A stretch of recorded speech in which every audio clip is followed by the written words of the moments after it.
Hello there, everyone. This is Dr. Dino. Our normally scheduled Creation Science Theater is going to begin at about 7 p.m. CDT, but I have a bit of a gaming itch today. So, going to be playing a little bit of modded Elden Ring before the actual stream starts. Feel free to join along or wait until the actual broadcast. Doesn't really matter. Regardless, hope you're here for some fun and laughs tonight. Or today, depending on where you are. I know we have a few Aussie viewers out there.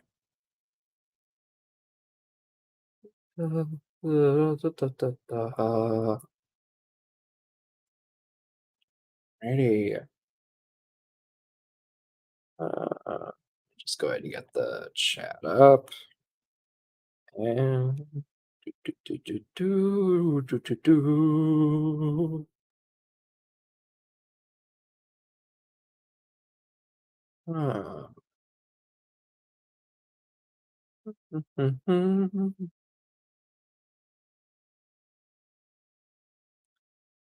hi there, Nate. First time watching? Yeah, totally fine. We'll be doing a little theater of sorts soon. I just got the itch to play some video games, so it's what we're doing beforehand. Do all right. Let's see if it'll work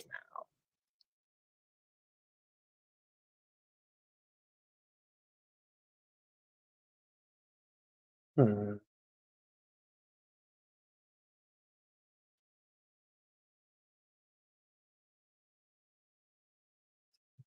Hey, Ember. Yeah. Like it says below my character or before my icon is we're just doing a little bit of gaming before the stream actually starts. Also, StreamYards does not want to stream. Does not want to stream Elden Ring. Maybe if I actually have it in a window instead of full screen, maybe that's it.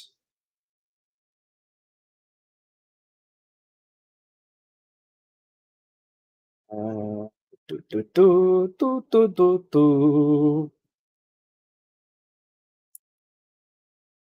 Yes. No. Yes. No.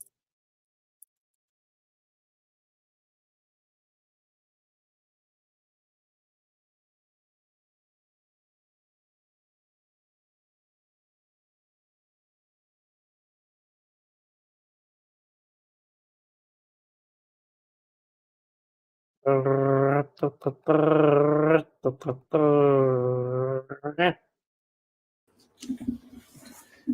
Beamsy. You're a madman. For what?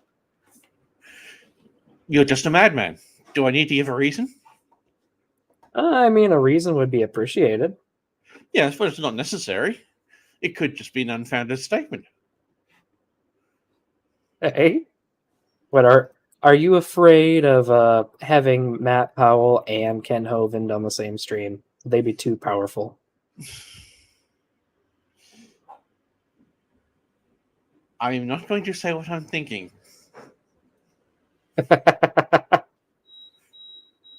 Alright.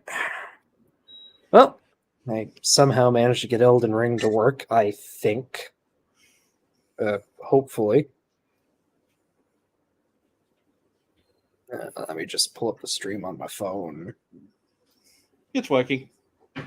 Alrighty.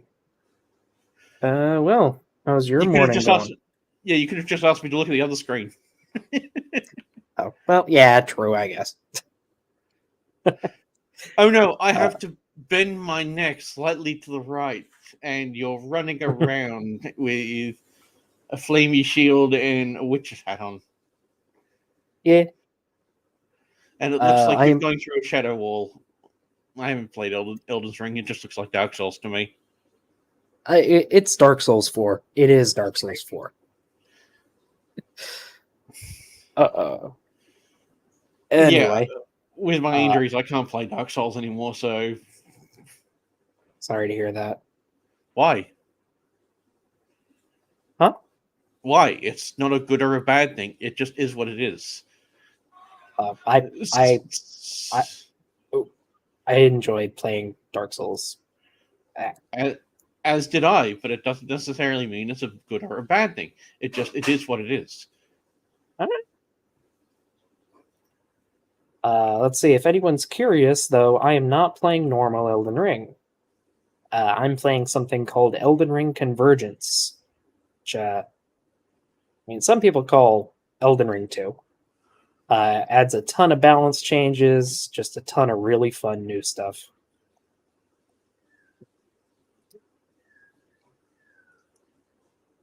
Whoop. When in doubt, roll into the crotch.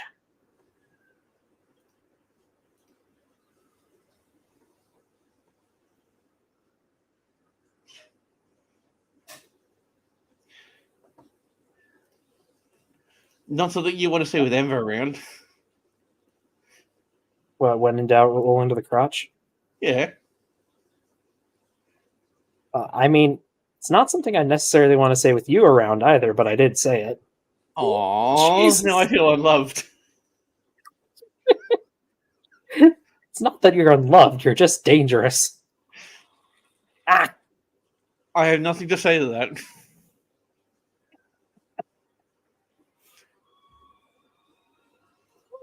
Maybe. Well, my protection wore off, so let's put another one on. Ember, I just woke up, so the degree of smart houseness is just going to be off the charts. Oh dear. Yeah, this is what happens after I take my very strong medications. You're fine. Ooh.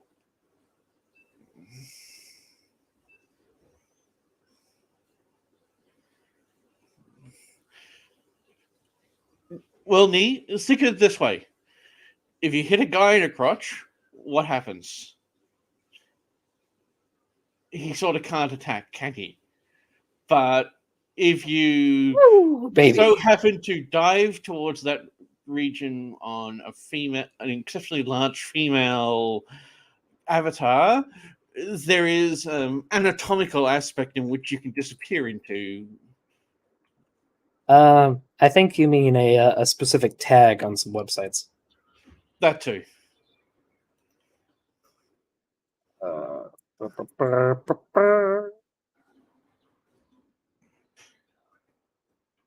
But it only occurs on the Rule 34 download of Elden Ring.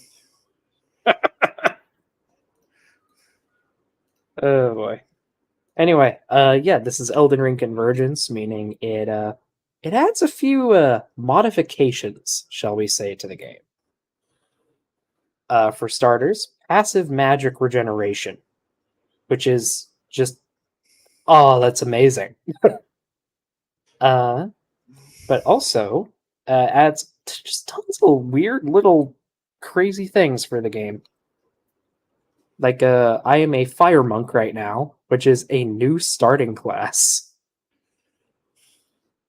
And my weapons inflict something called immolation, which is just a little damage over time effect applied after I hit something, which is really nice.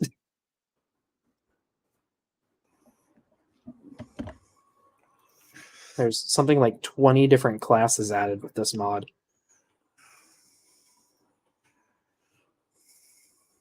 Oh, you also get to craft your own physic tiers and talismans. What are you here for? Why have you decided to come smack me in the face for? Oh no, cat saying hello. Yeah. It's because I got the headphones on. Once I got the headphones on and I start speaking into the microphone, to sort of, ooh, he's not talking to me, so it has to be means I have to get my attention.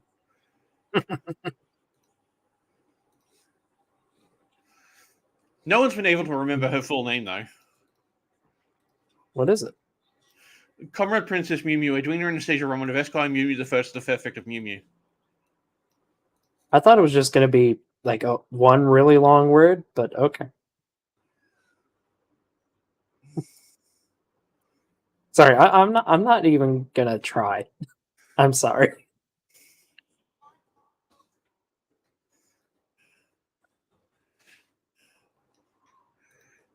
Hmm. Now let's see. Should I murder this guy or not?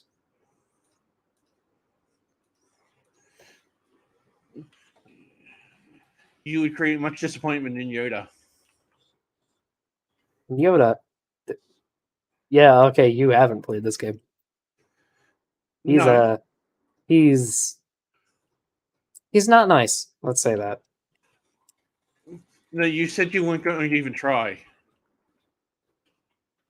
Huh? Oh. Oh, that. Yes, there is no try.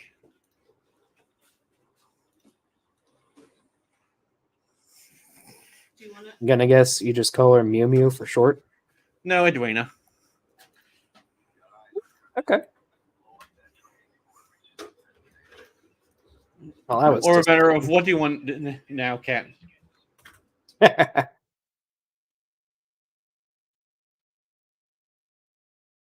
uh, hey, hit the bird.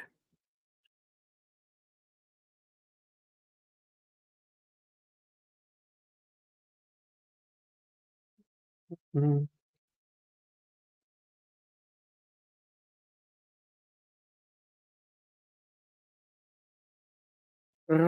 Da-da, da-da-da. Mm.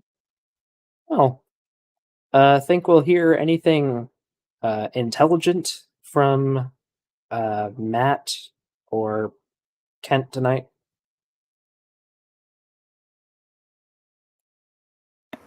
Well, one can hope.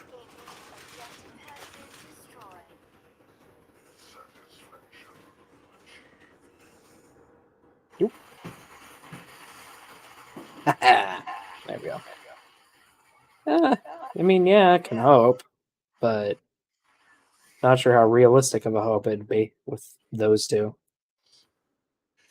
It's a matter of hope for the best, prepare for the worst. Yeah, I guess.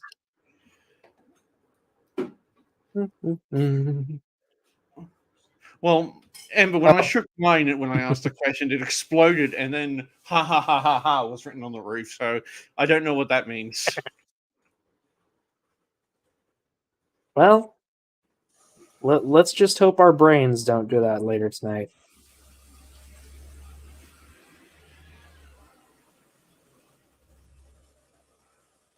Come on, buddy. Oh, yeah. Oh, I never knew. Can you parry these guys? They look like they can be parried. How would you Oh, parry definitely can't. talons? Well, they have sword talons. I mean, scything talons. No, like actual sword talons. Yeah, they're still referred to scything talons, but that's just being pedantic. Regardless, like, I feel like you could hypothetically parry those. Yeah, you're asking the difference between hypothetically and realistic. Also, that was a name for a petney. Asmorano Mardikadaistina Kulkadar? Kulda Akar. Something like that.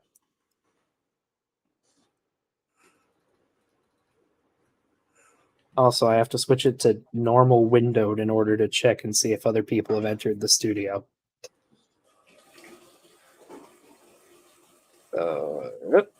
Nope.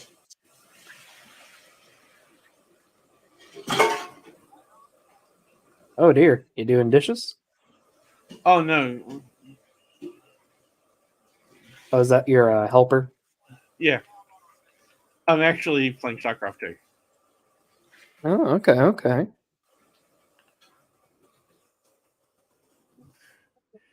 I've gotten pretty good at playing it mostly one-handed. Nice. I'd ask why, but I don't feel like there's much to see in StarCraft 2.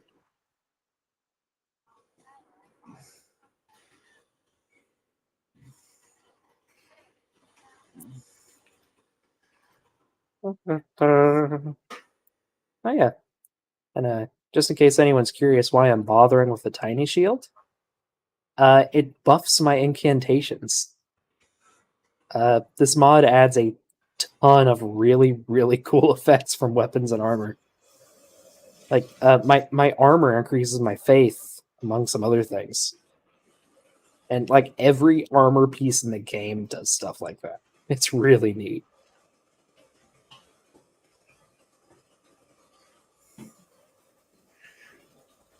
Is your faith your shield? Um, if you count blasts of fire as a shield. No, you're missing the joke about that. Never mind. Your reference is familiar, but Warhammer better 40k.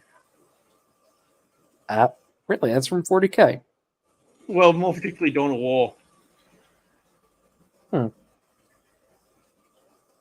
It's one of the lines from the Space Marines. Okay. The Space Marines would run around going, "My faith is my shield." Alrighty.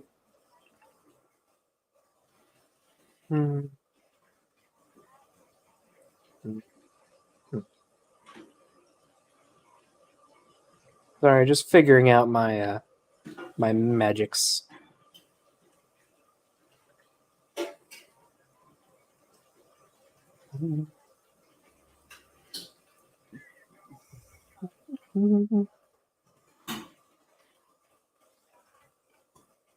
All right.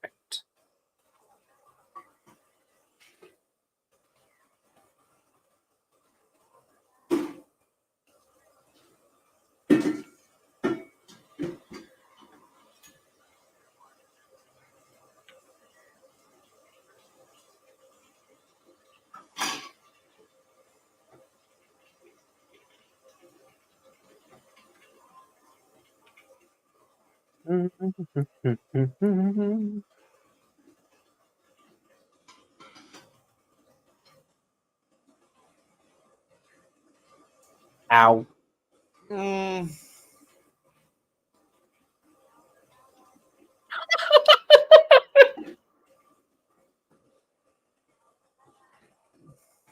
Sorry, I might have done a dumb.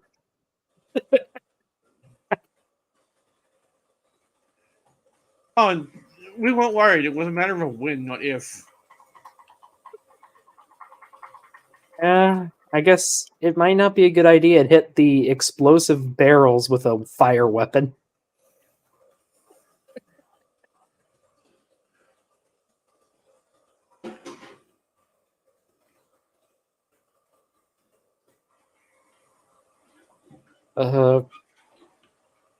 Man, but all I got is fire weapons.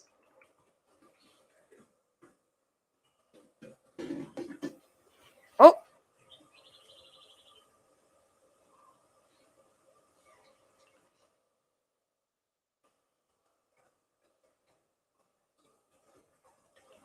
Good enough.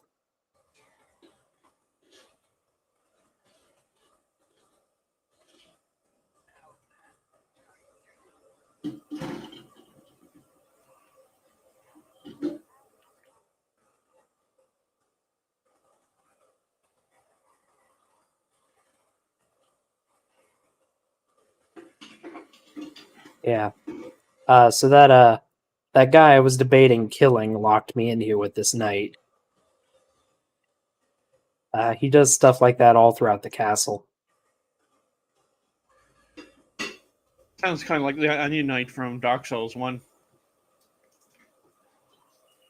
Onion Knight doesn't do that in Dark Souls 1.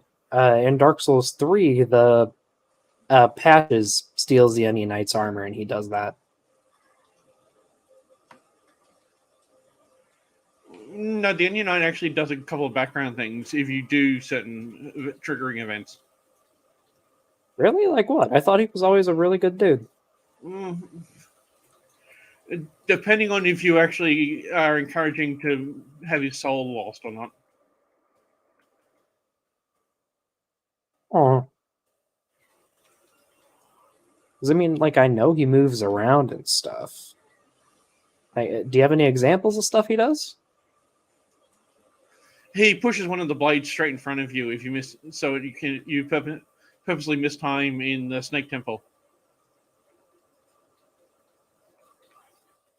Snake Temple. The one with the swinging blades. Oh, Sun's Fortress? Yeah. Downstairs is the Snake Temple. Yep.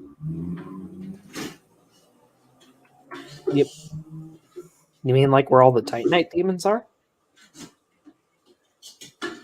No, the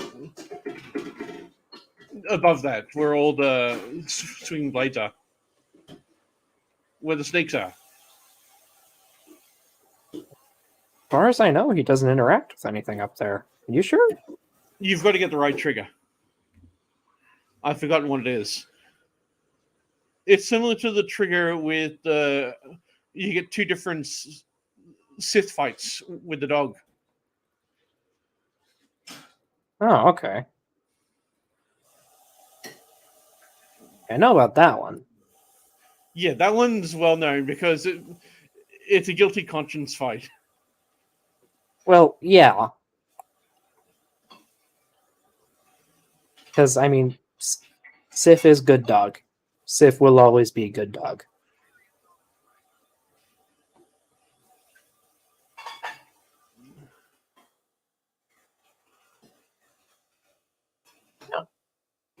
No, I don't think I've ever looked it up. Is there a consensus on if Sif is male or female? No, I think it's actually a female. Like, I've heard people say male, I've heard people say female. Like, just, I've heard both.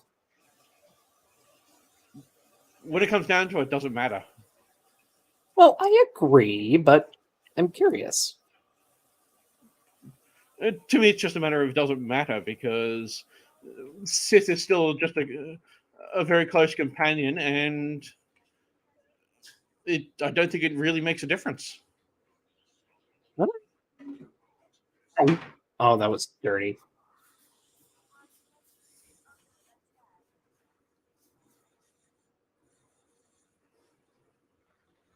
Hmm.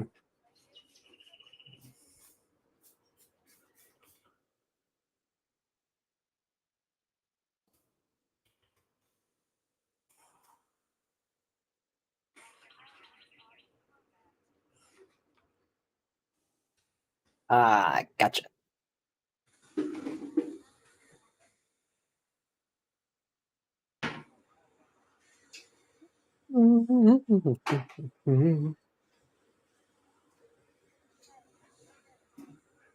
Let's see, 6:48 for me.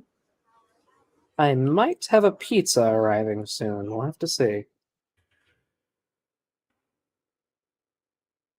Why order when you can make one yourself? Because I didn't have the ingredients, and me and the girlfriend just wanted something simple and easy tonight.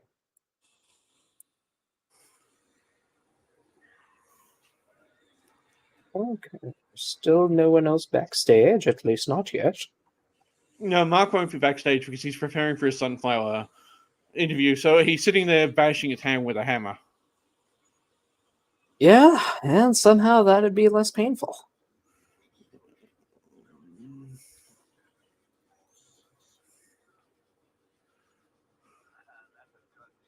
And me brings up a good point. I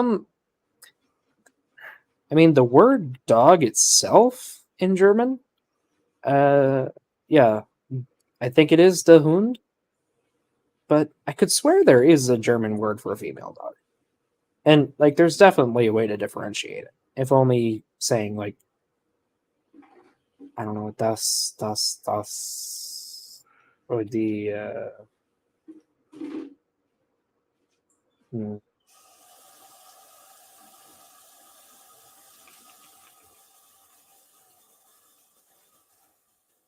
das Frauhund.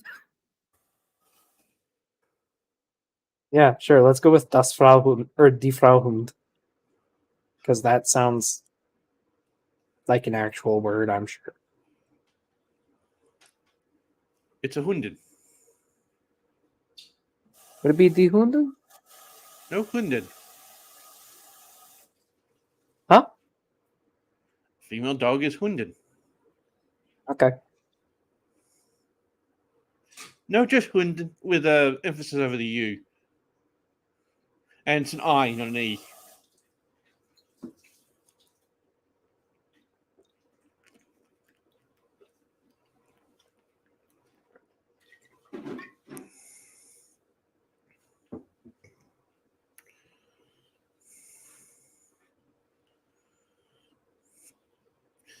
Unless you're actually referring to things like wolves and fox, then it's Fey.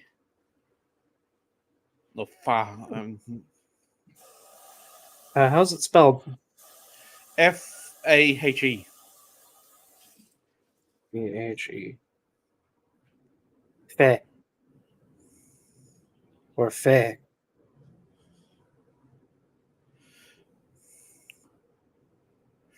Fralun has actually been abandoned, but I don't know much about that one.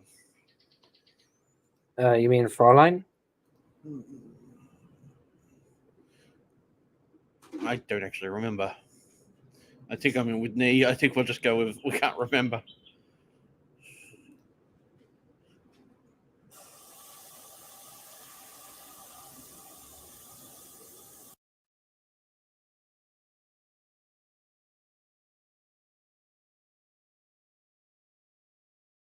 And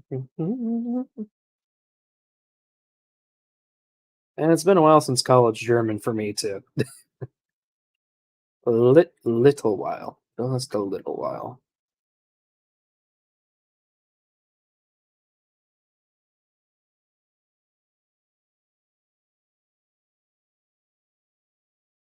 Man, I remember playing this game for the first time. I just couldn't stop finding new weapons and just like, ooh, what's this do? Ooh, what's this do? My build just became a total mess.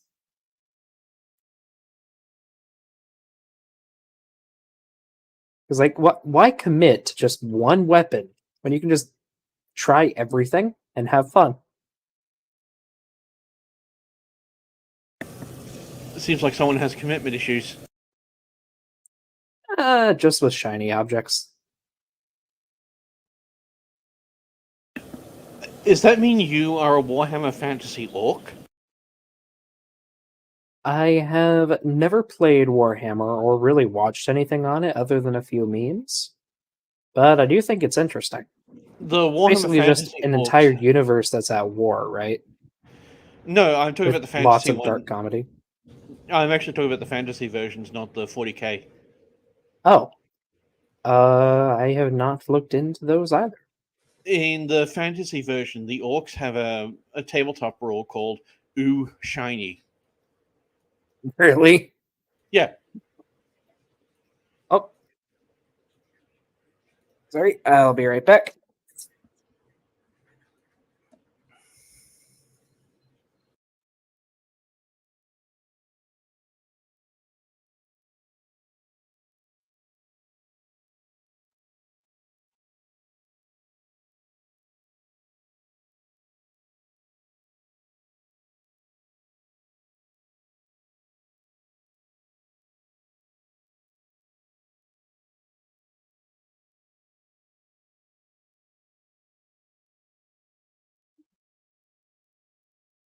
Pizza arrived, so I had to get the pizza.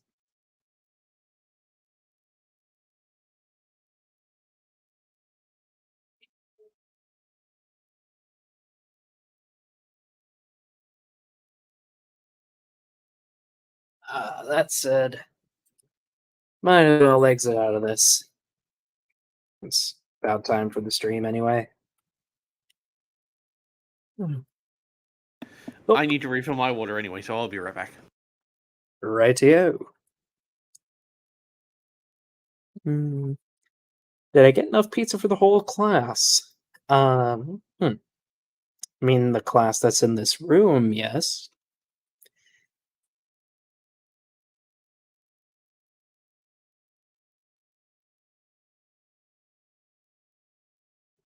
Okay.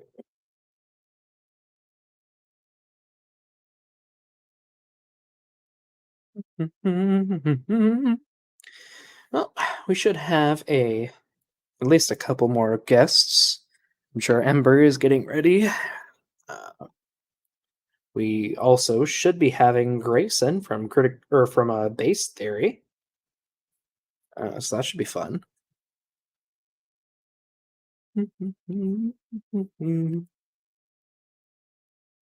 Right. And I will be right back.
And I am returned.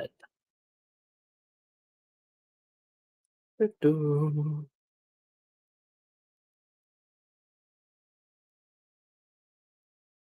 Let's see. uh, sorry, Ember, only got one. And I think they messed it up a bit too, which kind of sad.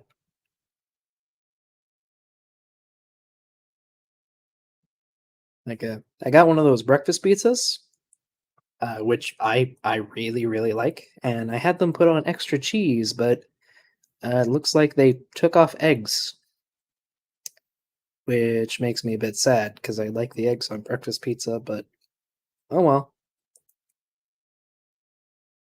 Hmm.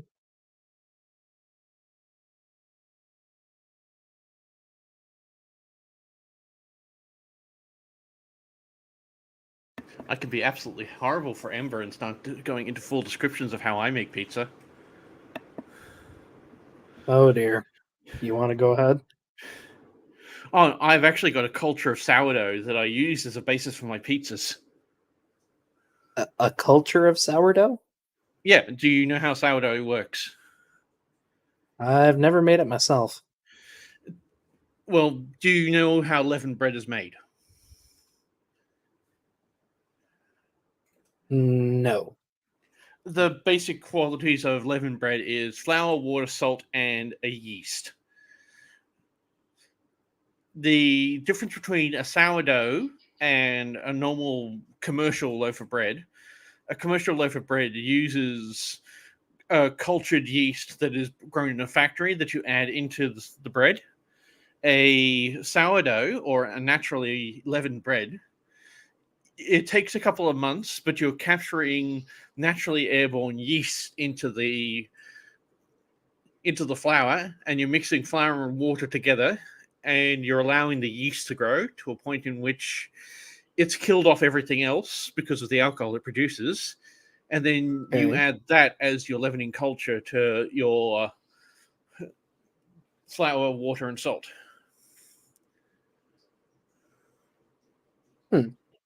Okay. The one thing you've got to realize is sourdough is a misleading name. It's not actually sour. You get sort of fruity, nutty, and earthy flavors through it. Well, And it everyone, depends. I'll, Like most of the sourdough I have is sour. then that what you're actually having is called a soured dough. Hmm. There, if you're getting commercial sourdough, it's still just a standard white bread that they put a souring agent into, or they are putting rather old dough into a new mix. Okay. That creates a souring flavor. A real sourdough, one where you've actually left the flour out into the open to allow it to capture yeast, and you're gradually feeding that more flour and water over time. And over about a 3 or 4 month period, the culture has actually killed off all the other bacteria and any other fungus and yeast that's in there. Hmm. It kind of is running a compost bin, but instead of actually eating discarded food waste, it's just eating the sugars in the flour. Okay. The Because yeast is just a fungus, and what it's Yeah. doing, it's eating the sugars in the flour. It is also eating the starch and a lot of the gluten in the flour as well, and it's converting that to alcohol and carbon dioxide. Hmm. The Hey, alcohol actually, Ember, you have anything to say on Beamsy's pizza making or bread Uh, making? yeah, so far we're still on the bread. It sounds good. yeah, but when you're making the pizza, you use butter in the basis of it. So you're adding in just your flour, your sourdough culture, and salt and water. You mix that through with a nice big chunk of butter. That softens the dough up immensely, and you use that as your base. You grill off some onion and some mince to the side, and throw in a large handful of diced tomatoes and some barbecue sauce, and you mix that through the day before and cool that off, and that's the base that you put onto there as a sauce.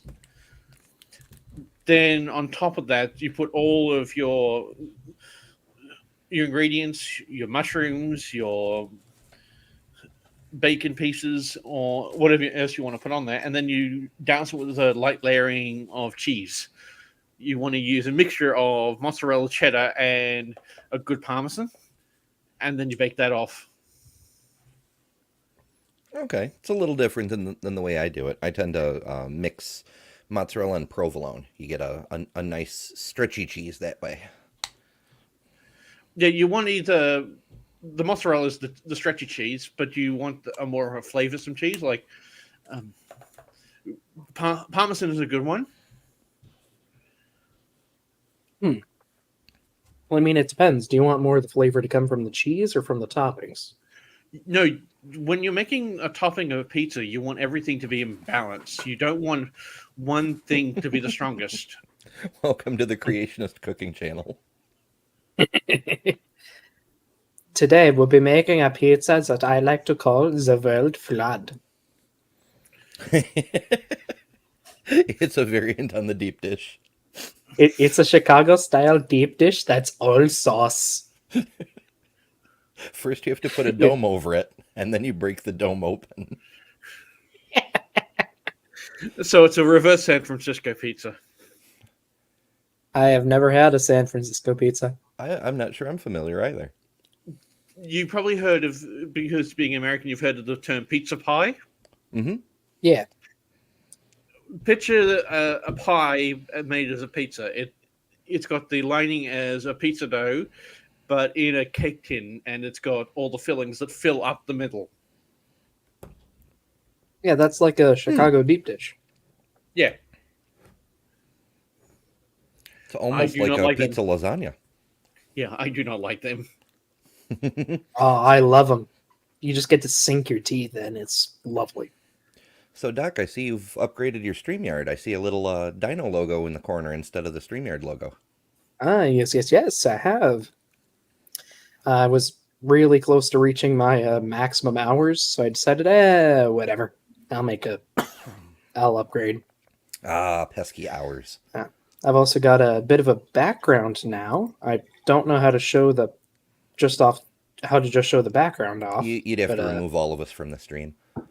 But it's an illustration of the Montana dueling dinosaurs, Nice. which are, I think, a Triceratops and a small T-Rex that died together in the same block of rock. That sounds unlikely, but I imagine that's why it's impressive. Yeah, and both of them are basically complete, too. It's pretty cool. Yeah, they're more than 98% complete. Yeah, which is absolutely insane.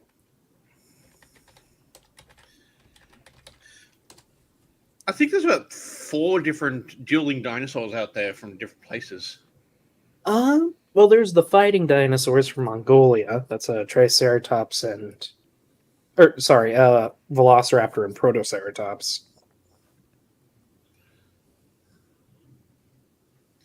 I remember there was one in Europe, but I can't remember what they were. But a lot of people say they were hoaxed because they were never actually photographed in the ground. I mean, could be. This specimen was just in a whole legal battle for like over a decade, I think. Which happens sometimes. Gotta fight for them bones. But like, here's the actual fossil block. You can see the T-Rex here on top. Yeah, So hidden the from T-Rex science for came out on 14 top. years. Well, I mean, they both died, so yeah. And here's the Call it a here's draw. the actual picture. It's from the North Carolina Museum of Natural Sciences, where I think they're currently being cleaned for display. Neat. I don't know if they're actually on display yet.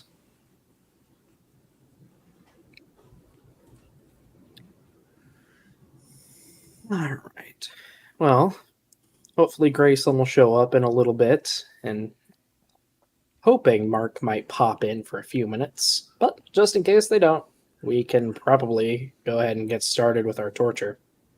Well, if you want to see torture, you could always look up the Magnaburn unicorn.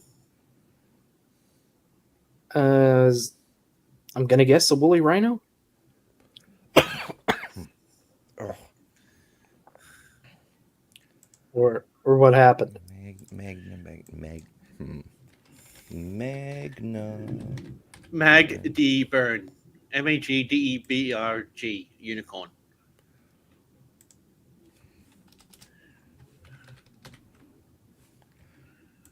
Okay, let's see. Oh no. What the hell is that? Beamsy, what the hell is this? I need you to answer. What is this? It tells you at the top. In the top there. It appears to be a horse skull, and No, it's a rhinoceros skull. oh really? They're really closely related, but oh jeez. And just some random fucking spine going on, and I'm not even sure whose legs, and it's a fun time. It was discovered They in have this- 1962. I'm sorry. The spine is on upside down. The Yeah, spine's on upside down. there was a partially fossilized woolly rhinoceros discovered in Germany, and that's how they reconstructed it. Awesome. You can tell this was before we learned anything about anatomy. 1963. Sorry, 1663. Yeah, that's before yeah, Iguanodon. Yeah. That is beyond horrific. I told you. Well, I mean, if it's all the bones you got, and you're assuming it's all the bones there were, then, Yeah, that's why we don't assume that anymore, because we know biology. Actually, if you look into it, only half of them are bones. The rest of them were filled in the gaps. Oh, even better. Oh, jeez. What they found were 2 of the legs, part of the neck vertebra, and a little bit of the front torso vertebra. They had and they put the vertebra from which should have been the front of the chest. They put that as the tail backwards and upside down, and then they attached the legs that they found to where the neck is. Yeah, that makes total sense anatomically. And then they filled in the gaps with more upside down vertebra that they didn't have. Yeah, I got an illustration here. Like, that is... What?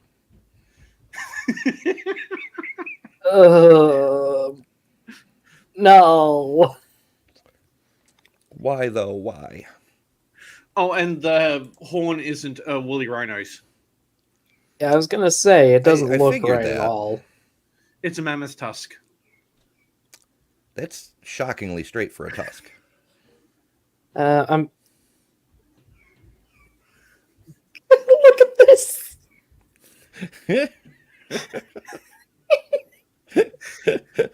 I died so you could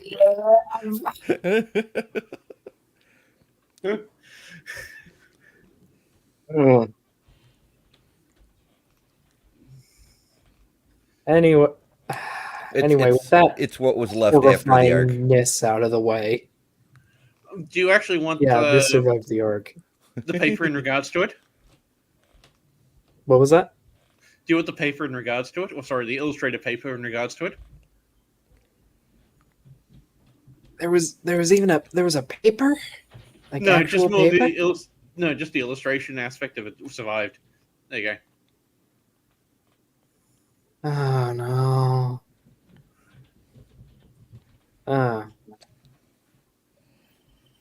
I'm not. We're here for a different kind of pain. Or at least we're supposed to be here for a different kind of pain. I'm sorry. Well, this is what happens when I'm on my meds and only wake up recently. Yeah, getting the proper warm up. Ooh, what's this button? Anyway, for a bit of background for this, for anyone who doesn't know, this is a live stream that apparently Kent does like every week or whatever. And he decided to invite Matt Powell on. And if you've never heard of Matt Powell, he's like a younger version of Kent with all the awfulness condensed into those fewer years. And he lacks the same sort of charisma and yells a lot more. Oh, yeah, he has no charisma, and he is an absolute moron. Yeah, if you listen to the way he speaks, he's very much monotone with everything he does. And the only time you hear him speaking passionately is when he's yelling vitriol at things. Yeah. You will go to hell! Yeah. Also, the quality you see on screen is their doing. It's not mine. The video was 720p at most, and it was just awful. Love it. Yeah.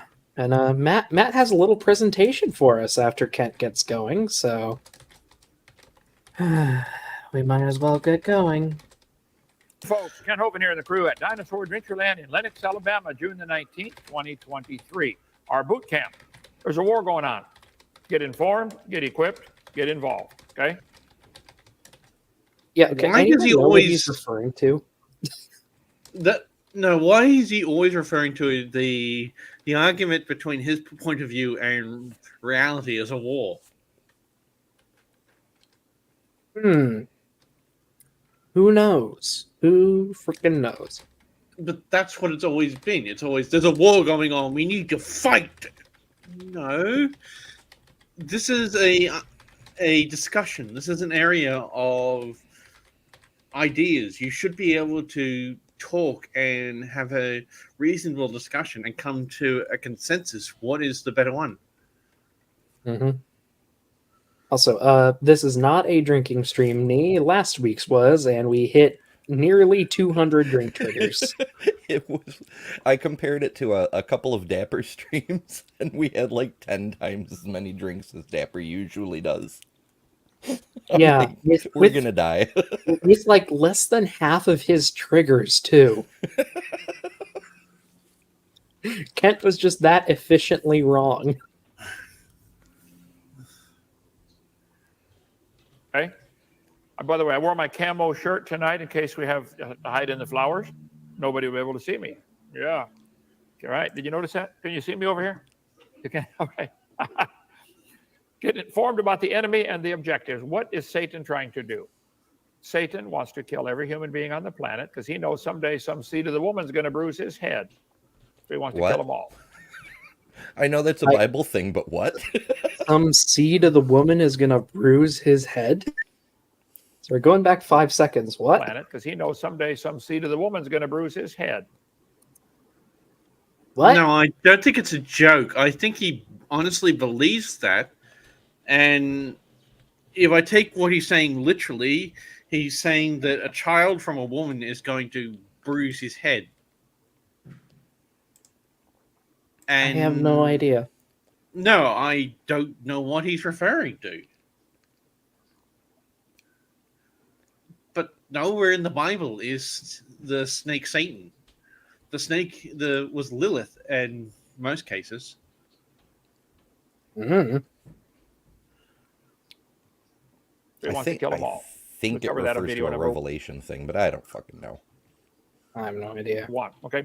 Build your strength and your skill. Some of you could be doing stuff on creation. You could have your own YouTube channel. You could make videos. You could write books, articles. Do something. If your specialty is, one-armed octopus, do an article about them, okay? Or something. Find something you can do and get involved in the war, okay? Learn your weapon. That would be the Bible and science that backs up real creation. All the science backs up the Bible. I do agree with him. What was that? I do very much agree with him. Everyone should go out there, learn and read the Bible, and learn and read about science. Yeah.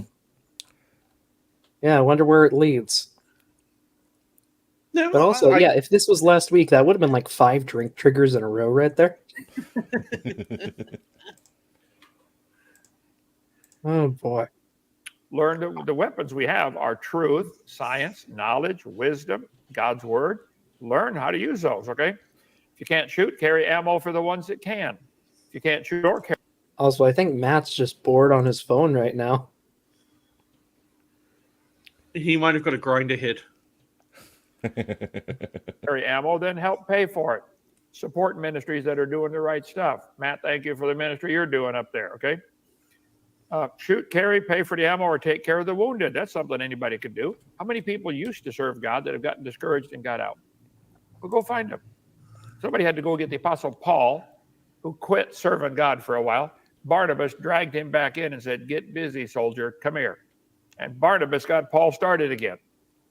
See, even the huge engines that have all that horsepower, they got to have a little starter motor to get them going. You might be a starter motor for somebody. Yeah, that sounds kinky. Can't see anything to do to help. What was that? That sounds kinky. No, this sounds a little culty, don't you think? Very muchly so. This is getting worse along the culty lines than what he usually is. Maybe it's just because he's preaching to only his own audience. He's preaching to Matt. That too. Or maybe it's just after he lost the one YouTube channel, he doesn't really care much anymore. 2. He lost 2. Oh boy.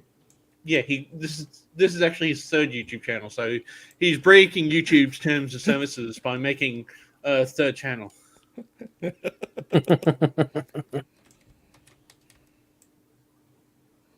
Oh dear, oh dear, oh dear. Well, there's a war going on. Can't you find something? I mean, there's lots going down. Okay. Don't fight your allies. Keep the focus on the common enemy. You have to have. Is the common enemy America, England, and China? I think the common enemy is us. No, that's not China. That's that was the Soviet Union. Yeah, that's a World War II poster he's using. Didn't China have a flag like that? Somewhat like that for a while? They do have a flag like that, you mean? Oh, they currently do. It's similar. Oh, they do. It's got a star above it and normally a leaf around it. But they do have the sickle and anvil. Okay. That explains why I was confused. Yeah, it's still a communist flag. Both of them use the sickle and anvil. If it's just a sickle and anvil, that is the Soviet Union. If it's got the full sign is a sickle and anvil with a star with laurel leaves and CCP underneath it, that's China. Also, Logan Fisher has discovered the common enemy Kent's referring to. Is it science? No, it's taxes. Which, yeah. I mean, I do feel like we need some taxes, but the richer people should pay proportionally more, in my personal opinion. This is probably going to upset Leo if he's ever around. But I actually think we should actually do more supported of what capitalism should be. Because currently the system we're going through is more of a corporatism. Individuals should be able to have capital, but they shouldn't be able to extend to a few individuals control all the capital. You should be able to only control the capital that you yourself can control, rather than... That's fair. Yeah, and that would allow for different people to compete each other and allow for better wages, better products. Whereas in how many companies are producing things, if you look into them, there might be 30 or 40 brand names, but most of them extend down to 2 or 3 companies.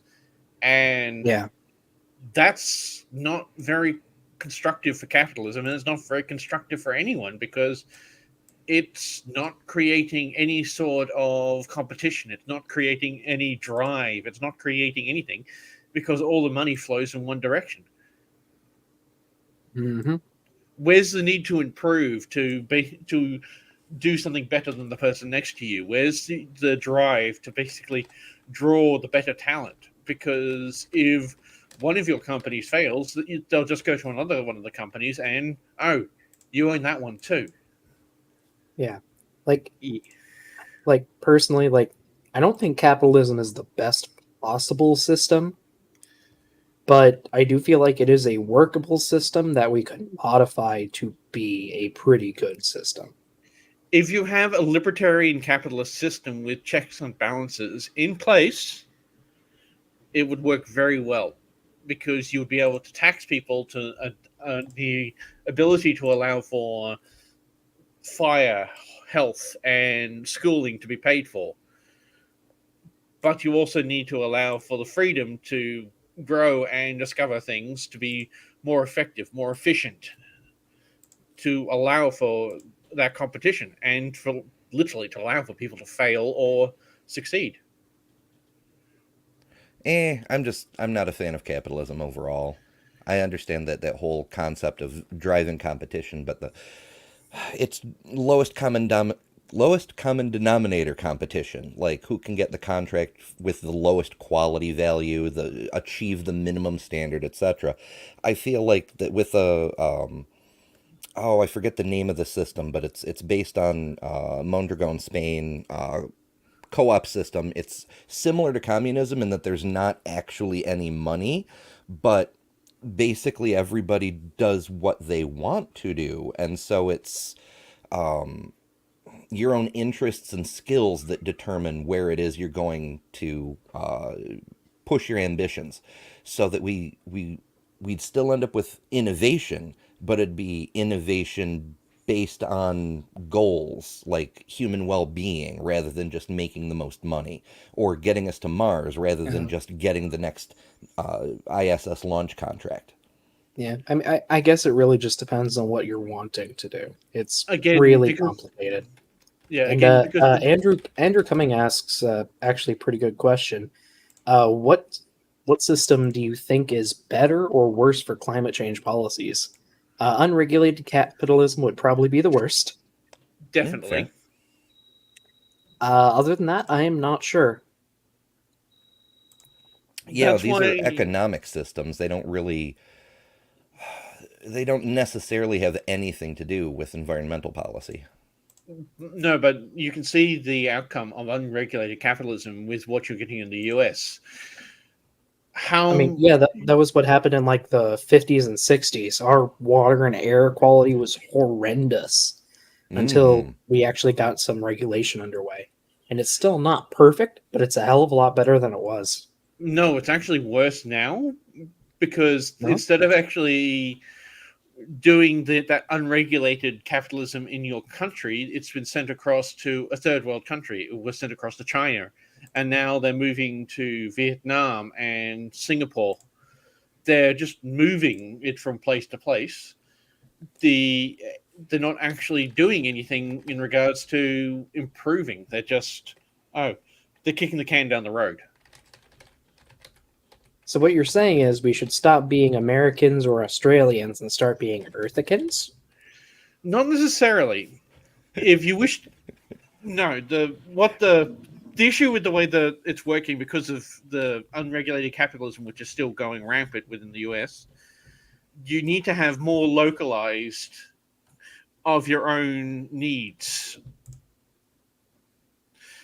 So if you need factories that actually produces sneakers and knickknacks and everything else that has for your everyday life, but they need to be built in such a way as they last. You don't actually have something that, it's going to last 3 months and I'll just buy a new cheap one. No, you need them to be expensive and you needed them to actually last a lifetime. If you look at the clothes from the early 19th century, early 20th century, you'd buy a suit and it would last you for years. You get to the 60s, 70s, and 80s, you buy a suit, it'll last you a year or two, and then you need to buy a new one. And it's worse now. You buy a fridge, it'll last you 5 years, and you just buy a new one instead of getting it fixed.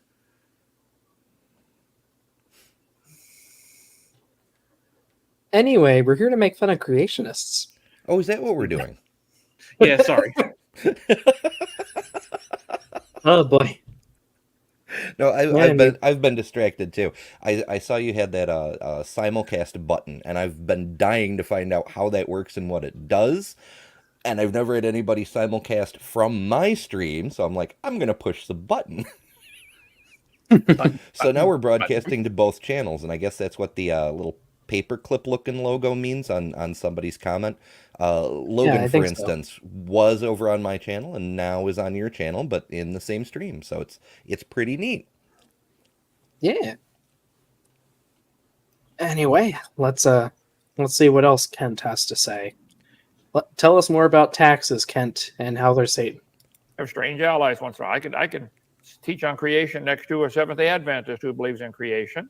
We can argue later about the stuff we disagree on. Right now, there's a... Okay, I'm sorry. That just makes me think of the Satanist convention.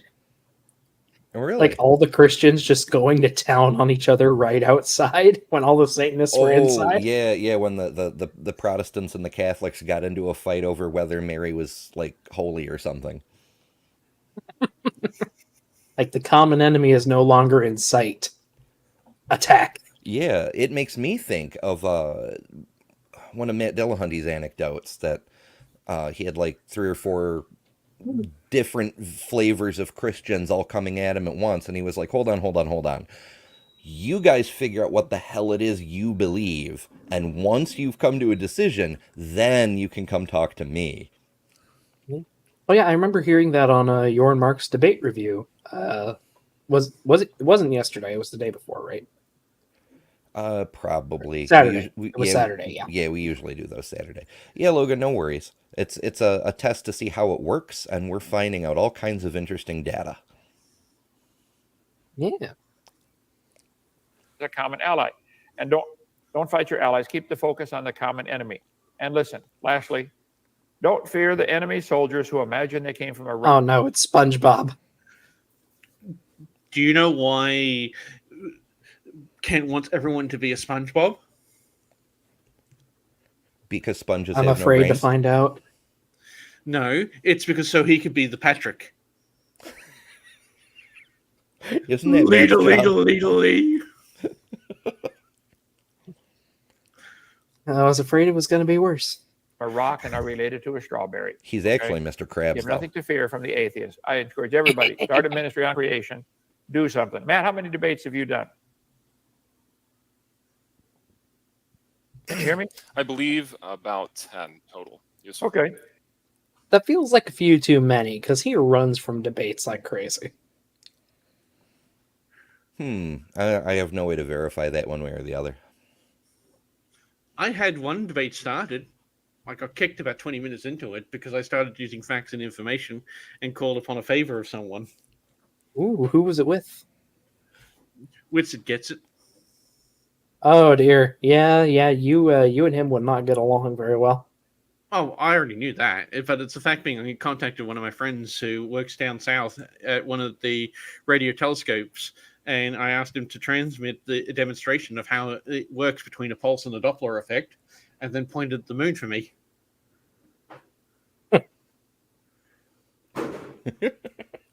I got kicked after that.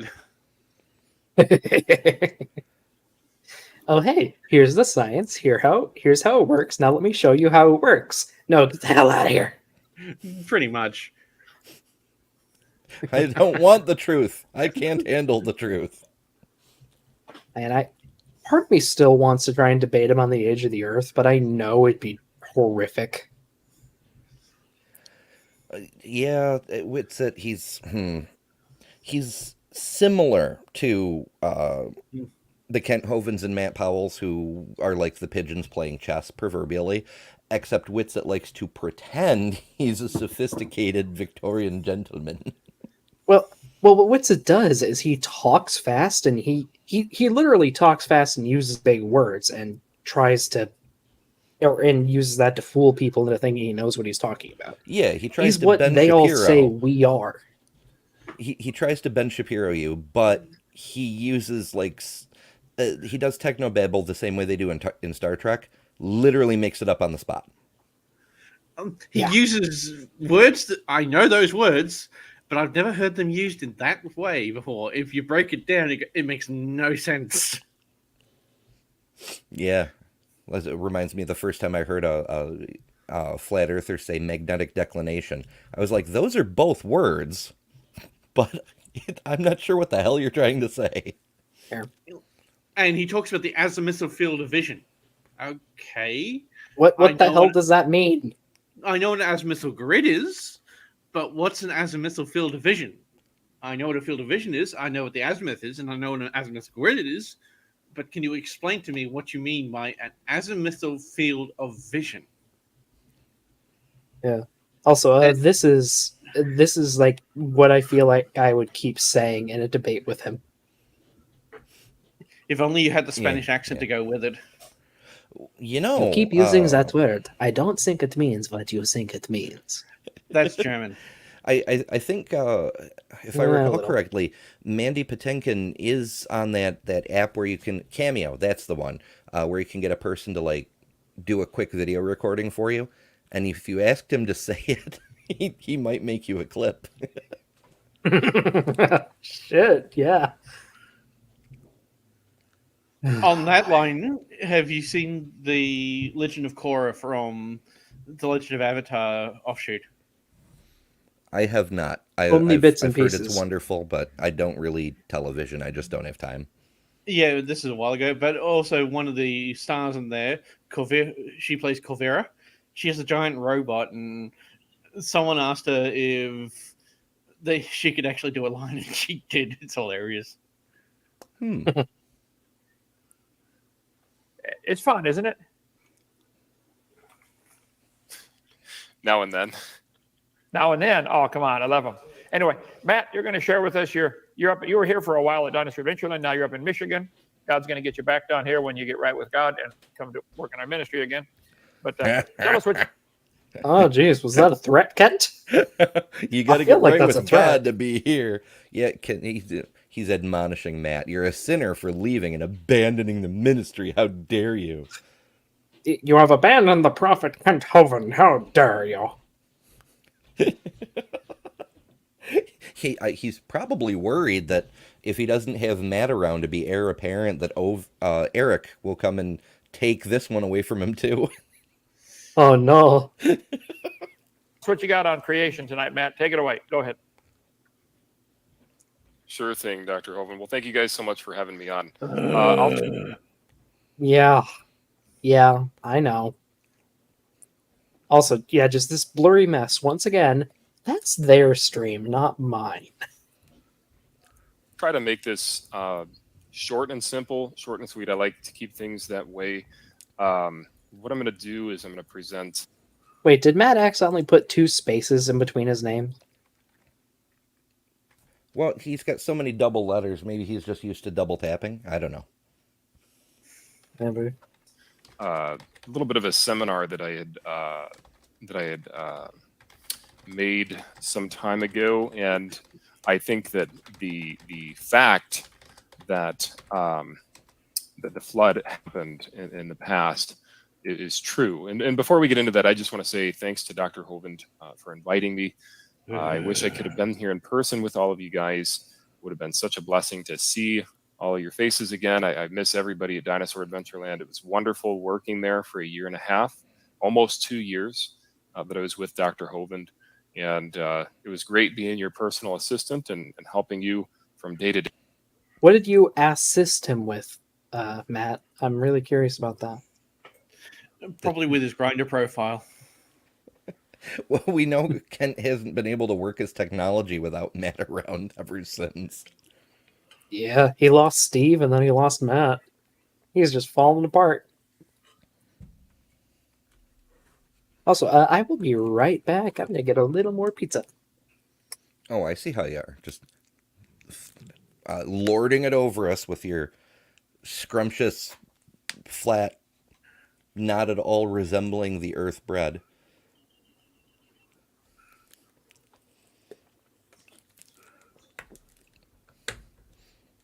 So for those of you just joining us, when we started the stream, Dr. Dino had a pizza delivery show up, and we were discussing pizza recipes and how you could make one that resembled the flat earth. And, you know, simply use so much sauce, it just drowns every living thing in all of creation.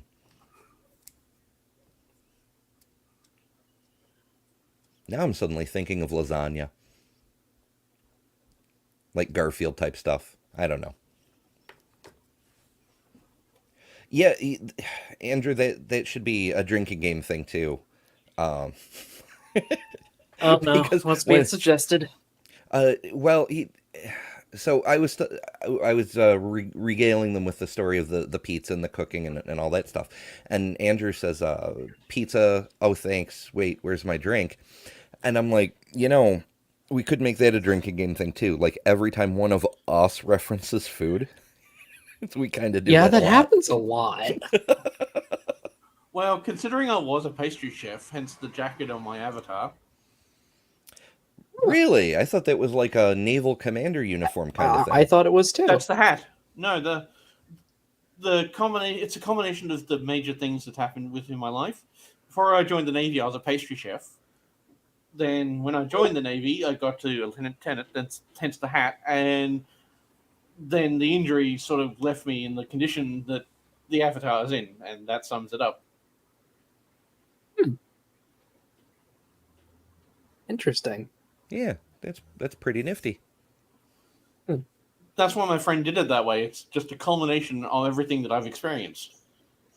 If I did it now, I'd add rocks to it. You should have remembered the rocks. I'll just have them like floating around you.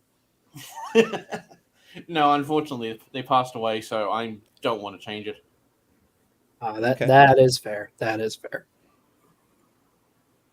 Right. Anyway, Matt has a presentation. Day to day with the operations, and Lord willing, maybe God would have it that we would be back down there in Lennox helping you. And anyways, I just want to say that the flood of Noah is a proven fact. It doesn't matter what people say. It doesn't matter what facts you have. I'm claiming it anyway. That makes it true. Yep. It's a totally proven fact. Totally, for sure. Mm-hmm. Except for paleontology, archaeology, geology, genealogy, weather systems, and pretty much every other field of science basically says... And anthropology, history, like... It just... oh my goodness. So I'm working on putting together a fallacies tier list thing, because I've wanted to do a tier list for a few months now. And I'm that's what I spent most of today doing, is getting like the graphics to put on the tier list organized and all that crap. And hearing Matt talk, I'm just like, that thing would fill up like a bingo card. Well, did you see in the chat that I gave 2 different creationist bingo cards that you could use it as a basis? I did not. Ooh. Are you planning on streaming that then? Yeah, probably. I think that's the general idea, but it's still ironing some details. I was pondering doing it sometime this week, but I don't know for sure. We'll see.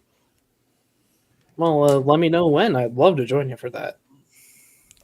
It could be quite interesting, yes.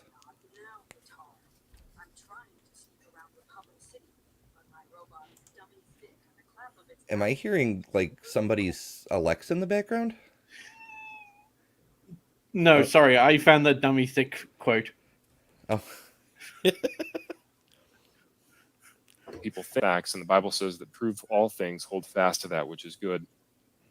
And so this is a picture of my family. That's my son in my arms. His name is Pison, my wife. He named what Pison? Maybe I just have pizza on the brain, because I could swear he said pie son. And yes, anyway, I just want to say that the flood of Noah is a proven fact. It doesn't matter what people say. It doesn't matter what people think. Facts, and the Bible says that prove all things, hold fast to that which is good. And so this is a picture of my family. That's my son in my arms. His name is Pison, my wife. For fuck's sake. Yeah, it's from the aspect of pious. I don't know. It sounds like his daddy was a pizza guy.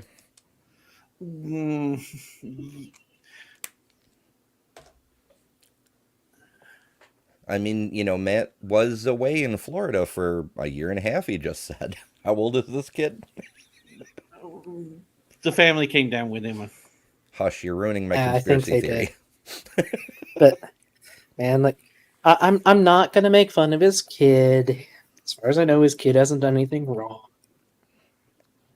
But I will make fun of his naming scheme, because, geez, why? Oh yeah, a shit name is absolutely the parents' fault. It has nothing against the kid. Yeah. Like Elon Musk's symbol child, who hopefully changes their name as soon as they possibly can. Or Gwyneth Paltrow's Apple. Wasn't it Apple? Apple's not that bad, though. That seems like more like the name you'd give a goldfish or something. Yeah. Also, yeah, how do you spell it? Payson? Payson? How do you spell that, Matt? Give them a name that you can spell from hearing it. Please, I beg you, as someone who does not have one of those names. Well, yeah, that I fall in that category too. I don't know. I figure mine's pretty easy. Although I get called Amber more often than anything else. Well, in your case, that's understandable. Yeah, I suppose. Yeah. But like, so my real name is Greek. I've No never one heard around here speaks somebody- Greek. So your name is in Greek. Yes, it's a Greek word. Okay. Because I was going in a Here. completely different direction with that. I was like, you could have been named Italy, you could have been named Poland. Who knows? Here, actually, I'll go ahead. So there is how my name is spelled. How would you pronounce that? Theron? Okay. Beamsy, what's your guess? Theron. It is Theron. I've gotten Terran, Teron, Theron, Theron. I've gotten so many different pronunciations. I always go by a nickname. Because I have a nickname that's so short no one can mispronounce it.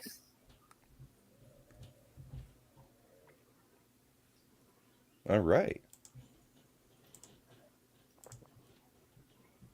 Wife, and then she's holding her daughter Sapphire. We are from Grand Rapids, Michigan. And I kind of just want to go for the jugular of evolution theory. The flood of Noah is the checkmate, really, to evolution theory. Oh, is it? That wouldn't be to evolution, Matt. It just wouldn't. Yeah, and good luck with my name. That's how you spell my first name. Checkmate evolutionists. Is it okay with you if I try to say it? Yes, you're not even going to succeed. You're not even going to get close. Grant? Nope. Yeah, I figured. Let me. Drop- I'll give you a hint. The first syllable is yeah. What language is it? Yeah. Welsh. I'm once again, I'm half Welsh. Not a chance. No. No. Yo? Yeah? Yeek? Yevon. Yevon? Yeah. Okay. you want Sure. the- All those letters are in there somewhere. Do you want the anglicized name? Do you want the anglicized version of the name? Kevin? George. Jesus Christ. Damn it. And the name I actually go by isn't even any of them. Uh, The name I actually Yeah. go by is the same definition of that. So I don't actually go by the anglicized version. I go by a romanized version of the name. Good luck. I mean, if it makes you happy. No, I don't care. It's just fun to do that to people. yeah, like I said, give your kids a name people can frickin' pronounce, people. Please. Oh, native Welsh speakers have no problem with my name. You live in Australia. That's not the point. Details. Evolution theory, if the flood of Noah happened, then evolution theory in the geologic column is therefore false. Well, what we find in the center of the United States is 10,000 adult dinosaurs, adult myosaurs that were buried. No, we do not. No, we do not. Matt just proving he can't read. Shock. Surprise. We have estimates that herds may have reached a number of 10,000, but we only have a couple hundred actual specimens. buried over 1 million square miles. And each one of these little dots that you see on here represents a graveyard of a bunch of dinosaurs. Well, there's 10,000 adult myosaurs. And so Hey, Matt, hold what it. would cause... what would Matt, cause... hang on. Sure. Hold it, Matt. Your slides are not in PowerPoint view. You're still stuck on the first slide. Your slides are not showing. Oh, that's... You're in the sorter mode. No. Wow. Well, Kent they're has not to full help screen. Matt with the technology. Yeah.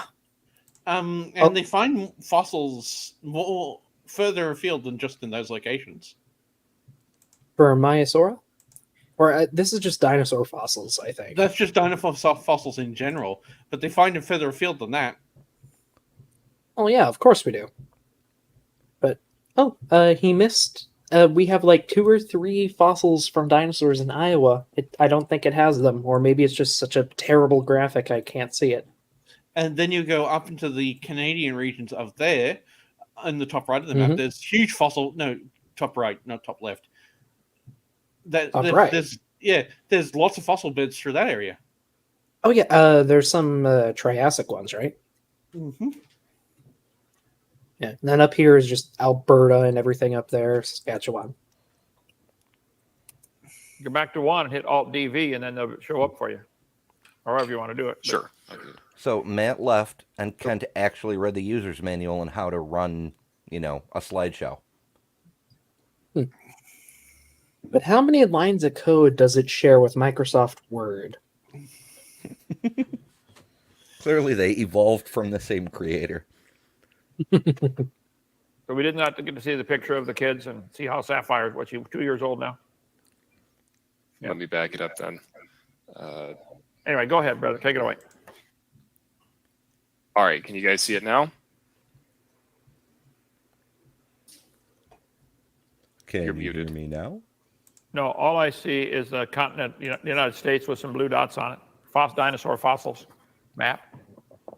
How about this? There you go. There's Can you the see it family. now? I guess it just doesn't support full screen, and that's fine. We'll just do it this way. Okay. Try to make it as big as we can here. Okay. Have you guys heard that his wife apparently called Aaron Ra being an atheist? Or, sorry, being a Satanist? She did what? So apparently she said, like, on one of Matt's streams or a video or something, that she thought that Aaron Ra was a Satanist before he officially joined the Satanic Temple. I didn't realize Matt was that old.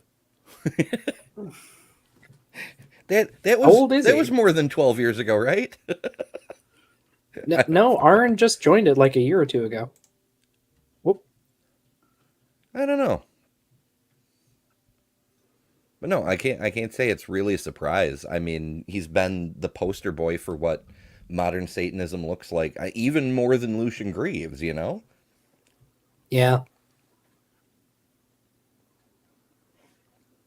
But, like, they put out a video on it that Aaron actually reacted to, and it was just so over dramatic.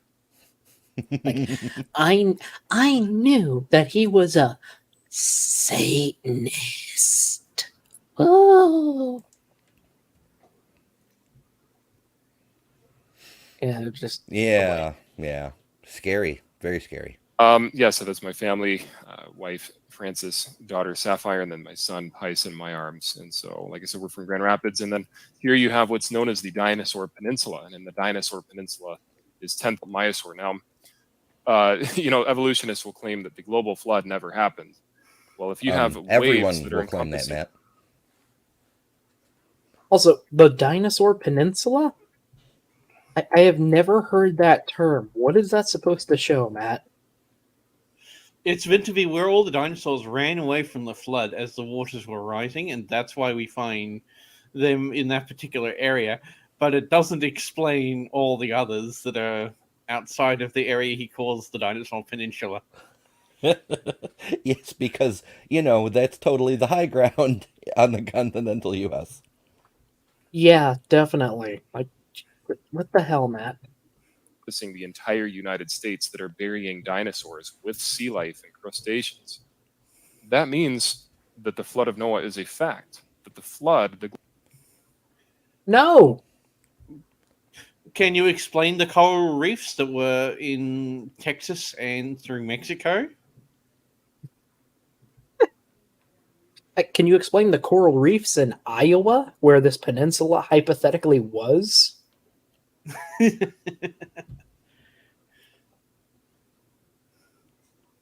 I'm literally living on top of a fossilized coral reef right now. Crying out loud. Aren't all coral reefs technically fossilized? No, they go through 3 different phases. They change the formation from different forms of limestone. Hmm. The best You way could you say could put they're. it, You could say they were petrified.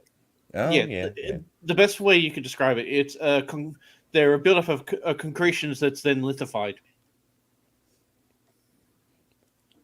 Lithified concretion. That sounds redundant to me. I don't know, but I'm not a geologist, so I'll take your expert opinion for that.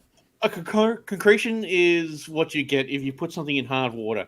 That's what you get when. Have you seen the petrified pickle that he sometimes gets out? The petrified acorn. They're not actually petrified. They're concreted. It's not concreted. It's concretion. It's when it actually gets covered in heavy minerals, and then they actually create like a petrification effect. I It's saw not a thing on, I think it was 2020. It was many, many years ago, back when I still watched television, where an investigative reporter found this like magic waterfall that turns your beloved treasures into stone.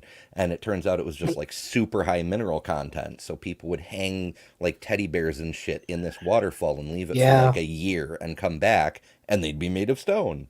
No, they're covered in concretion. That's what it's called. Okay. At least, yeah. Yeah. Like if you cut them open, they would still be mostly original material. I haven't tested them.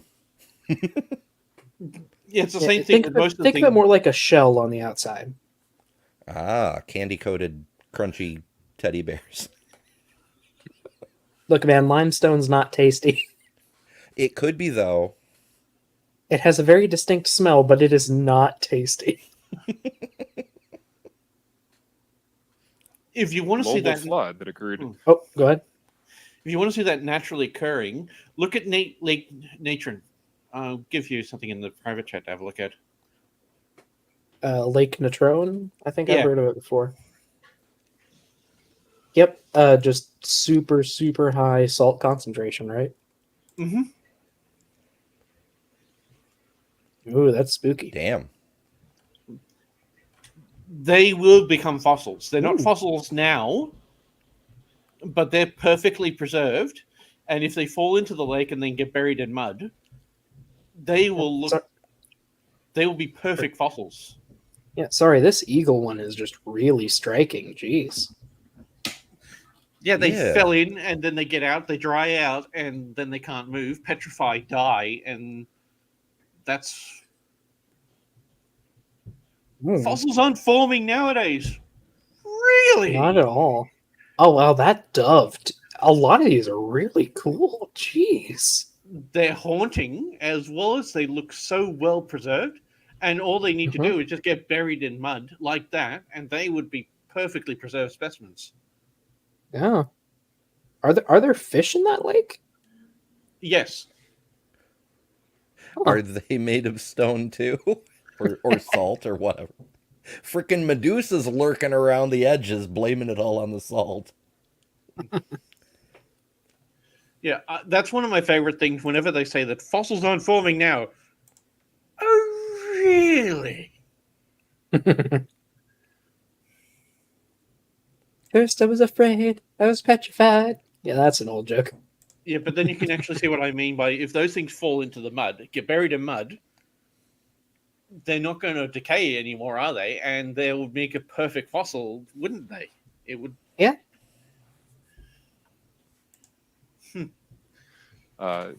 4,000 years ago is true. 4,500 years ago. And so these dinosaurs were buried in asphyxiated positions. And so. No, they were not. If they were buried in one form of deposition, they would be consistently in a layer in that sort of form.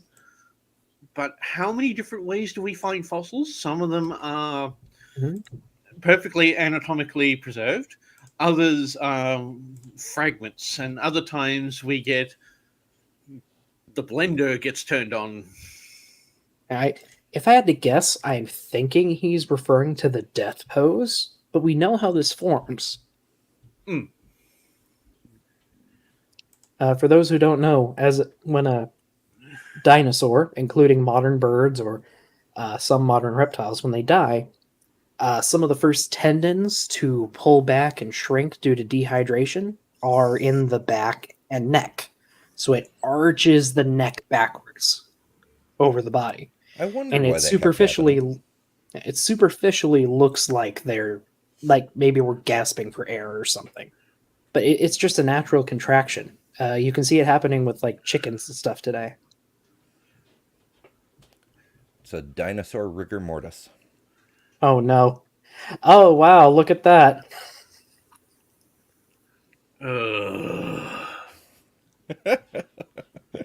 Right on cue, I guess. It looks like a maple leaf. Okay, well, we'd agree wait, if if we agree that of course. that is them suffocating, then why do we not find all fossils like that? Hmm. Oh hey, some of the original iguanodon. It's pretty cool. Is that one of the 19 they found in that quarry? I'm gonna guess it is. It looks similar to ones I've seen before. Yeah, the drawing looks similar to what I remember of the ones that have that weird preservative on them. Here's another one of them. Yeah. What was the what was it that happened to him? I know it was some kind of mineral infiltration from the surrounding rock. Just made them super, super fragile. And they're black. Yeah. Oh, and yeah, here's an illustration of the death pose with a modern bird. All right. Mm-hmm. How dare you abandon their pretend with our reality? Sorry, I like science, unlike these two chuckle heads. That's a very nice way to phrase that. And then we can go to Futurama and go, silence, this is seance! Hail science! It literally proves that they were dying from the mud that they found inside of them. So they found. Yeah, it proves yeah. it does it. There we go. Okay. Again, right on cue. There's the death pose. Found mud inside of these dinosaurs, and they arch their necks back. They have found that whenever chickens, for example, die in water, they arch their necks back, and it just kind of shows that they were drowned from. Matt, it happens when they die on the ground, too. There's a fallacy for that. Where's my list? It's when you shoot, false analogy. My brain is fried. But there is a formally identified fallacy for that when you take something and then when chickens die in water, they do this. Therefore, every time you see this, the thing died in water, and you're like leaving out the part that they do it when they die in every other circumstance too. It's got to be like some advanced form of cherry picking. It's related. False analogy. Yeah, that's probably the close. Like I said, my brain is fried. Yeah. Oh, you want to go through? I can't fallacy anymore. If you want to play with the fallacies, you could always just go to Witsit because everything to him is a fallacy. Oh yeah, the way he just blurts them out, it's so annoying. Yeah, / does that too. He'll be like, every single time you ask him a question or rebut or whatever, he'll be like, that's an informal fallacy. How is this a fallacy? I'm just asking you what you believe. Oh, and I see you have the relevant clip, Beamsy. Of course. Of course. Yes. Hail science. We need a proper science cult so we can move into the future. Yep, there we go.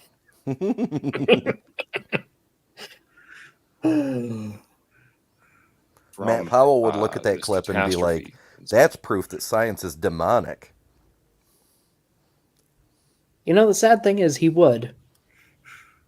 So a lot of times they're buried, like I said, with sea life, crustaceans, and so forth. So you have a T-Rex here that was buried under 50 feet of sediment. I mean, this is just incredible, incredible evidence.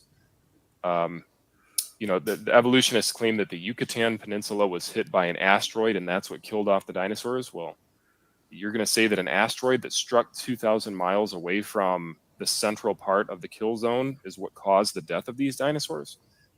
Matt has no Ainsley, idea would you how like to asteroids address work. this? We've talked about this previously. Would you like to take it away?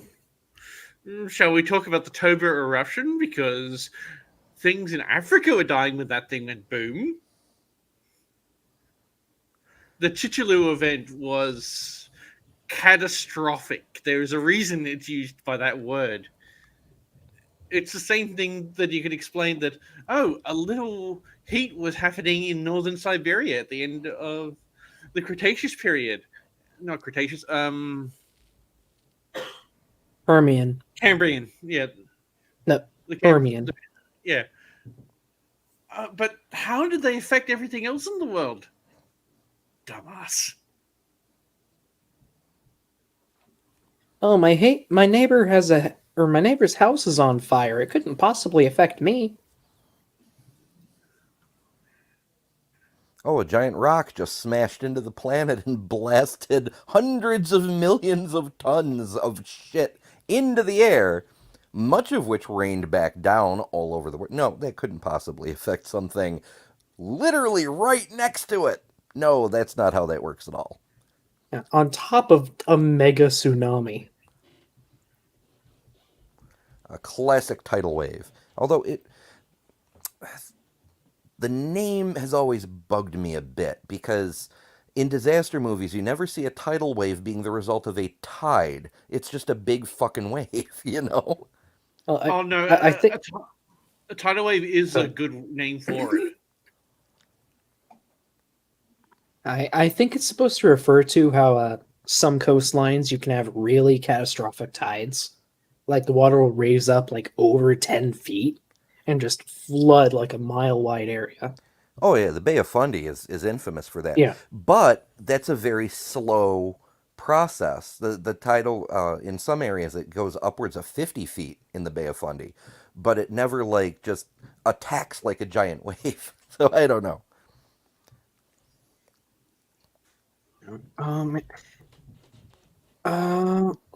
Maybe just a sec.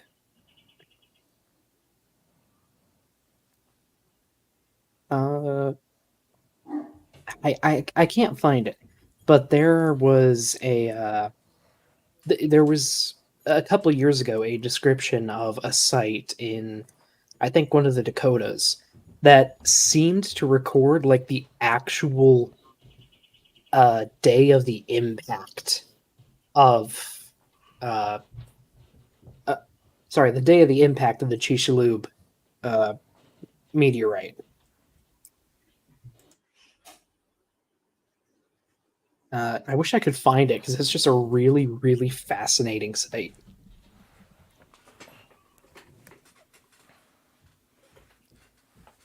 That doesn't make any sense to me.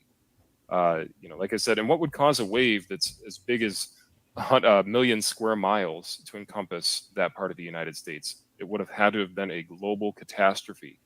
So just remember, folks, that when an atheist or when somebody tells you that it was a global catastrophe, Matt, but it wasn't your global catastrophe. Also, we don't measure waves in square miles.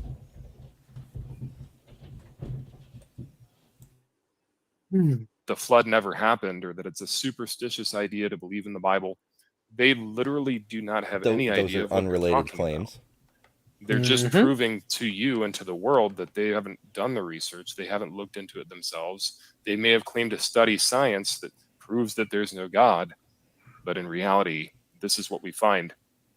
Dr. Hogan talking about himself again. Yeah, I have an issue with him. He says that we've studied science to disprove God. No, we've studied things that disprove your claims, not your God. Because if your God, it relies on your claims, that is your fault, not ours. we don't care if you have a god or not. We don't.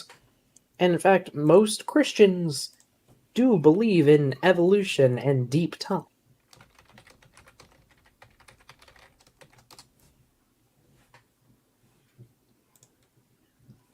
It's just one of the Non-Christians biggest too. thing. Yeah, it's one of the biggest thing that's just grinds my goat with it. It's no, we're not actually aiming to discredit your God. Your God, the God that you are claiming, is supported by the claims you make. If your claims are stupid, it's not our fault. Yeah. Also, I really want to know where this picture is from because it is hauntingly familiar to me. There was a hill that looked a lot like this in Wyoming, and I'm really curious if it's the same one. I'm not sure if it is, but I'm curious. Well, they're mudstone valves, but I can't really tell what type. Yeah, what I'm thinking of was too. It had been squished like that from mountain building, and there might have been a fault running through it. I can't remember for sure. No, that wouldn't be a fault, but that is an uplifting event. Oh, So that's. Oh no, I'm saying there was specifically a fault running through this due to later activity. Yeah, I can't see any fault incursions onto that, but there's definitely an incursion below it, and it's definitely a seasonal valve for the middle areas, and the lower, it looks like more flood deposits. I mean, maybe honestly with this quality, I can't say for sure. It's very difficult, and again, it's one of those things you've got to be there to get a very good analysis. I'm just doing a guess of what I can see because of the way the sediments deposited, and yeah. But by the look of that, it looks like it was some sort of floodplain, and then a river ran through that area later on, and that's what it looks like to me. Yeah, potentially. I genuinely cannot see it well enough to say either way. Yeah, again, but But like I said, that does sound like a good hypothesis. But unfortunately, it's an entirely a hypothesis because I don't know its location and I can't get a good look at it. Mm-hmm. About these things, if you watch the seminar series, you have these bent rock layers. Now, according to evolution, these rock layers slowly formed over millions of years. Well, I'm sorry, you can't bend hard rock. Yes, you can, Matt, if you have pressure and heat. It's not that hard. Like Matt. First of all, when you're dealing with sedimentary deposits, they could form in that fashion pre-bent. We can see the triangular shape at the bottom. But second is, how the fuck does he think that, like, every road cut shows the rock layers underneath the soil?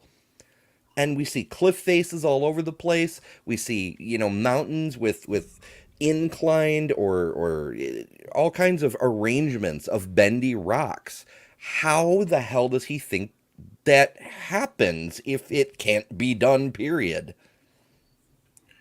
And we're not even going into the toughite and the tough yet. That's there's a lot. Yeah, like Melissa says, it's like saying you can't bend metal. Metal's hard. We know we can't bend it, and then you actually can. Especially when you even the hardest stuff, like a hydraulic press, will mess up most things that we can make. Yeah. I Sorry, I'm just trying to do a bit of hunting online to see if I can find those layers, but yeah, I was poking around a little bit too, on the assumption that he swiped it from Answers in Genesis, since his presentation is called Answers in Creationism. But no luck so far. Yeah. I mean, that almost sounds like citations. Matt wouldn't do that. But he would name things in a very lazy way. Yeah. That said, like, I just typed in bent rock layers, and I'm just going to show this. Like, there's 1, 2, 3, 4. So they're nope. Snelling 5, 6. We have at least 6 of the top results are from various creation institutes. Oh boy.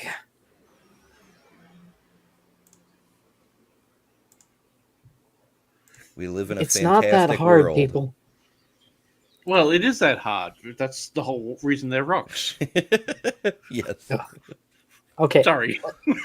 How about like this? If you take a tin can or an aluminum can, or whatever, a pop can, and you squish it, it'll like crumple. But if you try that again, if it's really, really cold, it'll probably just shatter. Rocks are the same way.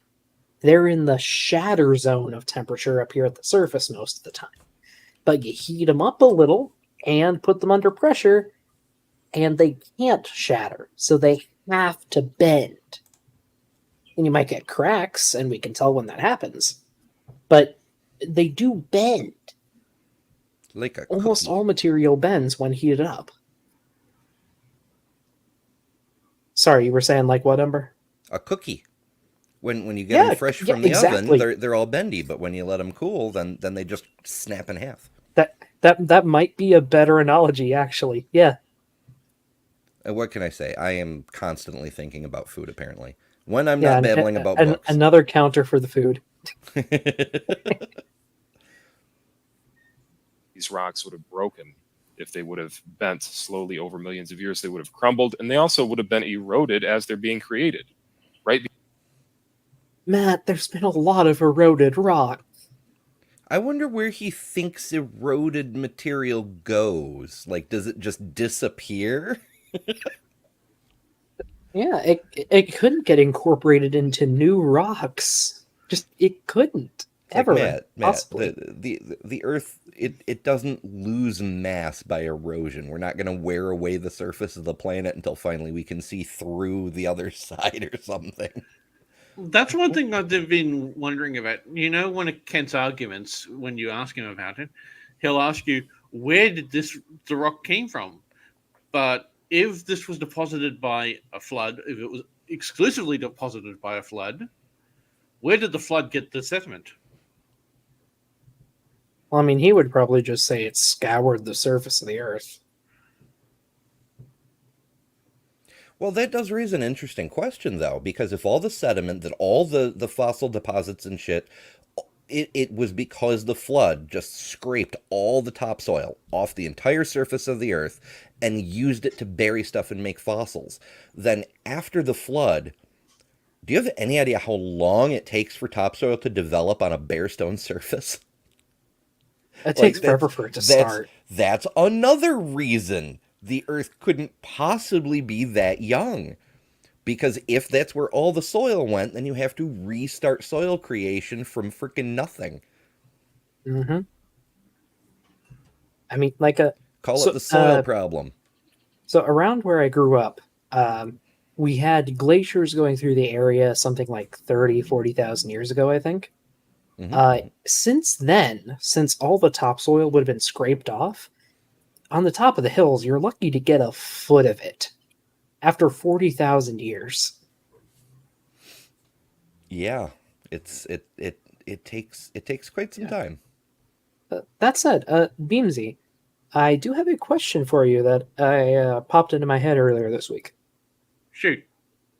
So you know how we have like the Siberian traps or the lava fields in eastern Africa from new separating tectonic plates? Yeah, the large igneous provinces. Yeah. Do we have any records of those between, like, say, South America and Africa from when the Mid-Atlantic Rift started forming? Yes. I kept looking online. I couldn't find anything. Look for large igneous provinces, and I'll do it myself. And I think what you're showing is from the Barstow Formation, from what little I can find. What Matt's showing? Yes. Was it Barstow?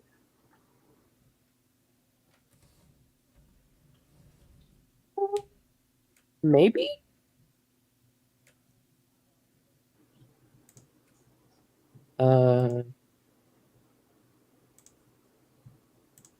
Potentially.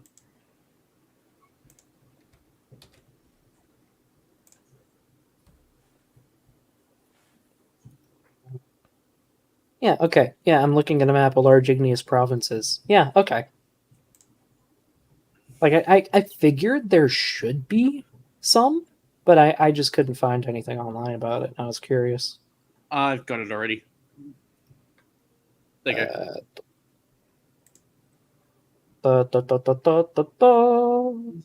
That what you wanted? Yes, sir. Yes, sir, it is. As you can see the camp deposits with the Malaphice and the NAIPs. Is that what you were looking for? Yeah, I was just curious. And oh yeah, you can see a little bit of it up here on England, Ireland, and Greenland. Aren't I helpful? Well, yeah, that's why I asked.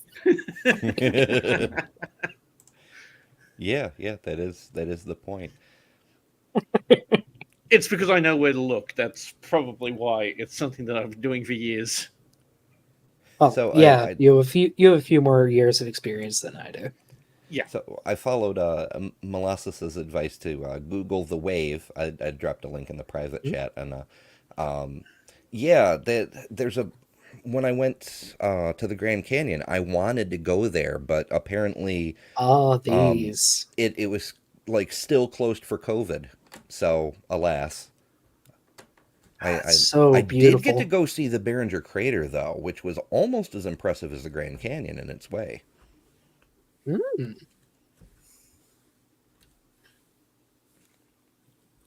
Interesante.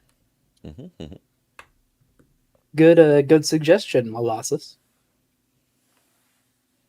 Because gravity causes everything to erode flat over time. So if you have snail pace movements of the continents that are creating these gigantic mountain ranges. Oh, geez, that's even worse.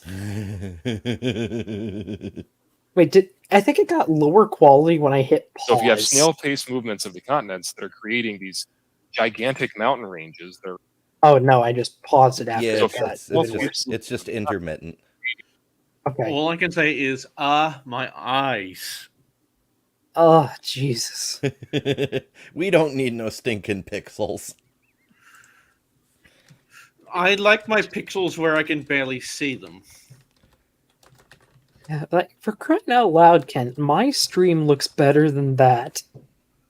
And I don't know what the hell I'm doing. And I'll give you one piece of advice for your keyboard. Can you get some cherry red keys for it? Cherry red? They make it so it's quiet, because can you hear me typing? Oh, for me or Ember? Because I'm supposed to have an application that helps cut down on that noise. It's you. I can hear you. Oh.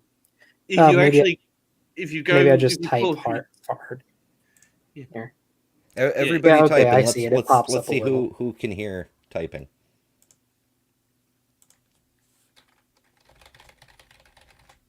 I think Beamsy has the most noise. But we all have it a little. And like, unless it's really, really loud, I don't mind it too much.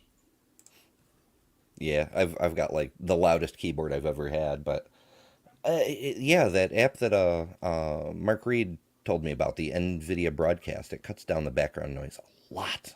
I like it. Yeah, very same much. here. Oh, also, Nee has a good suggestion. I went to the U.S. side to Niagara Falls during the pandemic. I went to the Canadian side, and I agree. It was really nice when all the tourist stuff was gone. I should have done that. It was lovely. Like, we got on a ferry, and we just had it all to ourselves. Nice. Yeah. I keep wanting to try the Maid of the Mist type thing so I can get photos of the falls from right underneath it, but I don't trust that my cameras wouldn't get too wet. I want to get a waterproof housing for them. I mean, I could just bring a GoPro, but you're never going to get like a cinematic photo from a GoPro, you know? It depends. It really depends. But also, we try, Majra. I'm gonna guess that's how you say your name. We try. Yeah, Eating these we haven't even let him gigantic. get into his real argument yet. We're just picking apart all his little bits of nonsense. Well, And it's I Matt. found the There is no picture. real argument. It's just preaching with some bare bones science with liberally applied quotation marks. Yeah, fair. And I found the picture. You did? Yeah, Oh, where's it from? it's from the Calico Mountains. Calico Mountains. Spelled like the cat breed? Yes. Meow. That was good timing. That's your fault. Uh,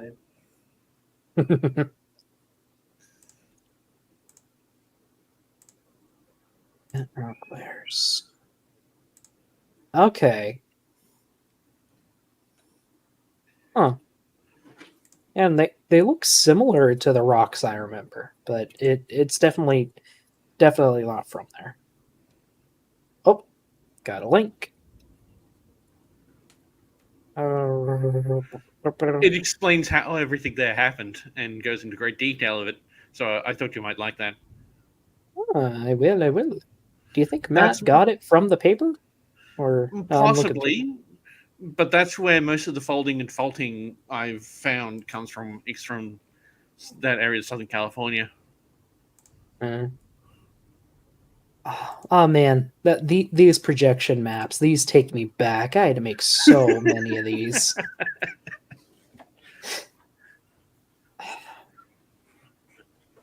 Oh, but they took out the lines. I love seeing all the lines. Well, I guess with like this one, it'd just be a tangled mess. Oh, what a tangled mess we weave. Yeah, geology is really weird. You come up with these crazy ways to model things that make absolutely no sense to anyone else. Oh, that makes perfect sense to me, but You're a Yeah. geologist. that's not the point. Ember, what do you think these are trying to show? I believe, according to the last graph I read of similar type, every black dot represents 5,000 hogs. Oh, there. So these are an extrapolation of an extrapolation. Oh, good. These diagrams are a way to visualize a 3D plane on a 2D surface, and then they took that 2D line that would normally be on here and turned it into a dot. So you're looking at the inside of a hemisphere, basically. Okay. And the closer you get to these outside lines, the closer you are to a 0-degree dip. So like a flat bedding plane. Whereas the closer you get, it's pointed like straight down. And each of these dots is mirrored from the actual line. So you've actually got to Oh. picture this in your head backwards with the connecting lines.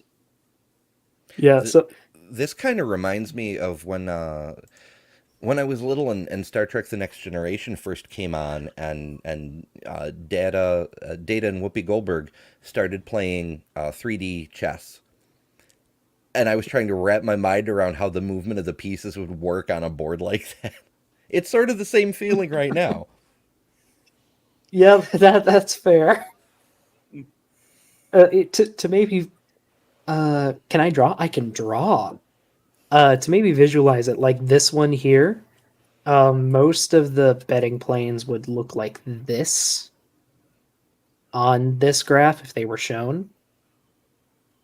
It's a way to visualize how the layers are bending. Okay. It's like if you imagine the layers as a flat sheet that intersects with the hemisphere. It's actually wrong way around. They're talking about dipping, so you're not talking about. Right, Yeah. right. Oh, you're right. So they should be like over here, Yeah. right? Right. Oh yeah, it's not mirrored. It's minus 90 degrees, right? Mm-hmm. So like if this is dipping at like 15 degrees, these are 15 degrees away from the center point. Yep. Yeah. Sorry. No, you're fine. I appreciate the correction. Anyway, this is geology with Matt Powell. Just whatever everybody needs to see on a freaking Monday. Gigantic mountain ranges, they're folded. They would have completely crumbled and also eroded flat. Everything would have been eroded flat. So again, Matt, 90% of that mountain has been eroded. You're looking at the bottom. Ugh. Darwinian evolution is falsified. No relation to Darwinian evolution either. Like, what are you talking about, Matt? Geology Well- mostly gives you the aspect of deep time. It doesn't have much to do with evolution. Yeah, Yeah, it doesn't. Well, Darwin went to the Galapagos and he studied the beaks of finches, which are pointy like mountaintops, and the mountaintops don't look like we think they should. It's up frickin' something. So Darwin was wrong about the evolution of mountaintop beaks or something. I mean, to be fair, Darwin did go fossil hunting in South America, so maybe that has something to do with it. Yeah. He a couple of people wrote in their logs that they were getting mad that this mofo kept jumping off the boat to go look at freaking rock outcroppings and such. But to be fair, didn't he name like 20 or 30 new species or something like that? Like, he found a lot of stuff. I'm not sure. I could be off on that. How But many species did Darwin? Let's go with name. Autocomplete's giving me about 250.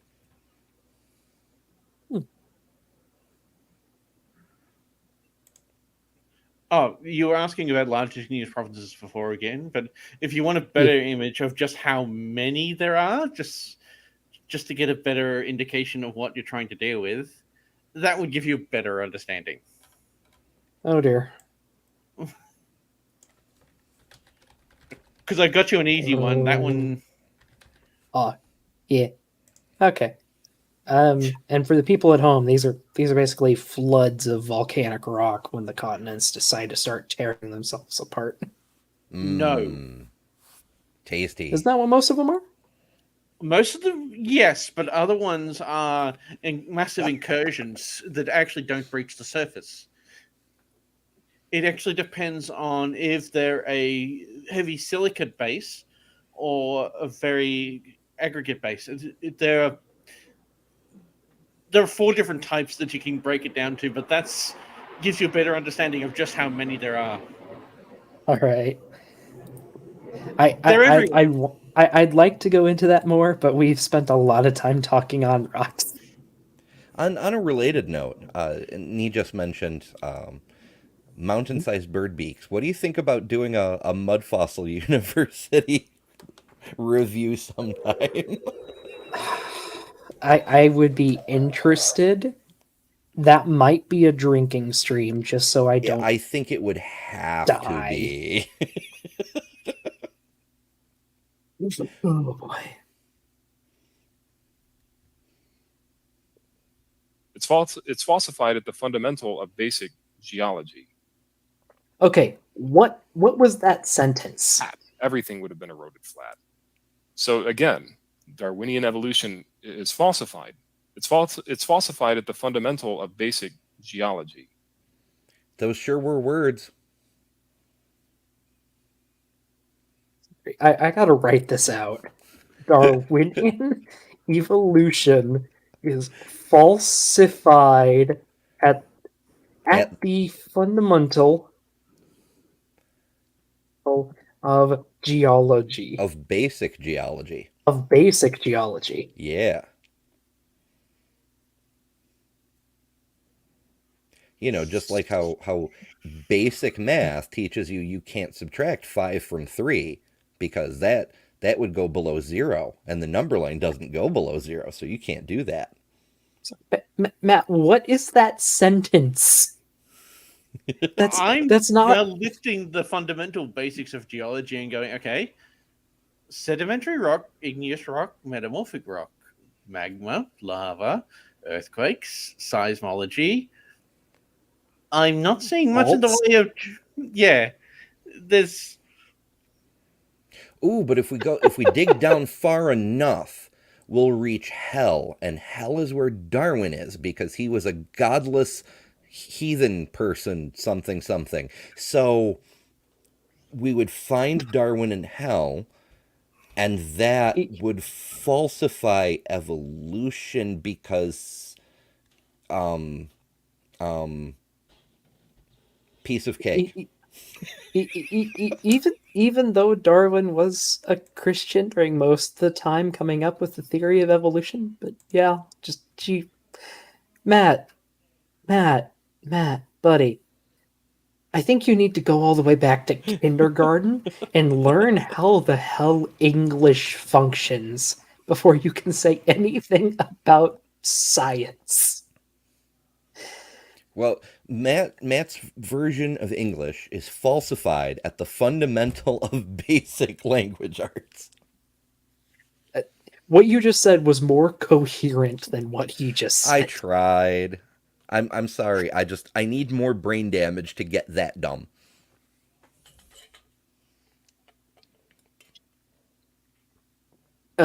Matt's English is falsified at the fundamental of math. That's how connected these things are. Yeah. Oh. Maybe you misspoke. Matt's English is falsified at the fundamentals at meth.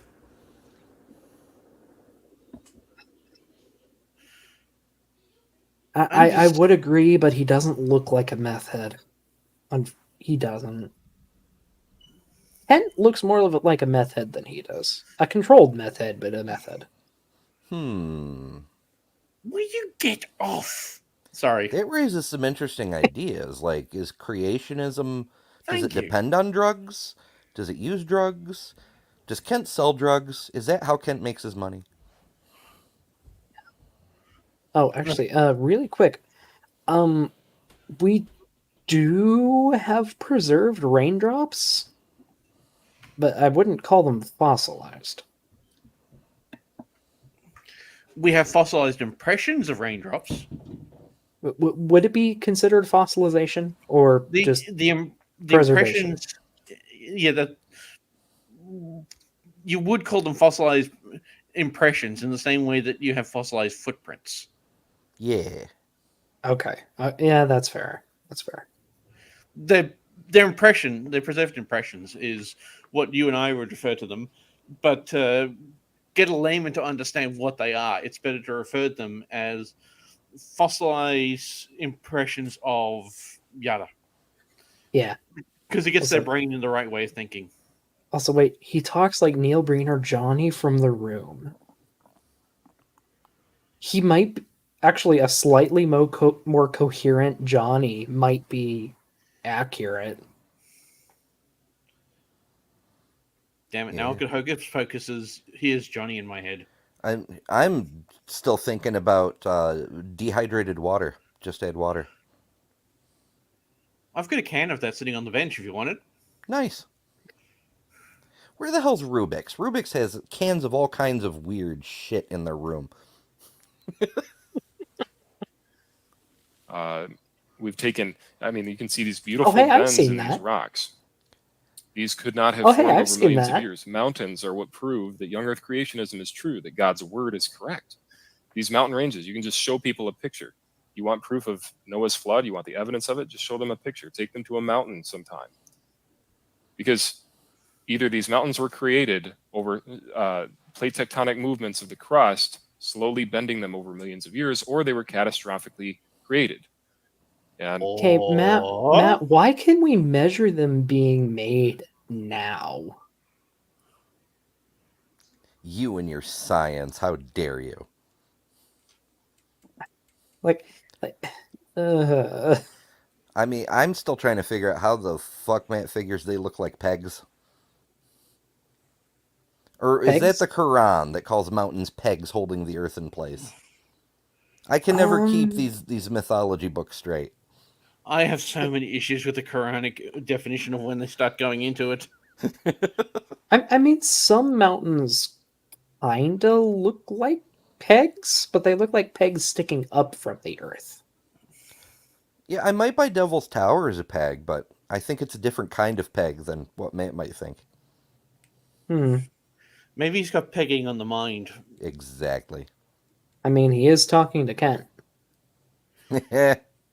There is also the And aspect of some of them are deposited on an angular surface, so they're not actually bent in the first place. Yeah, it's complicated. Also, I do agree. The pictures are beautiful. Yes, rocks and mountains are very pretty. Rocks I'm are cool. guessing- Take a geology class, everyone. Please. We need more people. I'm guessing that's actually somewhere in the American Rockies, just the way that it's looking. I'm guessing that exact picture popped up earlier. Yeah, the only two when I places I could Googled think it. it would be is either in the American Rockies or somewhere in the Andes. I got Mount Head. Mount Ted? Mount Head.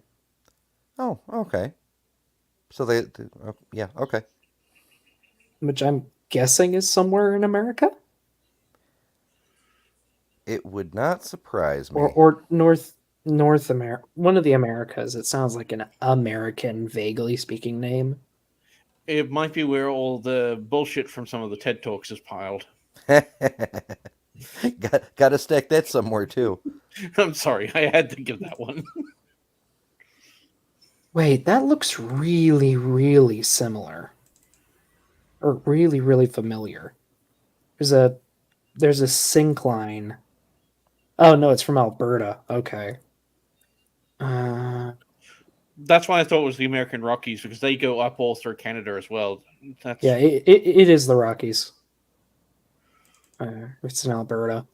But just looking at the foliage as well as the way that you can see two lines of mountains formation, the only two places in the world I could think that they would either be is South America along the Andes or through North America on the Rockies. That's about the best I can do.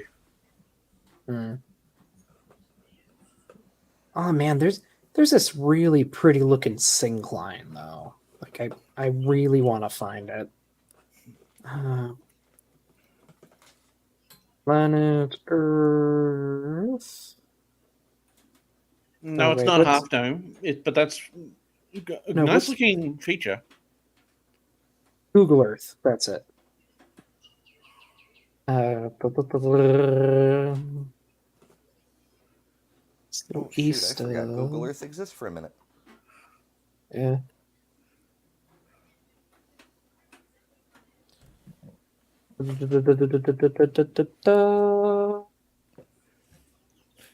More than one America is falsified at the fundamentals of basic geology.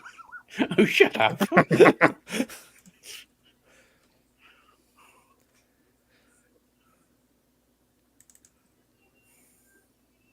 Hey.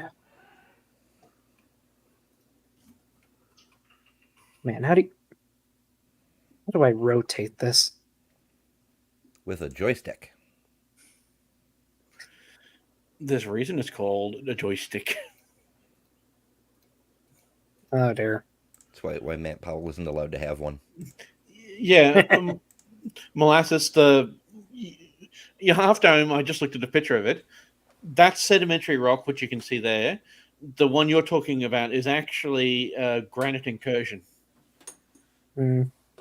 I can't find a picture, but there was this really gorgeous syncline near the field station I did a lot of work at.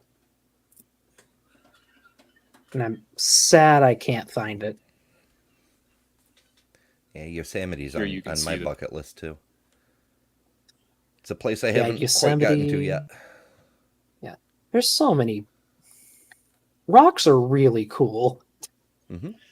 Rocks are really cool. they were in fact catastrophically created, that they were catastrophically uplifted. Take a look at these photos as we go through them, folks. We have dinosaur tracks that stomp through these layers. And again, I don't know what that is. That could as easily be a drop stone or some weird other deformation. It's a drop stone. Look at it. I mean, I know there are sauropod footprints that look vaguely like that. But if you actually look at the way it is, that is a saltwater deposit. How can you tell it's saltwater? No valves. The ionization of the... You should know this. The ionization of the salt actually allows the layers to fuse. So that would have been a coastal deposit. Believe it or not, I don't think I ever heard that. Okay, the biggest indication of where you can tell the difference between a freshwater deposit and a saltwater deposit. A freshwater deposit will always have very defined layers because when it settles, it slowly solidifies over time. When it comes to coastal deposits, because of the ionization effect of the salt in the water, it fuses a lot of the layers together. So you start getting a lot larger and thicker chunks when it comes down to the deposition. So when you look at that, see how large each of those layers are? Yeah. That shows you that's a saltwater deposit. So I would say that that is a drop stone somewhere off the coast near the end of one of the many glaciers, that it would be a drop stone. Huh. Yeah, I don't know. Maybe that just never came up for whatever reason. But no, I never heard that. Look it up. It's easy to find. You find that that's the easiest... Sorry. What the hell was that? The aliens are coming. An F-35. Do you live near a military base? Well, considering I'm ex-military, my choices of where I could go for a lot of my treatments was very limited. So I had to actually go where there were a large military base. That's where they sent me. So, yeah. That makes sense. Yeah. But if you look into the way that sediments are deposited in saltwater areas, because of the way that salt ionizes with the sediments, that's why you get that divide. You see where the Muslims say that there is the salt and the fresh water don't mix, and then they'll show a picture of that line, the deposition line that you see on a lot of coastal areas. That's caused by the salt actually ionizing with the sediment in the water, and that is what allows it to settle a lot faster than it does in fresh water. Okay. But because it's also ionized, it also congeals a lot into larger chunks, and that's why when you actually look at the difference between a saltwater deposit, it's almost like it's big, an inch or two of a layer, and there's no individual lines between it. Whereas if you look at a valve from a freshwater deposit, you can see individual tiny little millimeter thin lines. Oh, I could have sworn I've seen millimeter thin lines in saltwater though too. There are very rare occasions which it can happen, but it's very rare. Like sorry, just going back to my hometown, there's a lot of layers that are like less than a centimeter thick, like a lot of them. I was just giving an example, but they can actually be compressed from about an inch down to a centimeter. But that's getting into more pedantic aspects of it. But what I'm talking about is when you come down to the very, very fine lines, like you can see individual valves of it. Whereas when it comes to saltwater deposits, yes, they can be half a centimeter thick or 2 or 3 inches thick, but it's usually over a long-term deposit. Right. I don't doubt you, but I can't find anything online about that. If you could find a source for that, I'd really appreciate it. Like I said, I don't doubt you because that sounds accurate to what I've seen for the most part, but I just can't find anything on it. Just looking at Like, your that textbooks, might be a bit more advanced stratigraphy. It's marine geology. It would be in one of your textbooks, but there you go.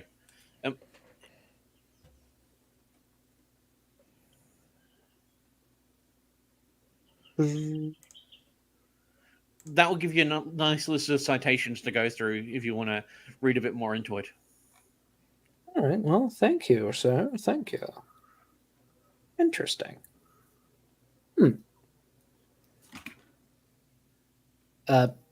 Okay. Though, once again, I will say we have found sauropod footprints that do squish through layers like that. That's just because sauropods were really freaking heavy and the layers hadn't been fully lithified yet. So we do have an explanation for that if this was a dinosaur footprint. If it was. And again, I would get into more of this, but for sake of time, we're going to move on. And in between the layers. Oh.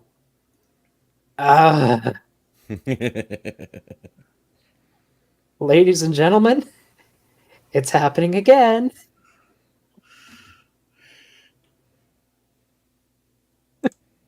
At least he's not a professional GL, or at least he doesn't have a degree. So he has a bit more of an excuse. In fairness, there should be identical amounts of C14 in those layers. Yeah, more or less. It doesn't prove what he thinks it proves, but he's technically correct. This is a way that we cross-reference the fact that Noah's flood is true. We cross-reference this evidence. We used this dating method wrong on this outcrop. So if we use it wrong on other outcrops, it proves we're right. Let's use it wrong on multiple things, and if we get consistent results anyway, then it fundamentally disproves Darwin at the basic level of, I guess, radiometric dating too. Why not?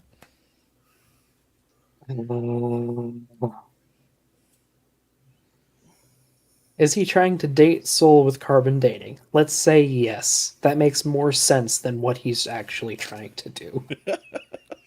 I'm going to assume they meant soil, but let's just go with Sol. Coal. They spelled it SOUL. So that's closer to soil than coal.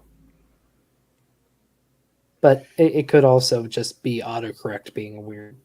So I don't know. Yeah, my phones are constantly mangling words on me. They did mean soil. Which, I mean, you can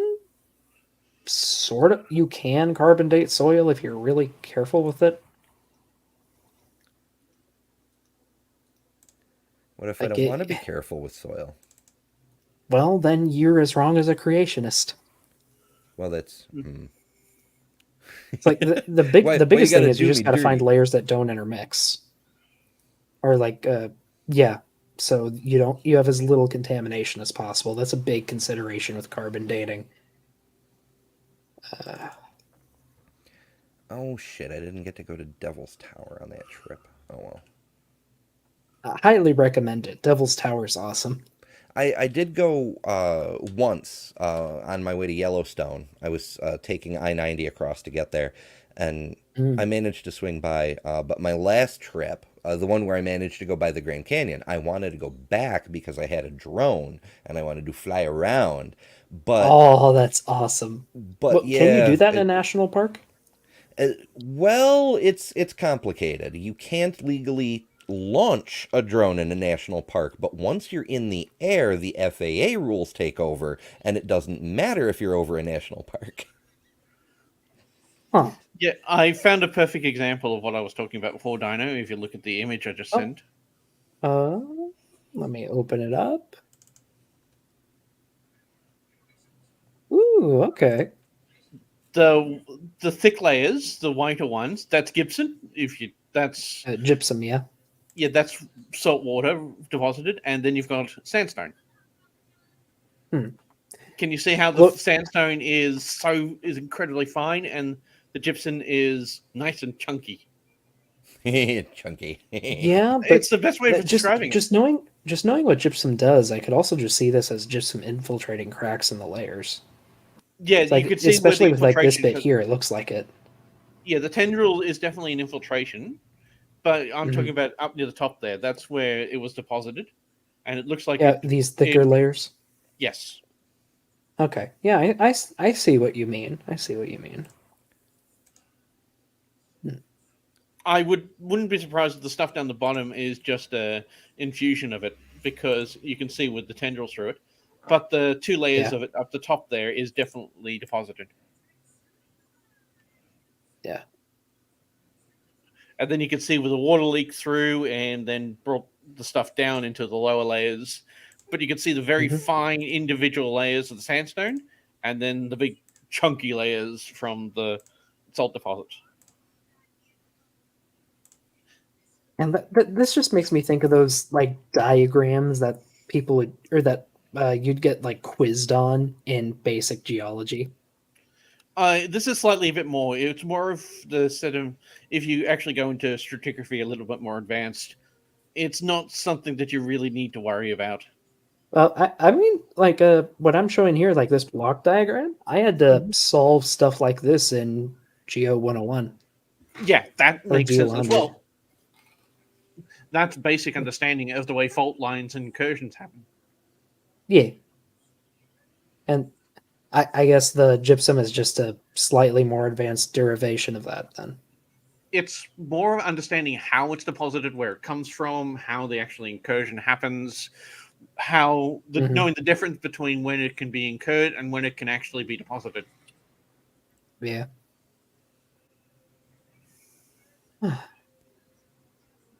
Geology is complicated, people. Why do you think there's different fields of it? Speaking of which, I finally found one of the things I was looking for. I grabbed a short video of this weird rock area on I-70 west of Denver. It's in the area like between the mountains that Denver's in, and then the mountains further west. And it's I am showing it. Okay, I shall hit play. Like I don't know what to make of that. It looks like, I don't know,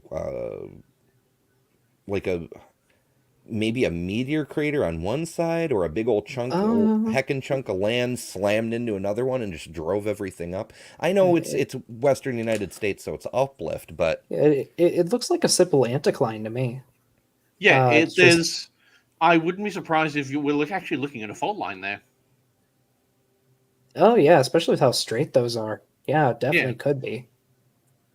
Just looking at the backgrounds around as well, see how it's got the split mountain effect you get from fault lines?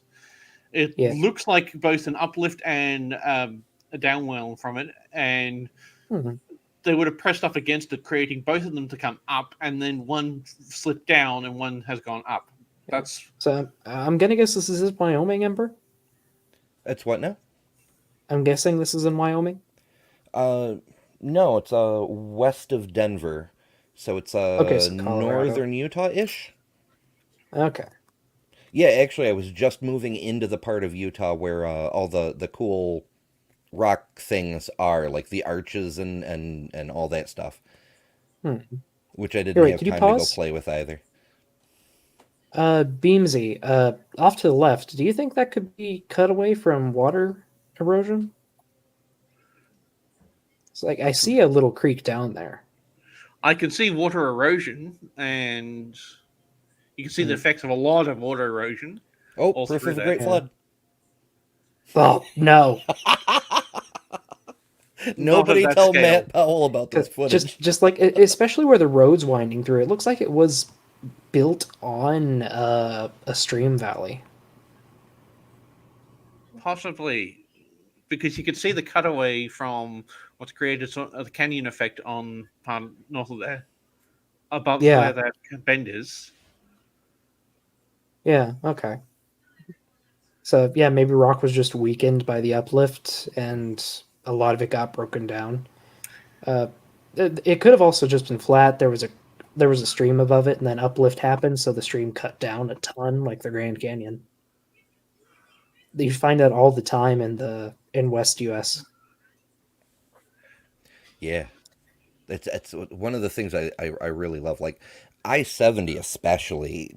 Just once you pass through Denver and head west, you're in the canyon with the Colorado River, and you get to Hmm. see the chunks that it's cut out of the brand new mountains. It's so freaking cool. And then as you keep going, you run into I don't even know if this feature here has a name where the road crosses this line of just chunky rock, but it's just there and it's so cool. And I'm like, there's so much geology out west that even this amazing outcropping, it's small potatoes compared to the other stuff there is. Yeah.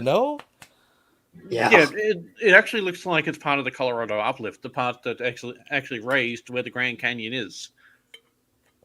Just looking at the coloration of it and trying to see where the link is, I don't actually know. But again, it's one of those occasions you'd have to get boots on the ground to get a better understanding of it.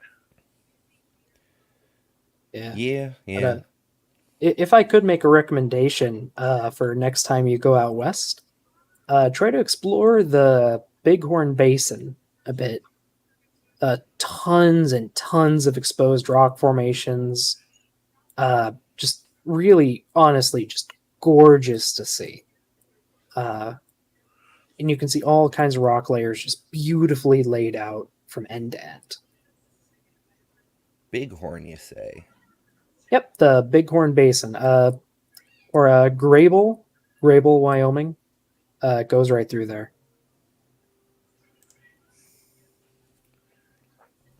Yeah, I definitely want to play in Wyoming some more. There's a Yeah. lot of places I want to go see. I want to that area in, I think it's western Arizona, with the very cinematic looking buttes just like sticking up out of the desert.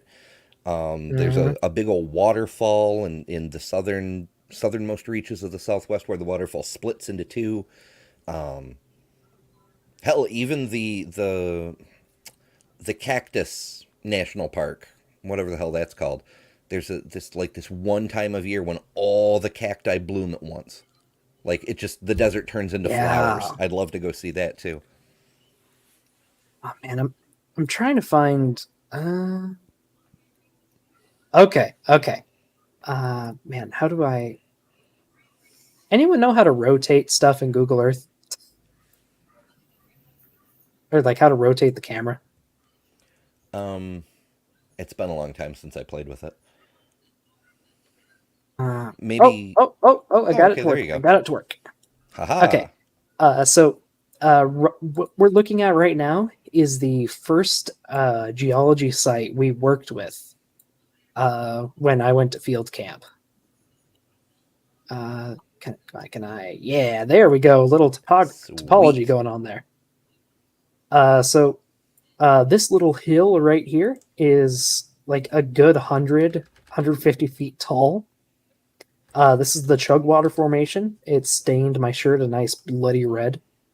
And climbing up it is an absolute nightmare because it's basically dirt.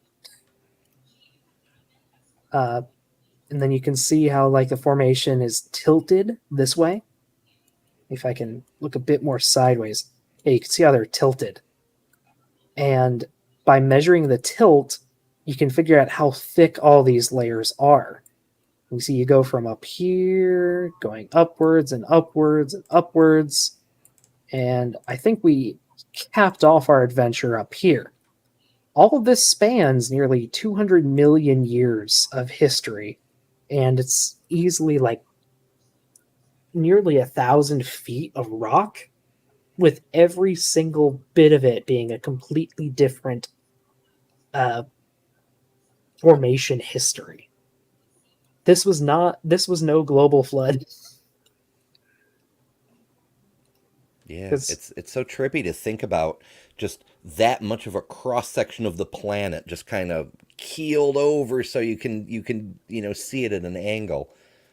Yep. Just like you start with soil, going up to like salt flats. Like right here, actually, is where I found some dinosaur tracks.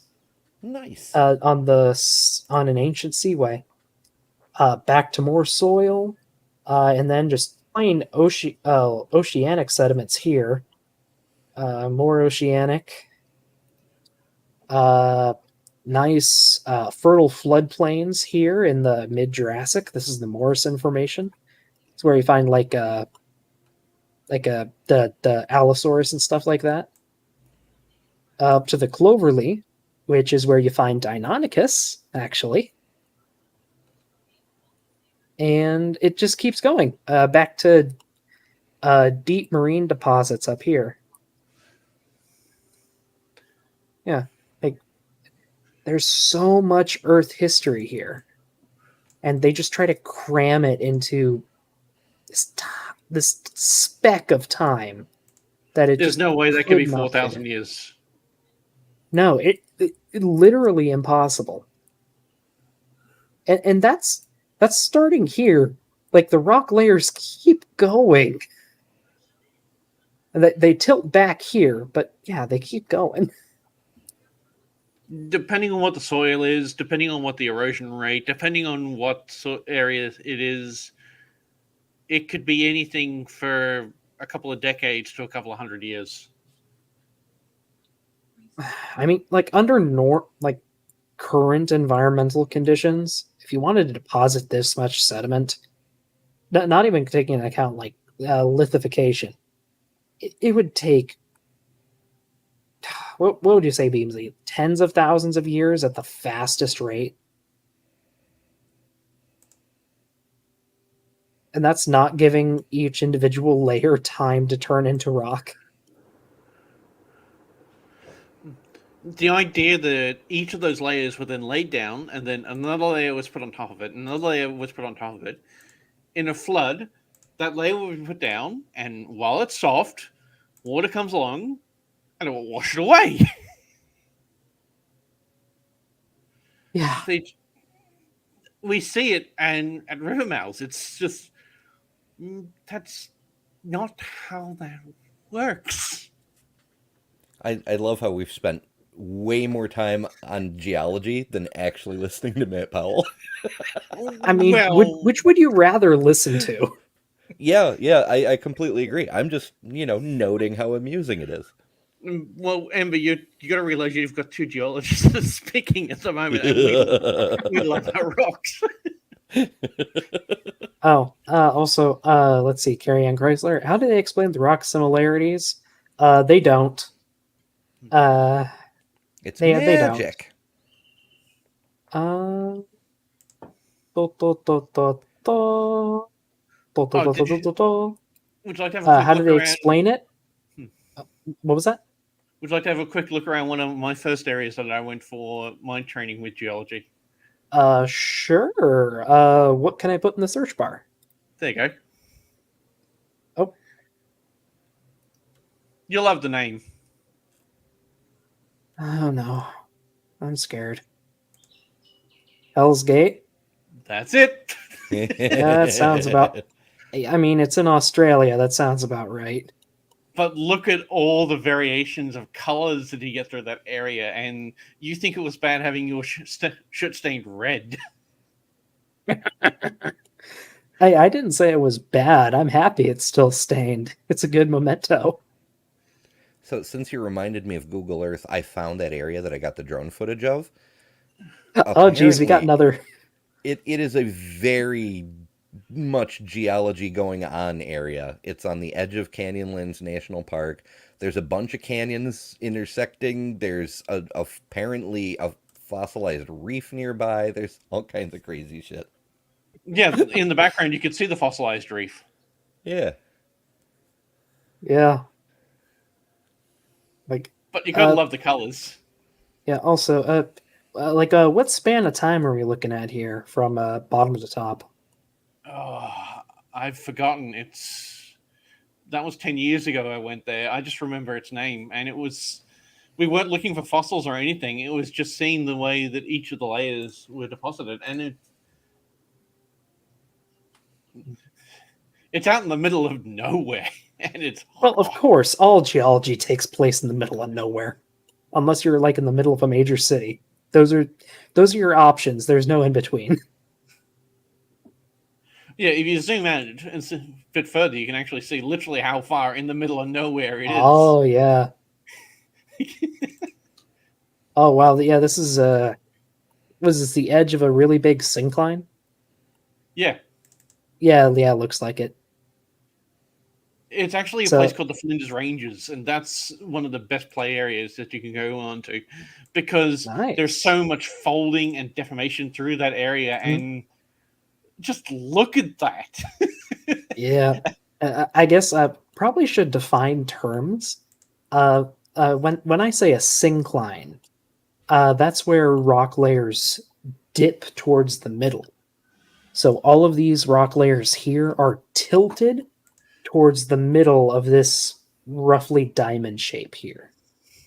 And that also means that the material in the middle is probably the youngest, and the material near the edges is the oldest.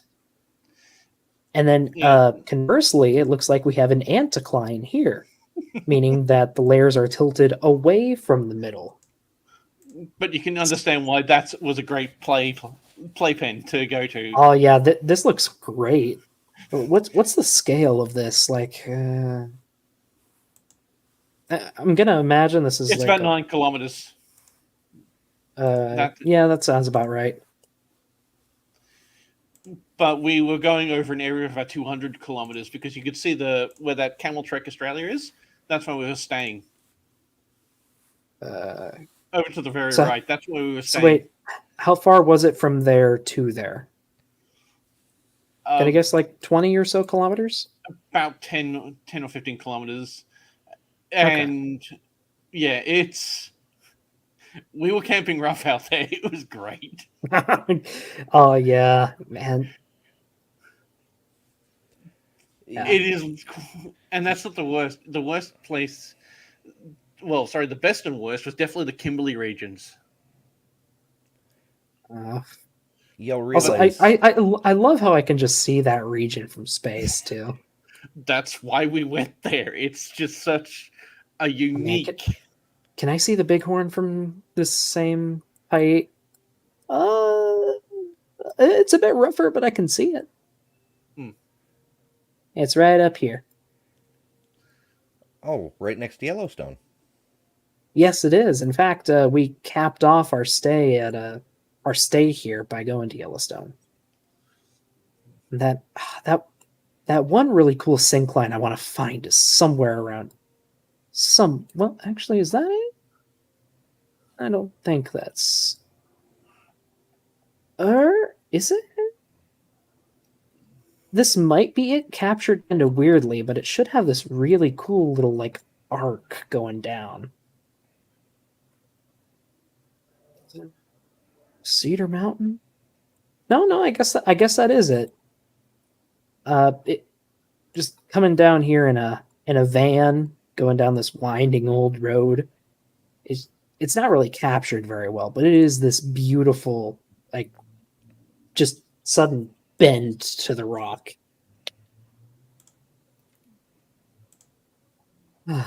It's fun. It is fun. Hell yeah. Also, best of luck to you, Caterpillar. Hey, Cata. Hope everything goes well. Oh, well. Let's see what Matt makes of C14. C14 and all of the coal seams across the world. Okay? C14 supposedly only lasts 50,000 years. So that should be non-existent in the bottom layers that you see. But yet they could take a chemical analysis of the bottom layers, middle layers, top layers, and they're all the same amount of C14. That means that these chemicals were all created at the same time in the recent past. And this is what explains the vegetation that was crushed and layered. Matt, what does that mean if we find another outcrop and it measures a different age? Notice he doesn't say what age it measures as. Yeah, that's true. Down in during these this flood, because remember, vegetation and stuff being sandwiched together is what creates coal. And so atheists go on about the heat problem. That's the most popular objection you'll hear to Noah's flood, is that there was a heat problem. It generated too much heat. If you have rapid plate tectonic shifts in the crust. Oh, he's aware of the heat problem.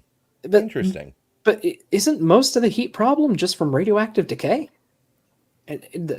Well, I guess it's partly radioactive decay and partly tectonic plates. Remember that maths I put into the chat a while ago, a couple of weeks back, that gave the mass just the numbers in there is terrifying, and that was just friction of motion of the crust. Earth would be a glowing ball of plasma. Yeah, I just did the maths on the viscous drag. I didn't do any other maths on it, and the viscous drag alone is terrifying. Yeah. But that's just flat out false, because you need heat to be able to create all of this. So it doesn't, these gigantic coal seams need. Okay, but Matt, it wouldn't absorb enough heat. So Matt explains that he has no idea how severe the heat problem actually is. He just heard the word heat and went, oh yeah, we need that to bake the coal cookies. Maybe if I could write an analogy. Matt's talking about flicking a match into a cup of water, when what would really be happening is pouring a bucket of lava onto a cup of water. It's not going to handle that heat very well. Well, the basic but don't do that, you get a steam explosion. Someone had been doing the maths on it, and I think the numbers that were coming up were around 30 to 32 million degrees Celsius. Oh, is that all? How hot is the sun? About 6 million. What's the temperature of a white dwarf? White dwarfs are the hottest stars, right? No, blue-white supergiant is. Yeah, the best way to describe the heat problem is thermonuclear devices per square inch. But what's the megatonnage on that? Honestly, it doesn't really matter. Like the difference between Zarbamba and our first attempt at a hydrogen bomb, the difference between those is so minute on this scale of heat production. It really doesn't matter. Yeah, no, Ember, I think you're off still. It's the difference between the Tsar Bomba and me doing this with my lips. If that went through. Yeah, that's what I mean. Like the first test of the hydrogen bomb versus Tsar Bomba, it doesn't make a difference which one you calculate with because of the magnitude of energy being produced.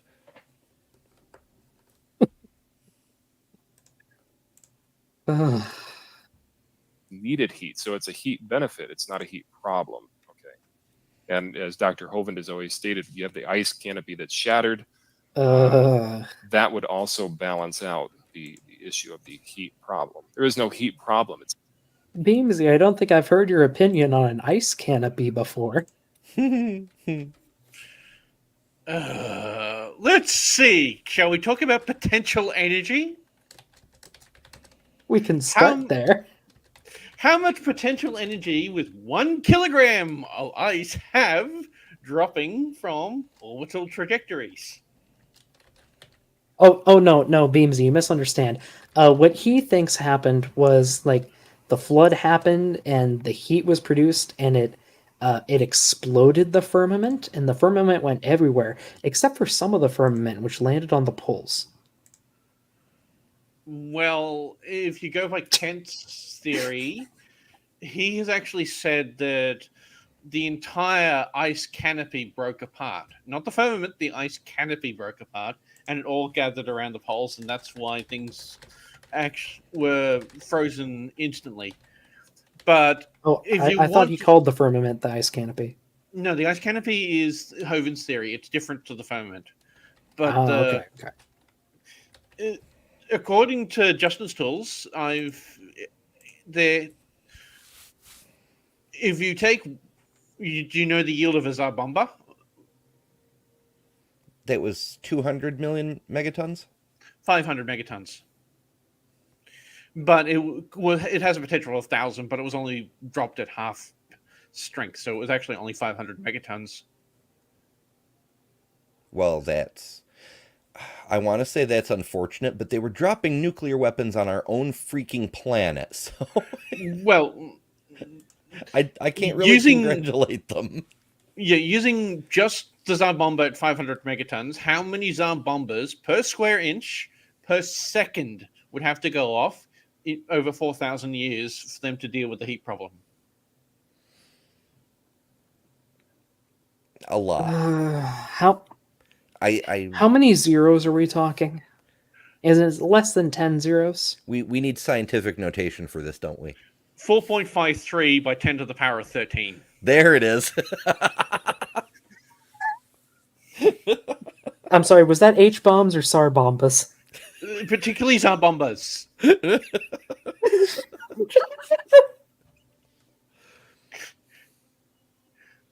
This was at 500 megatons. So you got, for every second, for every square inch of the surface of the planet, to deal with the energy, you would have to detonate 4.53 by 10 to the power of 13 Tsar bombers every second for every square inch of the Earth for 4,000 years to deal with it. And thanks for correcting me. It was only 60 megatons, so it's 10 times worse. It's to the power of 14. Oh, wow, that makes it so much better.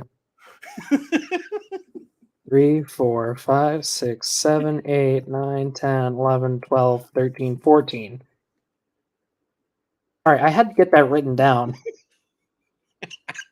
What is that measured in?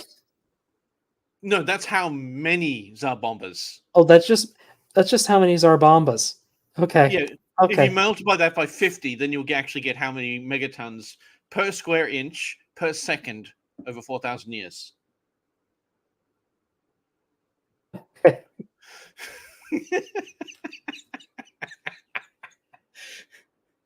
But that I'm using someone else's math. I wasn't going to do it myself because I would be here all week. Oh, jeez. Oh, hey, it fossilized clams on Mount Everest. The way they had to figure it is they had to find the decay how much energy is released by one decay reaction of every single radioactive element. Then they had to figure out what the friction of both the viscous, the upwelling, and the subductions of all the plates would do, which is the friction temperature. Then you have to take into account of the lithification effect, because if you've ever made a large slab of cement and touched it, it gets really hot. And so all that sedimentary rock would have to lithify some way, and the temperature that produces is a chemical reaction. That's not a nuclear reaction, that's just a chemical reaction which produces heat. Then you've got the heat that would have come from the sun. Then you would have had to... Yeah. Oh, water boy. would be the least of your worries. It's just, oh no. So are we at the point where like the solar system is on fire? Heat, just by the sheer heat transmitted through the vacuum of space. Well, the Earth would be warming the sun.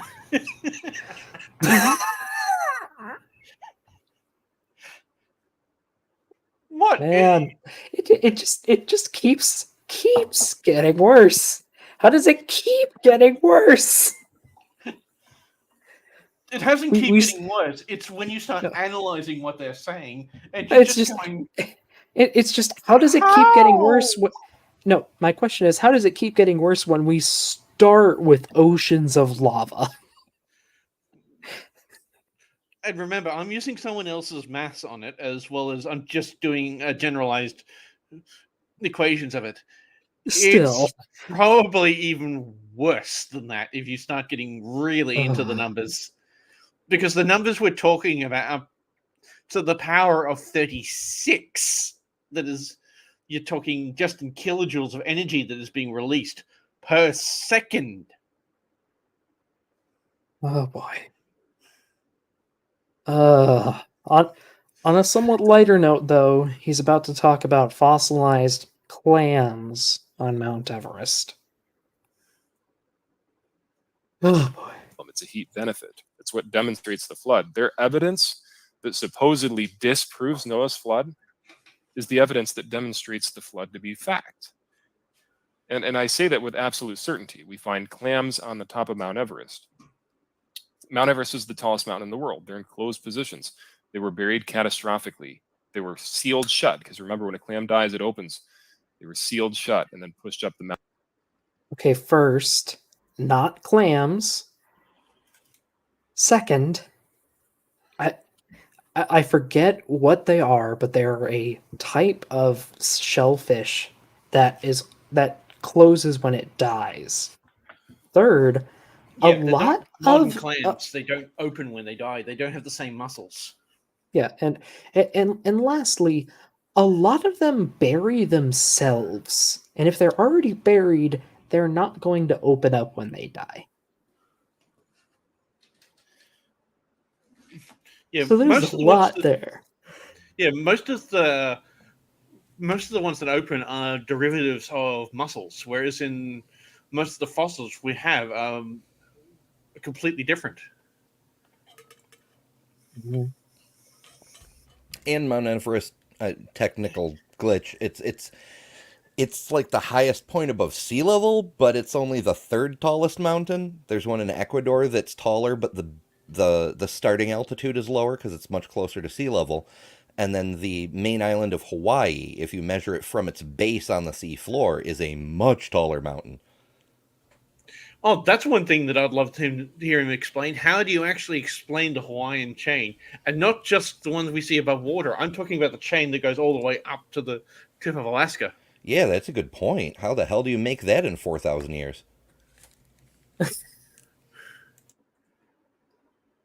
You can see them quite clearly if you look at it on a map. You can see follow the chains. Yeah, that always fascinated me when I was learning about plate tectonics. I got my hands on one of my parents' college textbooks, and it was when they went to college, plate tectonics was very, very new. It was the cutting edge science at the time, and it explained how the continents fit together and whatnot. And then I'd look at things like the Hawaiian chain, and I'd be like, how the fuck? Because like the Pacific plate's moving, I get that. There's a hot spot that's punching right through the plate. I'm like, how does that work? It's not actually punching through. It's a little bit more complex than that. Well, of course. Punching through is an okay analogy.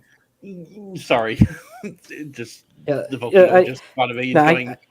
I know, but it's an okay analogy. It gets the point across. Yeah, I was like 3 years old when I was reading this textbook, mind.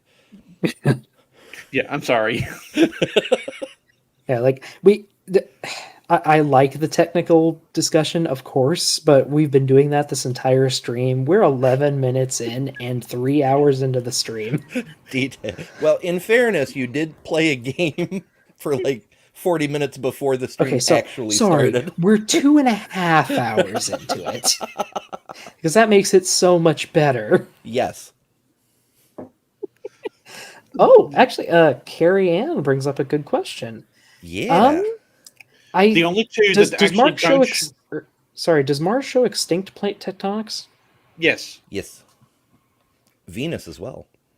No, Venus doesn't actually show tectonic movement. It actually shows catastrophic plate movements. What they think actually happens is because it still has a magnetic field. We haven't seen it, but if you look at the scans of it, they think that Venus resurfaces itself with a major igneous eruption every few thousand years because there is no water to allow for the plates to actually move.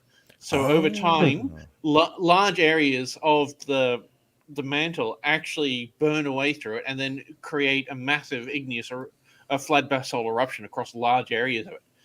That's why if you look at any of the deep scans of the Venusian surface, you see large areas that look like water has come up and flowed but that's made of rock. Let's see if I can find that again. The deep scans of the Venusian surface. Interesting. Yeah. Can they get those via satellite? Yes. Yeah, we've got new the latest. I think Messenger took some scans when it went by with its super radar, whatever the hell it's called. No, there's been 2 orbiters that have actually done a deep scan of it that went around. This was back in 1994, and it was Magellan that did the original ones. The Magellan radar altimeter.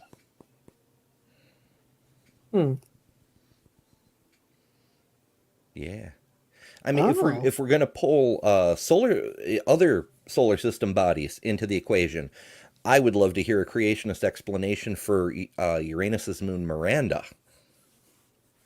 Oh. Yeah, if you look at that scan image that I just sent you, you can see where basically the flood basalt eruptions occurred. Ooh, are those the red? Yeah, red bits? that's the elevated bits, and you can see how it would have flown and down and created those upwellings. And then you could see the lower, because that's a topographic scan.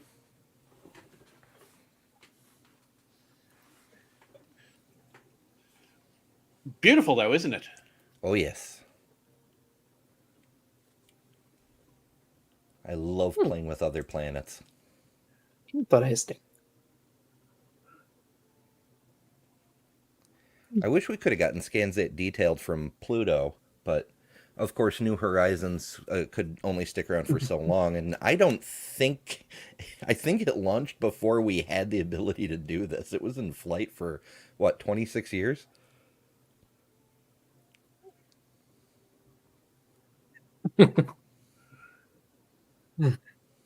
I do not know. I do not know. Yeah, this is a complete article in regards to it, and it goes a bit more into the Magellan ones, and you can see the 3D scans are showing where the volcanic activity occurred.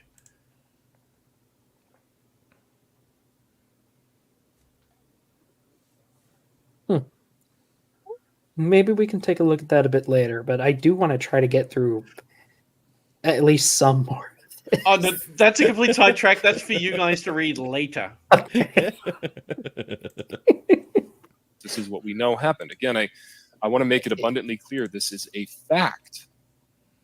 People who think that Noah's flood is false, it's just pure conjecture. It's false. That statement that Noah's flood is not true or that it's impossible. People say, how could the world possibly be covered in water? Look, 71% of the Earth right now is covered in water. 71%. We live on what's known as the water planet. It's not a far stretch to think that God could create a flood and judge the creation 4,000 years ago, 4,500 years ago. So, like I said, we find these clams, these mollusks. These are 29,000 feet above sea elevation. Incredible. Why are we finding these fossil creatures, these sea creatures? We're finding whales on top of mountains, perfectly preserved. Again, these creatures were very catastrophically during the flood. Not really perfectly and if the flood isn't true, preserved. what could... Preserved, but yeah. And they've never found fossils up on Mount Everest. It's always down in the lower peaks that they found the fossils, because no one is stupid enough to go fossil hunting up at the Rainbow Way. Could you fossil hunt via drone, do you think? Or would winds be too high? It would be too dangerous, and as well as the atmosphere is too thin. That's a really good point. For the drone rotors? Yeah. When I was on doing Grand Canyon, I took a flight over it, and remember, Grand Canyon isn't like stupid high or anything, but even so, it was high enough that the drone auto limited itself to a much lower maximum altitude because of the thinner air. No, there's 2 ways that rotor-driven devices work. If you've got one that's designed that goes like an aircraft's wing, you see stuff like that on the Super Sea Stallion. Large, thick wings, they can actually go quite high. But then you've actually got ones that directly push off the ground. That's the cheaper one, because you're only resisting off to a certain altitude, and it's got nothing to do with the pressure. But it gets to the point in which there's not enough air for it to push down. That's why it cannot go to very high altitudes. Yeah, I remember the old DJI Phantom 4s before they put the altitude limiters on them for FAA compliance. They used to be able to get up like 26,000 feet or something. There's people who still hack them, and like if you remove the GPS chip, then it'll fly in unsafe mode as if you were flying indoors, but it has no idea how high it is, so it'll just keep going up. But it will get to a point. Genuine question: would you be able to compensate for the lack of propeller action with, say, a helium balloon that can expand or something like that? No, you'd need to make a rotor similar to what you have in the one they sent to Mars. Yeah, it's what Nee was just suggesting, is use a Mars drone type where it's able to. I mean, the atmosphere on Mars, depending on your altitude, of course, because the Mars's surface is an entire order of magnitude difference. It's a 30-kilometer span from top to bottom, so the pressure varies wildly depending on how high you are. But in the lowlands, you've got like 11 millibars on a good day, which is literally 1% of the Earth's atmosphere.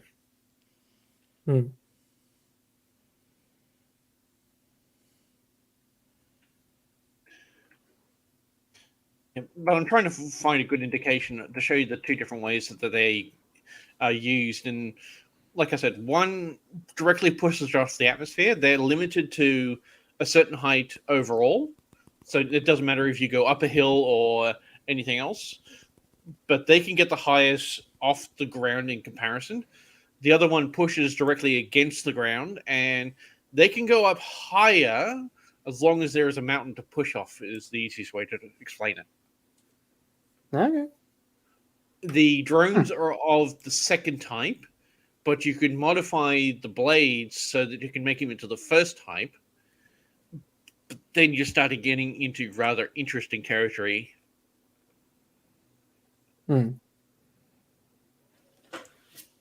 Ah, well. We made another minute before going other tangents. What can we say? We're all prone to tangents. Yeah. I'm sorry, I'm full of useless information. We all are.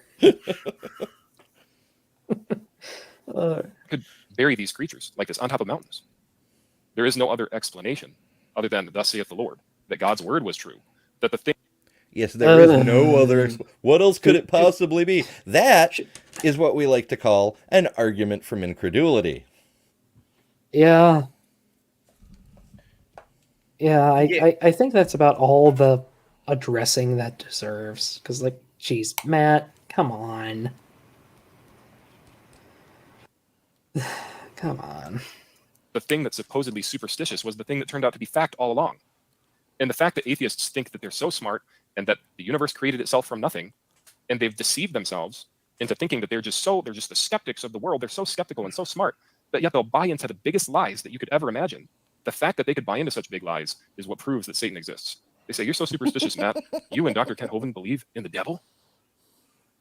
No, you, Matt. No, you. Yeah, Matt thinks he's so skeptical and so smart, and here he is buying into a lie. Why did he actually also say that it's the atheist that believes that it came from nothing? No, I believe it came from nothing because and so does he. But anyone who's an atheist that say that it was a natural occurrence of the Big Bang, there was nothing before the Big Bang. There was something, but it's not something that you would understand. I did get an interesting comment pertaining to that nothing thing recently. I can't remember who said it off the top of my head because my memory is very hit or miss sometimes. But basically, it went along the lines of, if we're talking about prior to the Big Bang, when there is no time and therefore no law of cause and effect, then we not only do we not know that a nothing couldn't give birth to the universe, so to speak, But if there was nothing there, and no law of cause and effect, and no law of time, there's nothing to stop nothing from giving rise to the universe.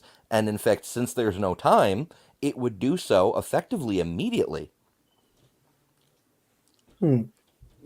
It's a matter of a complete misrepresentation of the position that people are actually taking. It's people like myself and him that because it was something that was created by something else, yes, then it comes from nothing. But if the universe is a natural occurrence, no, there wasn't nothing before. There was something else. The Big Bang is just a shifting of the universe from a state of zero entropy and high energy and no distance to a state of how misrepresented again. It's a position of zero distance, infinite energy to infinite distance and zero potential energy. Yeah, that's the heat death thing. And we're currently on the slide down that slippery slope. That's one way to look at it, yeah. But it bugs me how he attacks atheists. Atheists believe this. And, he strawmans the argument, whatever. I have never heard him address how we know the Bible is true as opposed to any other holy book. Like, we know the Bible is true and not what the Hindus say because of X. No, it's always the atheists are wrong. Ember, it's really easy because the Bible is the word of God. And the Bible says it's the word of God. And God says that the Bible is his word. Mm-hmm. Yeah, it's so perfectly circular that way. No, it's just he always does this, and a lot of other apologists do too. The black and white fallacy. Either you're a young earth creationist Bible literalist, or you're an atheist. Those are your only two options. And here I am with my ideas of the Teotihuacanu, and that's different again, because they don't exist within the universe, and they only just encourage the universe to come into existence.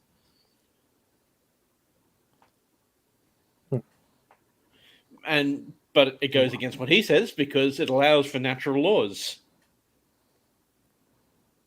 And like for me, I don't know how the universe came into being. I don't know.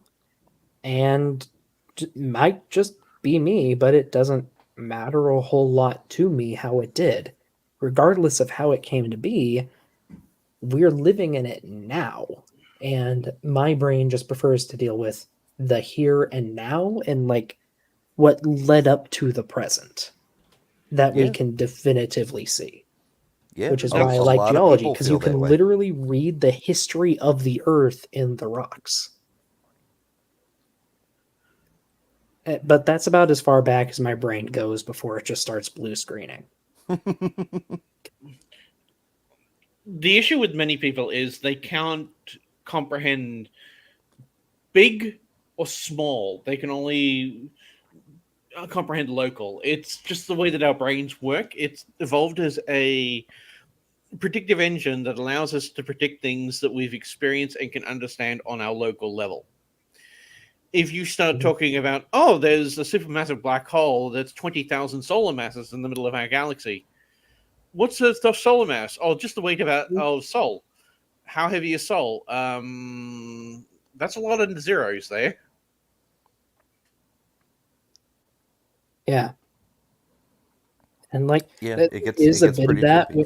There is a bit of that in regards to just geology in general, but it's close enough that I can comprehend it and I can work with it. When we say long time in geological terms, that's tens of thousands of years. A long time for us, for a normal human, would probably be, a decade or two. No, when you say long time, geologically speaking, we're talking tens of thousands, hundreds of thousands, millions of years. Things that we don't experience. I mean, in terms of the life of planet Earth, like if we're going to compare it to a human lifespan, Earth was born about a century ago, and humanity was born like an hour ago. I'd say rather less than that, but rough approximations. Yeah. I mean, what's an order of magnitude or two between friends? Yeah. And biology speaking, there's a fudge factor about, well, what do you mean by humans? Like, are you talking Homo sapiens, or are you talking the entire Homo genus? Or do you want to go all the way back to Australopithecus, which could get us to, maybe 3 million years? So now we're only almost 1/1000th of the time the Earth has been around. And actually, honest question, Beamsy. In your beliefs, do you believe that living things have a soul? Or is it like just humans that do? No, nothing does. It's more of Nothing does. Okay. we were created with initial spark, and that's why that spark is what grew into us. But it doesn't have any aspect onto it other than the initial starting of things. It's like an ignition kind of thing. Something started it. The literal spark of life. Yeah, that would be the best way of putting it. I can get down with that. Just curious, because like in some of these creationism discussions, like the question comes up: when did humans get a soul if animals don't have souls? And if you believed that, I was curious where you would fall on it. No, it's the aspect of the spirituality exists outside of the universe, but it has no bearing within reality. So there's no room for a soul. Okay. But there's something that could have set everything into place, and something that actually, say, the Tale of the Dino could have actually fully understood. One little nudge at before the Big Bang allowed for the Big Bang, and knew that we would come out of it. That is one possibility. And I cannot refute that. I don't know. I have no evidence for it, but I have no evidence against it either. That is the 20-cent summary of it, because I need to go into great detail about what it comes into it. But of course. Yeah. But that's, again, is one of my personal beliefs, and it can be abandoned because I realize that I can't prove it. I can't disprove it at this time. It is something that I'm comfortable with, and it's something that I use to define part of my life, and it makes me comfortable in some things. But I don't expect any of you to believe me, because there's no way that I could prove it. Whereas in what I've gone through with geology, I could show you everything I know, because I can go into immense great detail of everything that I've learnt. Mm-hmm. Because one is a feeling, and a projection of what I'm comfortable with, based on nothing, is the best way of putting it. And fair enough. And again, I have my whole thing is I'm not a religious person. I don't care if other people are, as long as it doesn't negatively affect others. That's why I don't push mine. It's a matter of it's mine. It's my personal belief, and the people that I am around, they share a similar belief, and we follow through with the rituals of it just to allow for comfort and an ideal of what it is. Mm-hmm. But it has no bearing within reality, and we have to be aware of that. And that's why I go for the covenant of the stone, not the covenant of the air or the water. Carrie Ann brings up something completely suitable to theorize about the things we don't know, our greatest attribute. I mean, I can kind of agree. But again, I don't know what this is. Let's find out the explanation. But that's what I mean. I don't talk about it much because it doesn't really bear much in reality. And until I can understand it a lot better, it's not something that I would really share with someone unless they're absolutely curious about it. That's why I don't talk about it much. Okay. Well, I mean, hey, maybe someday, Ember, you could do a special, like whatever. Sorry, I don't remember, but Beamsy's Religion Lives interview. Yeah, it's possible. I did one with Amy, and that went for about 3 hours. Feel free to send me the link, because I am curious. I like learning about religions. Yeah, it actually, again, we just got the 20-second summary here, but it sounds very, very similar to what I came up with myself when I had rejected all the religions on offer and was trying to find meaning on my own. That's partly why I have the name I do, because the idea of an ember relates to the spark of life concept. Hmm. So it's very fascinating to me.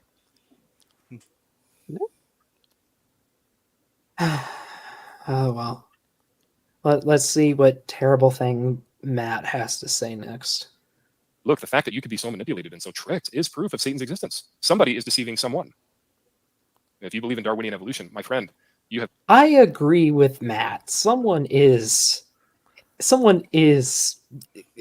whatever the hell he said. Someone Misrepresenting. Yeah. My brain is turning into someone mush. is being deceived. Yes. However, there's so many fallacies in that sentence. Like, Yeah. I have a toothpick, which is proof that Tolkien's Ents are real. Apparently, it's a non sequitur on top of a false analogy, on top of an argument from ignorant. It's a whole geological column of bullshit. Yeah, and he's also an idiot. Yep. A cavalcade of cow dung. You have been deceived because we have demonstrable fact that shows the contrary. Mollusks, mountain, again, I could go on and on and on and on and on. I'm going to try to go for just 10 more minutes here. We have these fossilized trees. They go through multiple layers. Fossilized the trees. polystrata fossils. Okay, just short summary. Some of them are plant fossils that do seem to stretch through multiple small layers. That's because back when they were alive, there wasn't much around that could decay them. So they just kind of stood there for a couple centuries. Or they grew up through the layers, and sometimes they're not that at all. They're just a lava tube. Yep. Sometimes they're incursions. Sometimes there's all kinds of things, and there Yeah. are several. It varies depending on location, of course, but there are several that show signs of root regeneration at a higher level, showing that the base of the trunk was buried, but the tree wasn't actually killed, regrew roots, and then the rest of it was later Mhm. buried by something else. And most of them are Yeah. not trees. So trees with quotation marks. Yes. Tree-like. But yeah, Yeah. that's one of the reasons that the petrified forest out west exists, Mhm.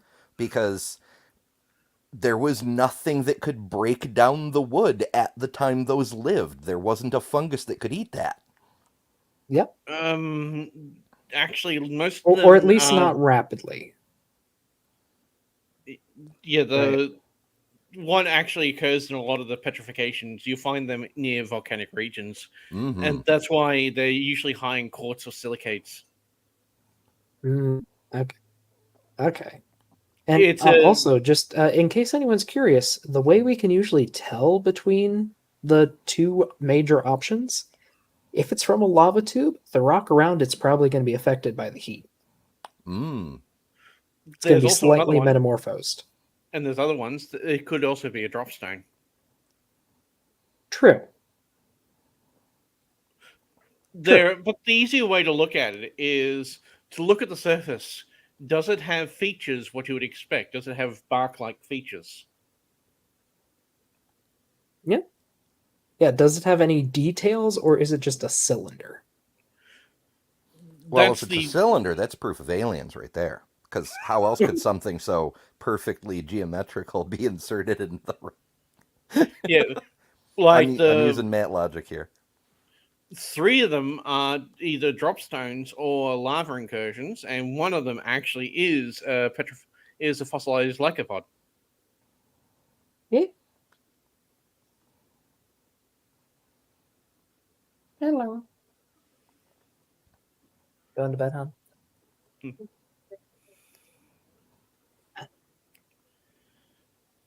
It's just a complete misrepresentation of what you can see, because we can explain it perfectly clearly exactly what it is.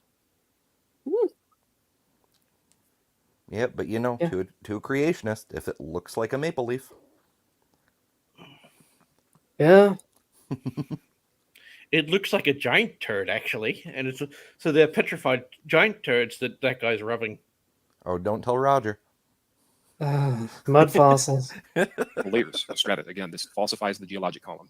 And if the geologic column is false, Darwinian evolution is therefore false.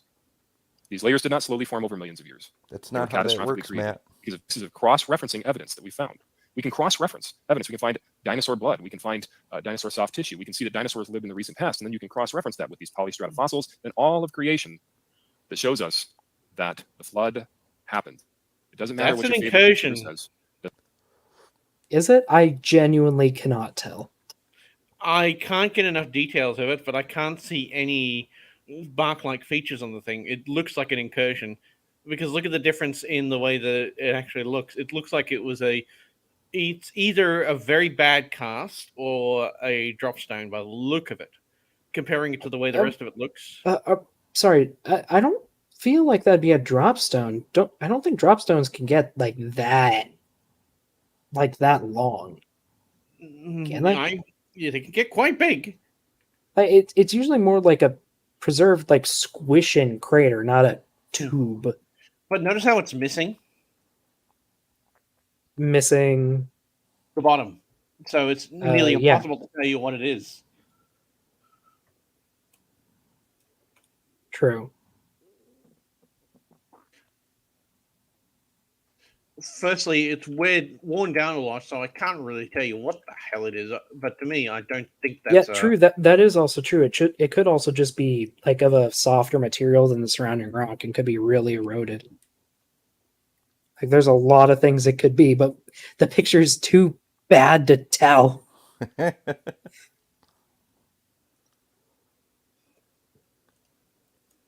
Doesn't matter what your favorite celebrity says. The facts will always remain the facts. And the truth is that God said that he judged the world years ago and that he won't do it again with water. And that's why we have the rainbow as a symbol of God's promise that he would never again flood the earth. You know, one day God will judge the earth with fire instead. So, you know, the Bible says our Lord is a consuming fire. It's very, very powerful. I'm not even going to get into most of this because this is just so. Sorry, what was that about no bioturbation? And that's why we have the rainbow as a symbol of God's promise that he would never again flood the earth. You know, Grand Canyon. Okay, no erosion between layers. Wrong. Like they literally always harp on about the great unconformity. Like, what? No animal burrows? Pretty sure that's wrong. No root remains? Pretty sure that's wrong. Like, what? one day God will judge the earth with fire instead. So, you know, the Bible says our Lord is a consuming fire. It's very, very powerful. Just no bioturbation. Doesn't even explain what that is. For people who don't know, that's like animal burrows or feeding traces. I'm Like stuff that almost stirs up impressed the that sediment. Matt knows what that is. And roots as well. Yeah, roots too. Just And the picture I whenever just life showed- disturbs the soil. And the picture I showed you, that's a drop stone about 1.5 meters across. Okay, I see. It's like 1.5 meters across, but okay, I can see like this kind of tube of rock up there. I'm curious what that'd be caused by, though. That's where it dropped down from. It would have been.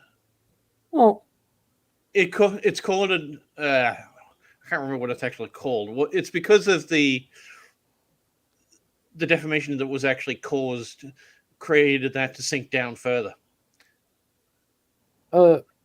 See, are you sure? Because like I can see this layer here. It looks like maybe the dropstone squished it in and then got pushed up on top of it. Like it hit the bottom, it got slightly buried, and then maybe just caused an effect and rock up the column.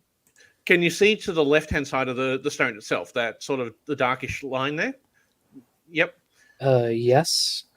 That's the layer it would have punched through, and that was the hole left behind. Because if you look at the strata above it, it's quite homogeneous.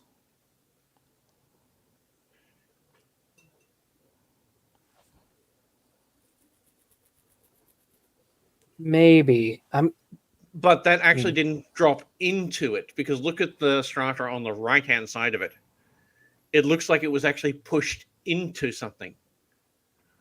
If you again, I'm just kinda. showing one water. It looks like it was two pieces, like a landslide pushed it into it. That's what it looks like. Maybe. I'm not sure. I noticed the 2 layers directly underneath also show a little bit of downward bowing directly under the stone. Yeah, that's what you expect from a drop stone. Because they squish the layers below them.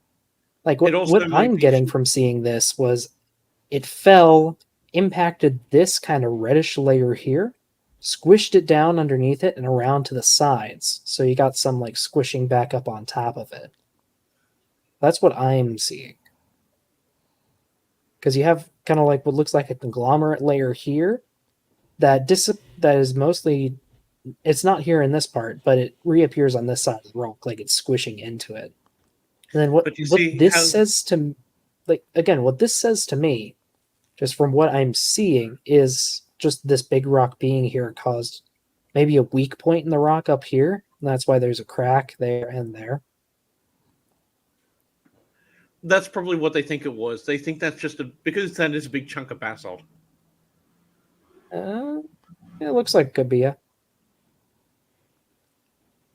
like a bomb. Like Carrie says, volcanic shrapnel.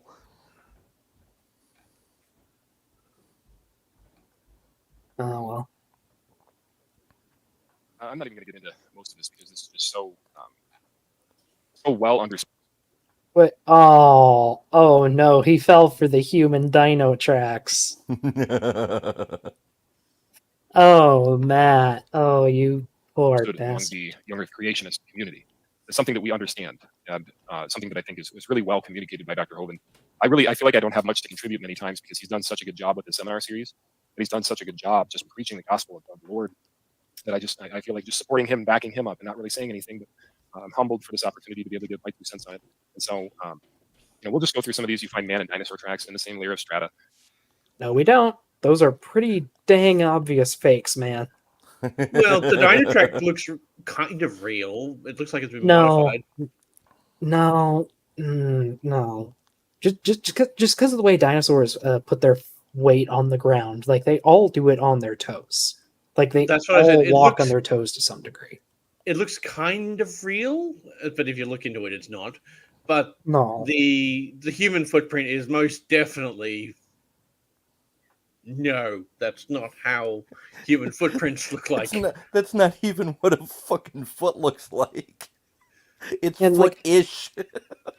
Yeah, not only that, like if this was a dinosaur, for a dinosaur to have a foot that size, you're probably looking at at least 1,000-pound animal. Why would its foot and the human foot be squished in the same amount? And why is that foot 2 feet long? Why is the foot 2 feet long? I didn't even notice that. Why is it 2 feet long? Right? It's a goddamn Sasquatch. That's size 24 boots. We're on the wrong conspiracy theory here. What? I was waiting for you to notice that it had a measuring stick right next to the damn thing. Sorry, I was distracted by the horrible dino foot. But yeah, you're right. Just as proof. Also, yeah, that's an obvious fake too. That man and dinosaurs coexisted. Now, I was in a debate with somebody from Reasons to Believe. Dr. Hovind has debated Hugh Ross from Reasons to Believe. I debated Dr. Kenny Rhodes from Reasons to Believe, same organization. And Kenny Rhodes' explanation for this was that the dinosaur and man, the man track with the dinosaur track, there was a creature that existed millions of years in time past that we've never heard of or never have any evidence for that had a foot that looked like a man foot. That was his explanation. You can watch the debate. He said, well, how do you know there wasn't a creature that had a foot that looked like a man's foot? I'm sorry, they analyzed it, and it's anatomically the same as a human male foot. So, yeah, right. Feet long. What? Was everyone Krusty the Clown back in the day? Also, sorry, I know a bit about anatomy, but I don't think you can really sex someone from a foot. From a footprint, at least. I don't think that's something you can do, just with how variable human feet are. Well, you can in modern times. Just look for the high heels. Oh wait, sorry, Amber. Hey, I've tried high heels, but they hurt my toes. Yeah, just goddamn Matt, quit talking out of your goddamn ass. Let's have a Yeah, look at it's a just very crisp. real fossil human footprint. You looking at Laetoli? Yeah. It's a little less defined for some reason. Curious how footprints don't show the fucking fingerprints of the toes. Like, who would imagine?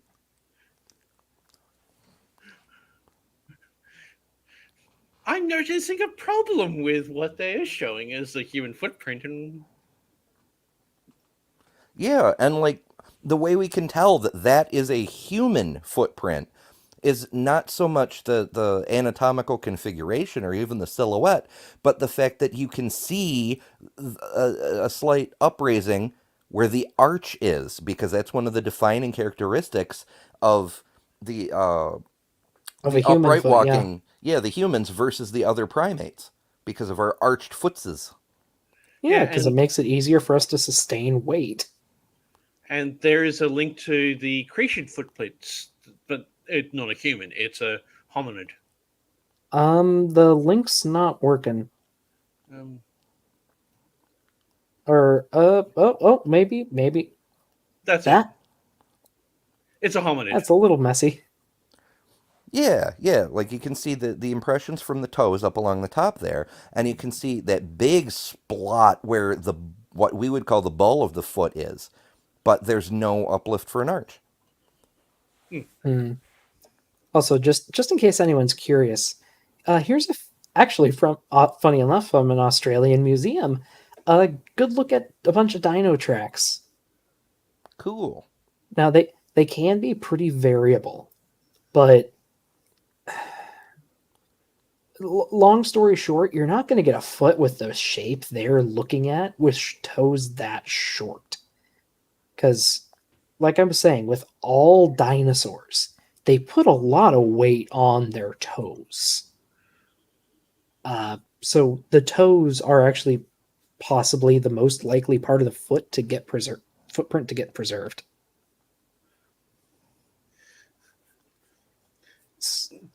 There are just so many different reasons you could just go, no, that's not what it looks like. Yeah. Though they can also be a little funky too, like this. Oh, they are fun. Yeah, I mean when you're talking tracks in the mud, like we've all seen modern day tracks in the mud. They don't really hold the exact Okay, I'm sorry. shape of the foot that what- made them. What fresh hell is this? What? No. What? Why does the Triceratops have serrated? No. Turns out you didn't know this, but the Triceratops is related to the bobcat. And T-Rex is a chicken, I guess. Well, that much is true. What the hell is the Stegosaurus then? What is that the hind toe that they've got on there? It's their dew claw. That's how they built the know. spaceships. They had an opposable dew claw. That's horrifying. No. You're the one that's interested in paleontology, and I still feel the pain of that one. You know, this isn't great, but it's more accurate. No, those ones are not actually something you do accurate. They're just for children's stickers, that one. These are like a kid thing. They're more accurate, is what I'm saying. Yeah. Ugh. We really should get through this, Matt Payne. Sorry, Powell. Again, Hey, ripples and raindrops. Fossil takes 10,000 or more years. You know, these raindrops are going to sit there for 10,000 years waiting to be fossilized. Okay? Fossilization happens very quickly. It can happen very, very fast. Again, you can see these pictures here. And fossilized animal tracks. The Bible says the rain was upon the earth for 40 days and 40 nights. Now, atheists will get upset with us for this. say, oh, it's so superstitious that you believe it rained for 40 days and 40 nights. Who would ever believe something like that? Well, Google rained for millions of years sometime. The first thing that pops up is This is where I just gave up on the video. That time it rained for 2 million years. Here's a good indication of how he's misrepresenting what those rain impressions are. What makes more sense, that during a turbulent flood, somehow rain fell on soft enough sediment that it actually left impressions and was instantly buried in a flood? So that means nothing was taken off during that turbulent motion. It was just buried quite nice and cleanly. Mm-hmm. Or was it a desert region that the rain fell, then it dried out, which hardened it, and then more sediment was blown in? Yeah, so at least according to what I'm reading, it was a phenomenon in the early Triassic. So, like right after the Permian mass extinction, when there was just a crap ton of CO2 in the atmosphere, which caused a immediate greenhouse effect, which led to a lot more evaporation, which led to significantly more rainfall all over the world. And also, someone is munching on something. No, the cat is, not me. Oh, the cat's doing the. Okay, it sounds I thought someone was eating a candy bar in the wrapper. No, I was actually opening up her jerky treats, and now she's happy. I was thinking it was coal cookies. You know, good old anthracite snacks. Anyway, yeah, like just we had a lot more rain for a period of time because of the hell on earth that happened just before. And you've also got to take into account that the shape of the continents at that time. It was basically one supercontinent that was just starting to break up. So you had a lot more water introduced to inland areas. Yeah. Yeah, the opening of the Atlantic, that must have been, well, a biblical catastrophe. Like, this huge planet-spanning continent, and all of a sudden in geological terms, so, gradually over thousands and thousands of years, but this rift opens up from the North Polar region to the South Polar region, and all of a sudden there's a waterway. Like, what the hell? Mm-hmm. I'm quite sure I left my keys there. Where the hell did they go? Well, shoot, now they're in a concretion. Her name is Comrade Princess Mew Mew, Edwina Anastasia Roman of Esquire Mew Mew the first. I'll try that again. Comrade Princess Mew Mew, Edwina Anastasia Roman of Esquire Mew Mew the first, the perfect of Mew Mew. My cat's name is You Bach. had to ask, Penguin. My cat's name is Bach, like Sebastian Bach, and we call him that when he's in trouble.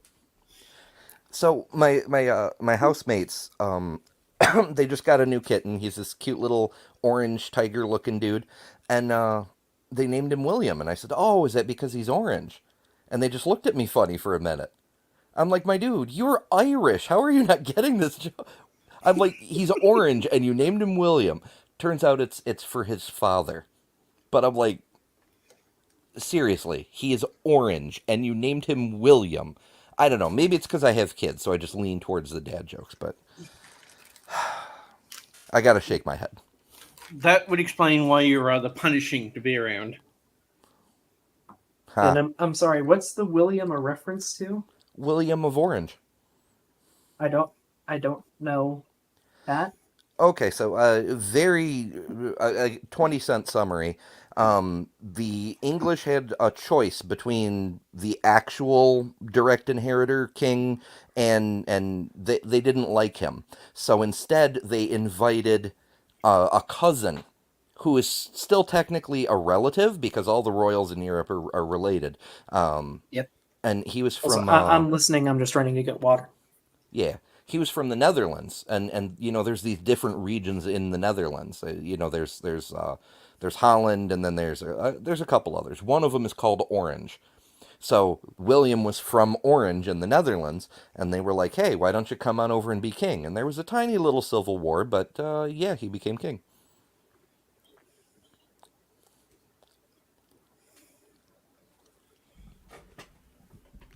Only for about 10 years or so.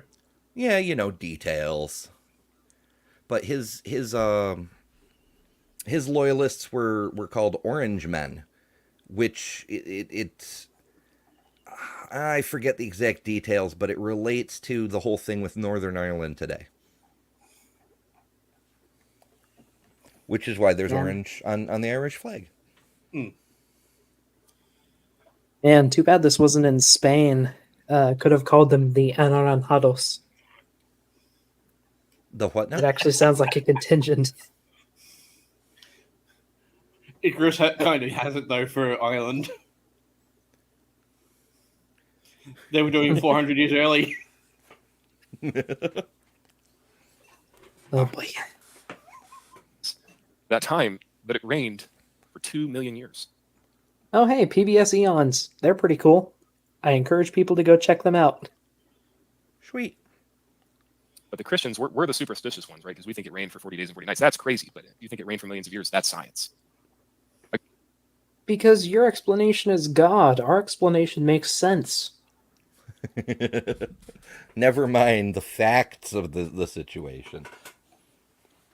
Again, this is what proves that the devil exists. People claim to be so smart and to have enlightenment, but at the same time, they buy into the biggest lies that are so obvious lies that only Satan himself. Oh yes, we have scientific evidence of a thing. That's what makes it a lie. It's only true if it comes from the book that humans made up. Yes. That's how we. Oh, for fuck's sake! I wanna call him on black and white fallacies, but he keeps getting the black and white reversed.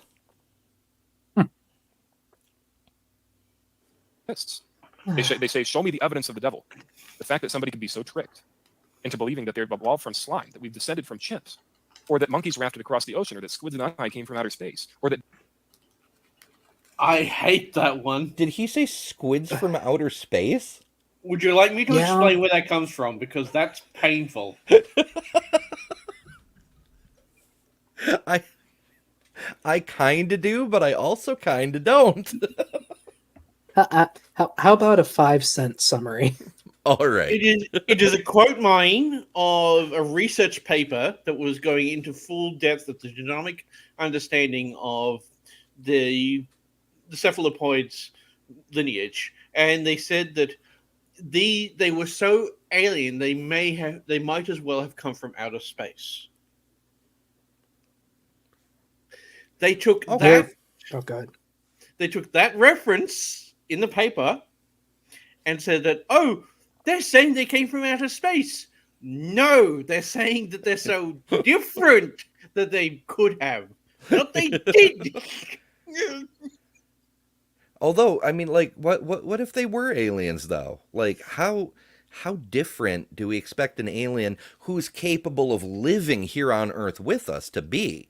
Like, I could foresee aliens who have, like, different protein combinations, different molecular chirality, so on and so forth. But if they're going to be compatible enough with the biology on Earth to live here with us, they have to have at least, several evolutionary steps in common. So what I'm saying is, maybe it's aliens. I mean, who knows? Maybe there were aliens, but it was back when everything was single-celled, so we just got horizontally gene-transferred alien DNA. Yeah, hell, maybe that's what viruses started out as.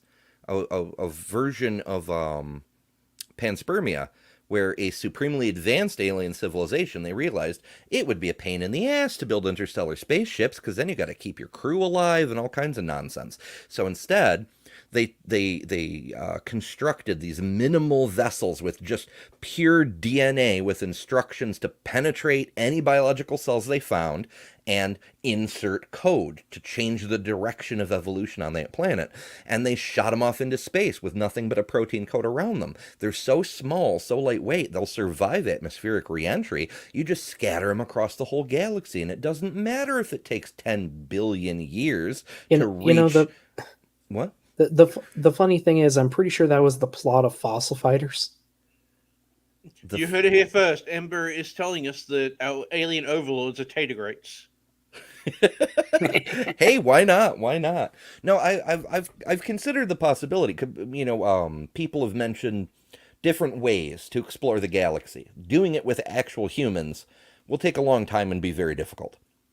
But one way that we could do it is von Neumann probes, which are basically space probes that every time they come to a mineral deposit, they whip out some 3D printers, mine the minerals, and then print a copy of themselves to go on in a separate direction. And eventually, they'll make a network across the whole galaxy. Why not, just seed the whole galaxy with viruses, and wherever they can grow, they grow. And then once life evolves there and starts transmitting radio signals, it lights up the galaxy like a beacon. Hey, look at me. And then we, sitting on our home planet, go, oh, that's a habitable world. Let's set course for it. Saves a whole lot of trouble exploring the galaxy when the habitable worlds tell us they exist. Again, literally the plot of Fossil Fighters, a game for the Nintendo DS about dinosaurs or Pokemon with dinosaurs. And Ember, in that link I sent you, that will show you just how inbred some of the royal family were. Oh, goodness. Their family tree was one of those holiday wreaths.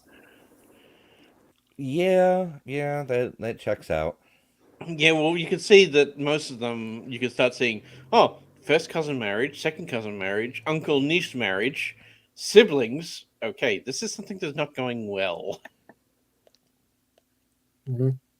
Oh, man, and some of these creationists will point out that Darwin married his cousin. Like they didn't know any better back then. They didn't know, he didn't get to know about genetics before he married his wife. Like, they didn't know it was a bad idea. Well, I mean, they did a little, because you could see the consequences in like the birth defects and the hemophilia and all that other stuff that cropped up in families that did that a lot. But a single generation with someone as distant as a cousin doesn't raise the risk that much that you would notice it from the background noise of simple, malnutrition causing all kinds of birth defects for that reason, or any number of other pitfalls in reproduction that were around at the time. Yep.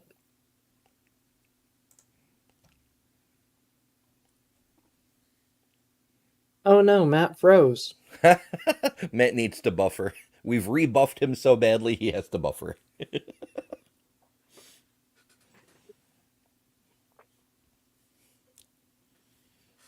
No, Matt, no. Wait, stop, come back.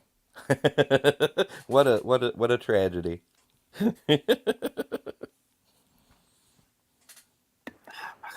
Come on. Well, Ember, are you really into SCPs? Evening, folks. Ken Hovind here in the crew at Dino. What is SCP? Secure, Contain, Protect. Or it has many different things. It's a big creepypasta thing. Yeah. Oh, the kids have told me about that. I'm not sure. I don't know enough. Okay, I'll send you something, because you said that you wanted to research the idea of those inbreeding of the royals. This is an SCP that makes it. They've taken a bit too far with the inbreeding. I'm not going to click on that link in this stream. You guys have fun. Oh, this is for later. It's an octopi came from outer space, or that beards evolved from being punched in the face so much. The fact that people could buy into that. I remember that video too. What a freaking maroon. Again, I don't want to beat a dead horse. Let's move on. We have found, like I said, so much evidence for the flood. And like I said, we soft tissue found in T-Rex bone.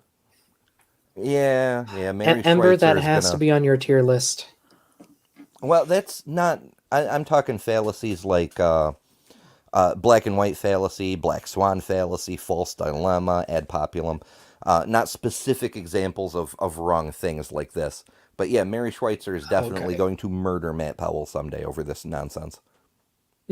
She gets really mad when people misuse her work in order to support faulty conclusions like that. It's what I've heard, and she has every right to. Mm-hmm. we found Like, you're making your fellow Christians look bad, Powell. Like, seriously. And that's what Mary Schweitzer is. She is a Christian. She's one of the Christians that these guys don't like to talk about because they are actually rational people.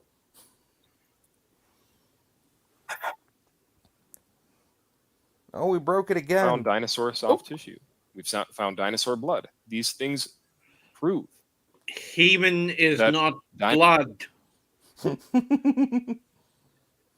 Nope. We found heme, not blood.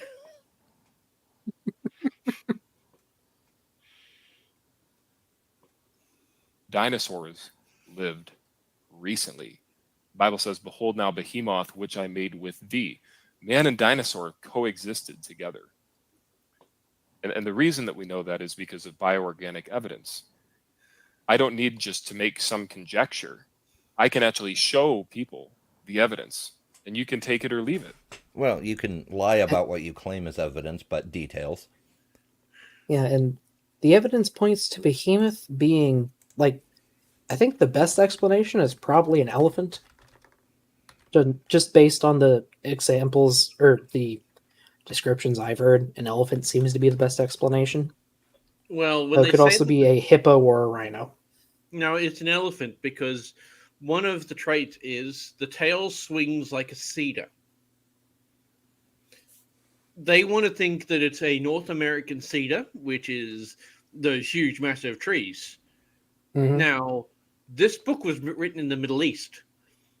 Have you seen the cedars in that region, the aspen cedars and things like that?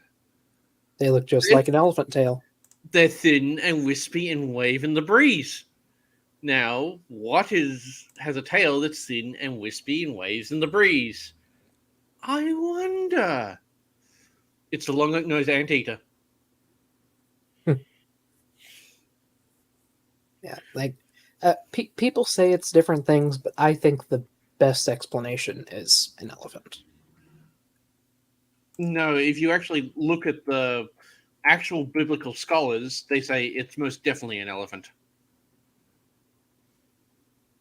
Elephants are cool. I do agree. I do agree. But whatever. Regardless, it's not a dinosaur, man.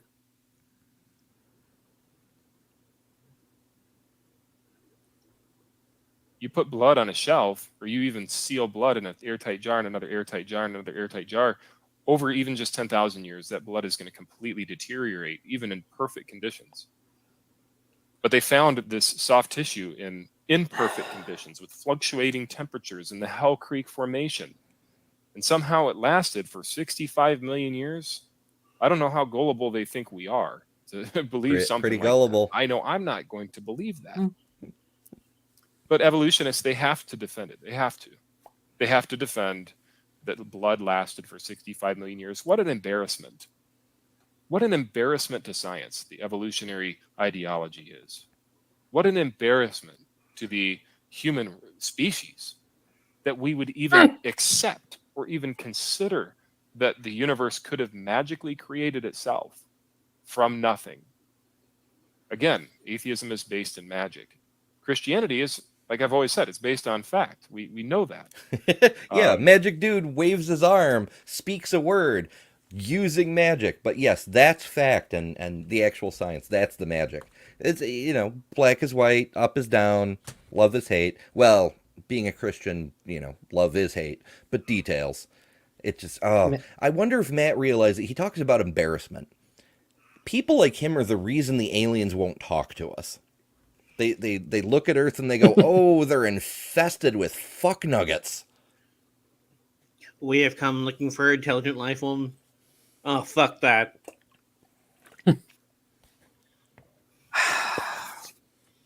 Yeah. Also, that like the phrases like "love is hate" and all that. That just makes me want to watch Kill la Kill. I've been looking for a reason to rewatch it recently. Maybe I should. I mean, if you want to rewatch it, you don't really need a reason. Just do it.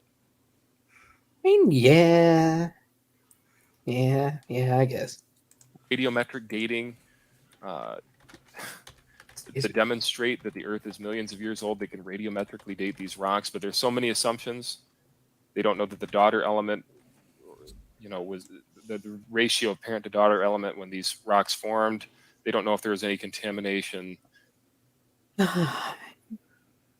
One, Matt, that depends on which radiometric isotope we're looking at.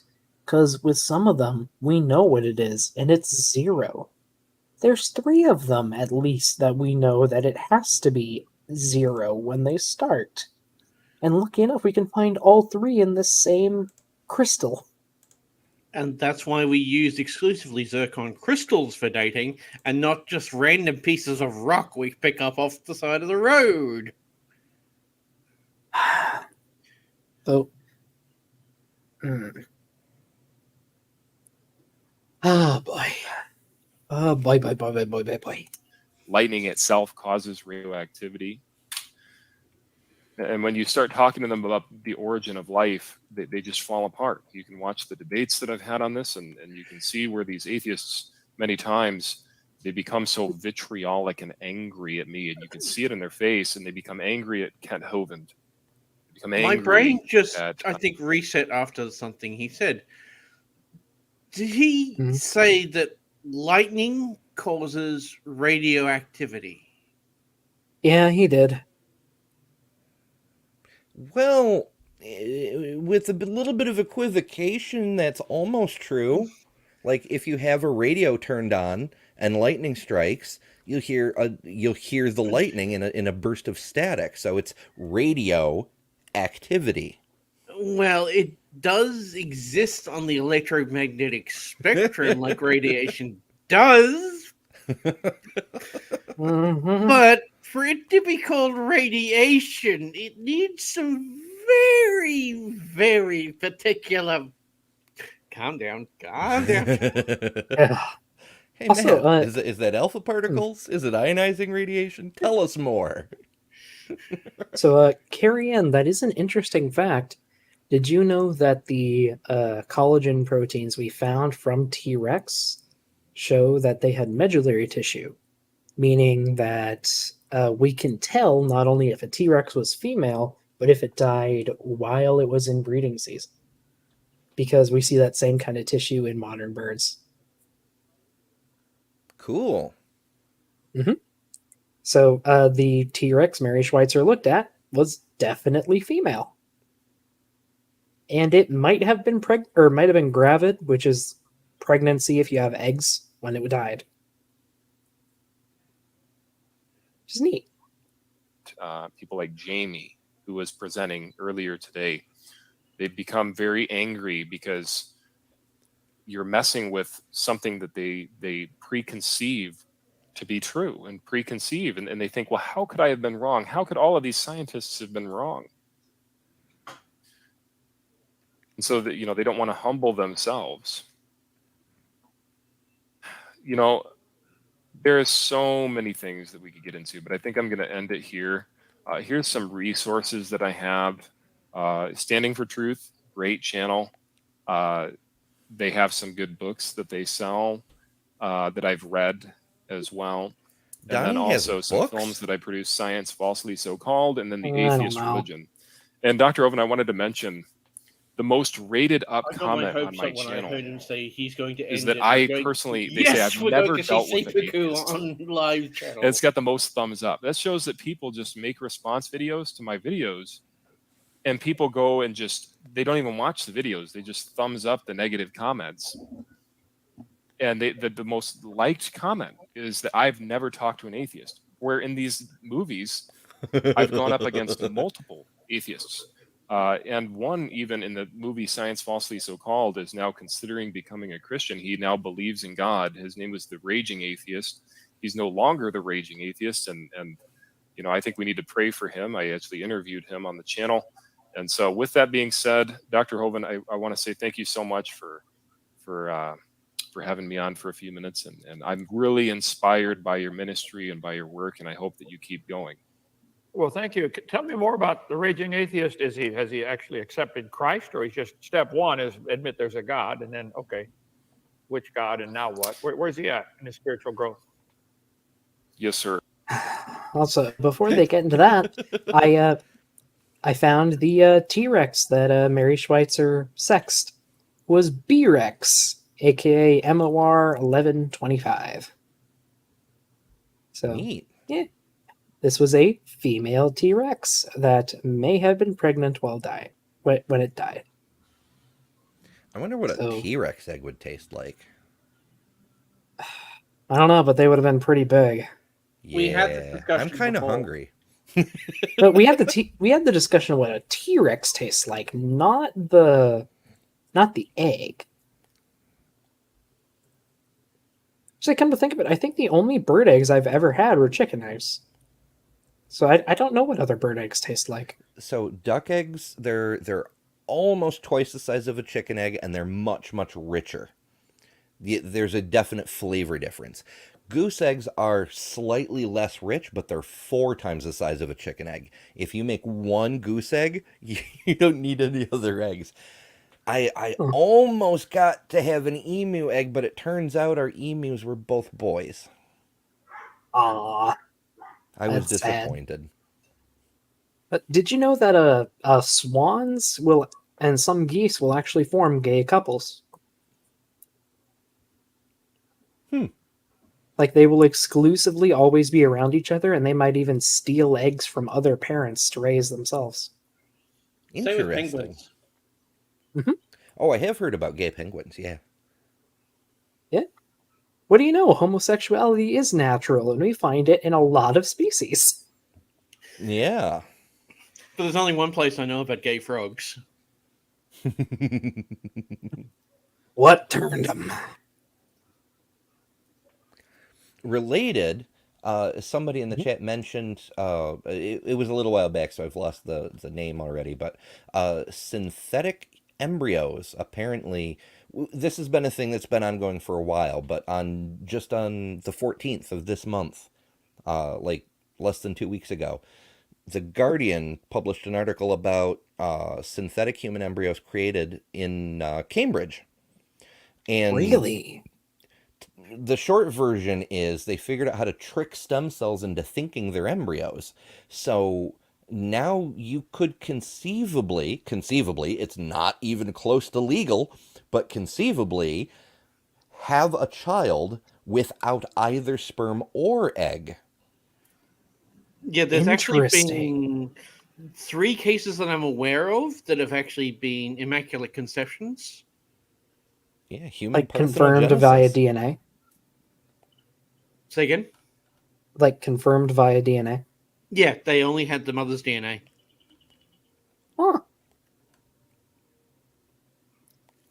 I mean, like, I know there is an ethical discussion about like whether or not we should, we should consider growing a human embryo like that, but there's a lot of people out there who just can't have kids. I feel like it would be really, really good for them. So I am personally for it. I see pluses and minuses.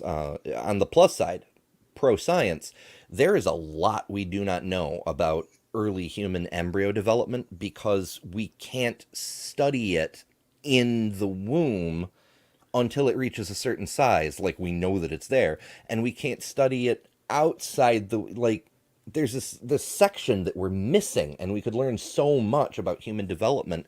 and potentially stuff that has to do with birth defects, adult situation. It contributes to everything with human medicine. On the flip side, we have an overpopulation problem, and adding more population seems Yeah. like the last thing we should do. I do agree with that, but I don't know. It's a very, very complicated issue. Quite so, quite so. Fortunately, I don't have to decide that one. I just think it's cool we have the science. Yeah, my big thing is like, I want to have kids, but there's a lot of history in my family with various genetic illnesses. So I would hope that someday like they could like go through my DNA and clip out those bits. Yeah, the ethics That's of what I that would are really tricky love to too. have. But Yeah, yeah, I know. absolutely. Like if you can remove just diseases, like just remove the diseases, leave the rest alone. No, trimming for super strength or any of that other nonsense. Just get rid of the preventable diseases. Yeah. Though that does bring up the ethical question of, should we stop at normal? And that Well, leads into a whole discussion we could have an well, entire separate stream about. there's a thing about human nature. If we can do something, we inevitably will do that thing. Yeah. Do we want to do it in a regulated and careful, cautious fashion, or do we want some mad scientist in North Korea just trying it? The unfortunate thing is you get two different types of people. Ooh, can we do that? Oh, should we do that? Yeah. We need to find the middle ground of those two. It's And- it's well, it's I a mean, virtual then there's certainty me. that if we don't develop the technology and keep it under ethical guidelines, we're gonna end up with a Star Trek type eugenics war when somebody decides to just make superhumans and overrun the world with them. Yeah, But also, sorry, and then there's me. Ooh, we can do that? Should we do that? Like ask both. Always ask both. well, we've just recently had a real life example of, ooh, can we do that? Not The Titan submersible. Oh, Oh, yeah. yeah. That was a mess. That was No, a big mess. they weren't asking if they could do that. They were saying they could do that and ignoring everything saying they shouldn't.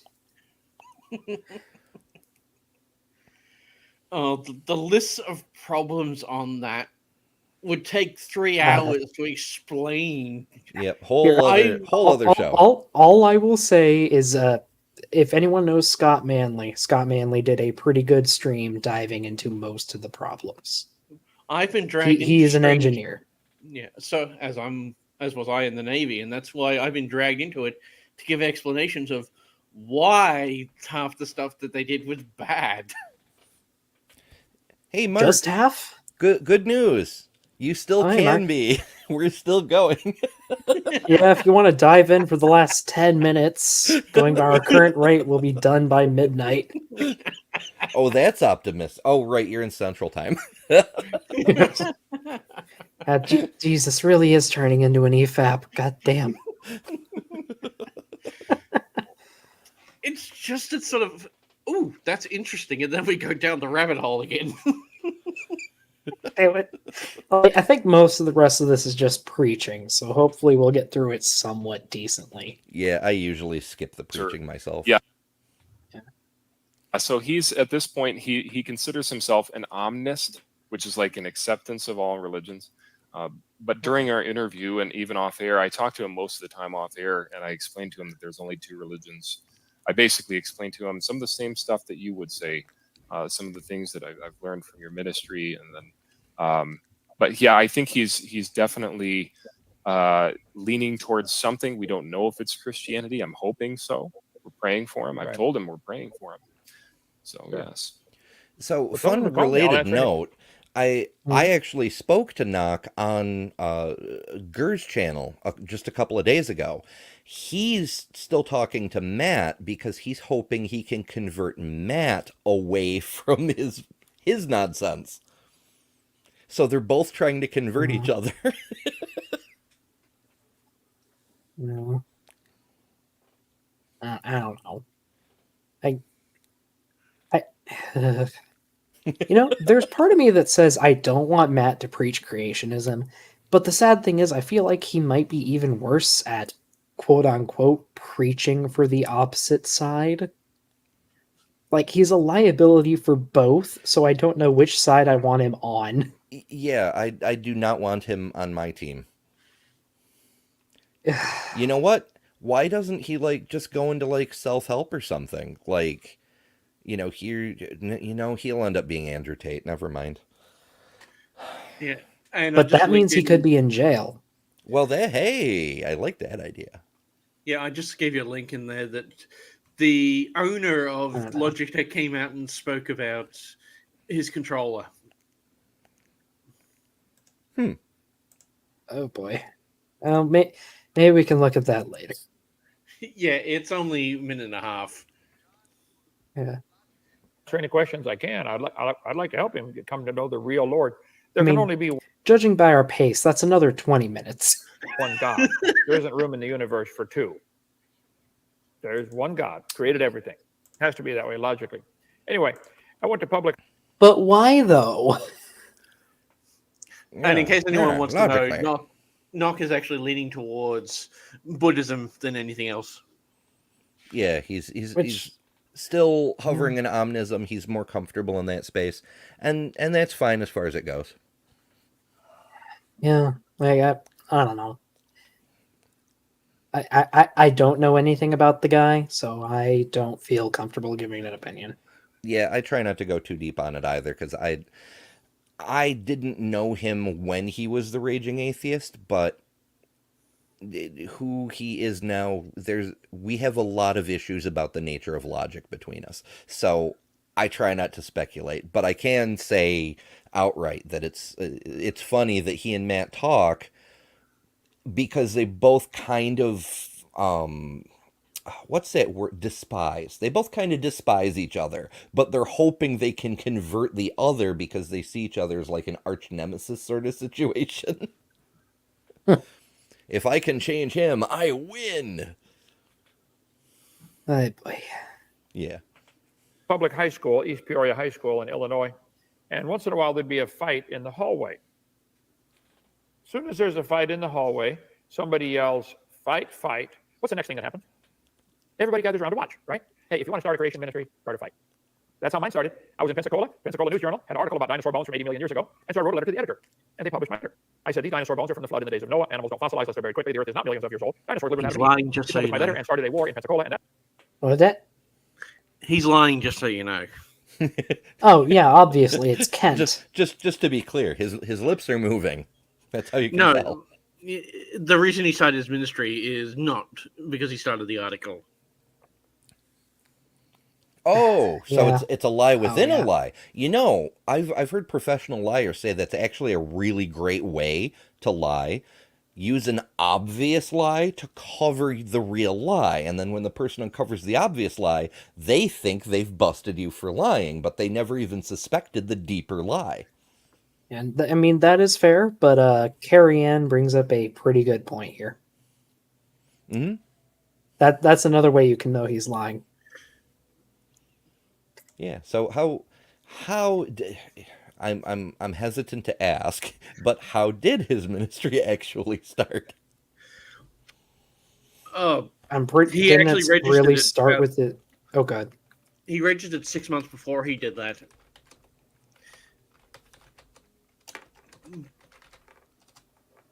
But his hero that he looked up to, like Ron Wild, I think it was, he wanted to actually take after him. So he wanted to start his own ministry after he moved away from him. So he started his own ministry, and then he saw the opportunity to take it into the papers. That's basically what happened. So, he's rewriting his own history. Oh, of course. Sorry, I just kind of registered something he said. Where did he say he was from? Wait, he graduated from Peoria? Could be. I don't know. He graduated less than 2 hours from where I lived, where I grew up. Oh, that's disgusting. East Peoria Community High School in Illinois. Then he went to Illinois Central College. Then he went to Midwestern Baptist College In Michigan. Oh Yeah, man, in I Orion, never Michigan. realized he was so close. That's horrible. Ew. He then moved to Pensacola, Florida. To become Florida man. Yeah, that's good. That's good. Florida can keep, well, that region can keep him. His bachelor degree is in music and master's degree in music and sacred music from the uncredited Pensacola Christian College. I'm going through my notes. Unaccredited music degrees. That explains why he has such a, tremendous career as a rap artist. No, you missed a letter in that one. Uh-oh. The letter? Yes. Put a C in Yeah, front you were of one letter rap. short.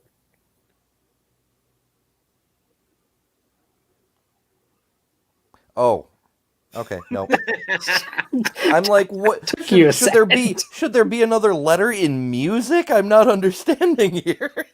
No, it's to do with the rap. You have to put a C in front of it. Yeah, I get you now. Oh, I thought you were okay. My brain went somewhere else, but okay.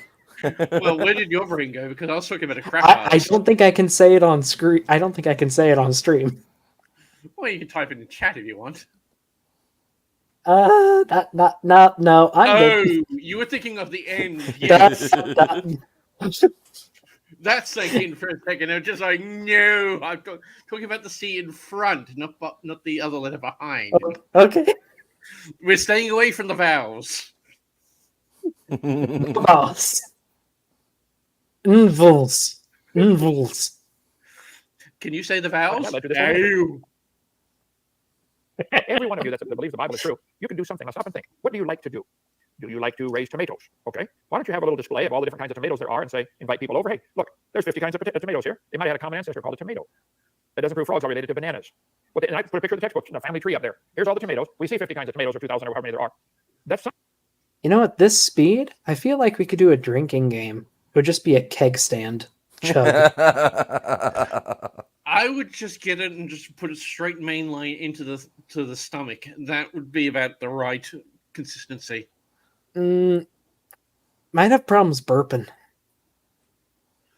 Like, you gotta burp with beer. Otherwise, we need to install at a least I release feel valve. sick. Well, it could always come out the other end, but that's just getting disgusting. That's what we call that's a few hours colon later. Cleanse. That's science.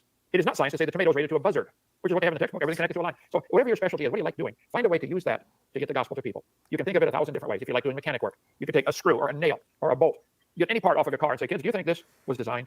Well, yeah, somebody designed it. There's a Scotch tape holder that looks like a dinosaur.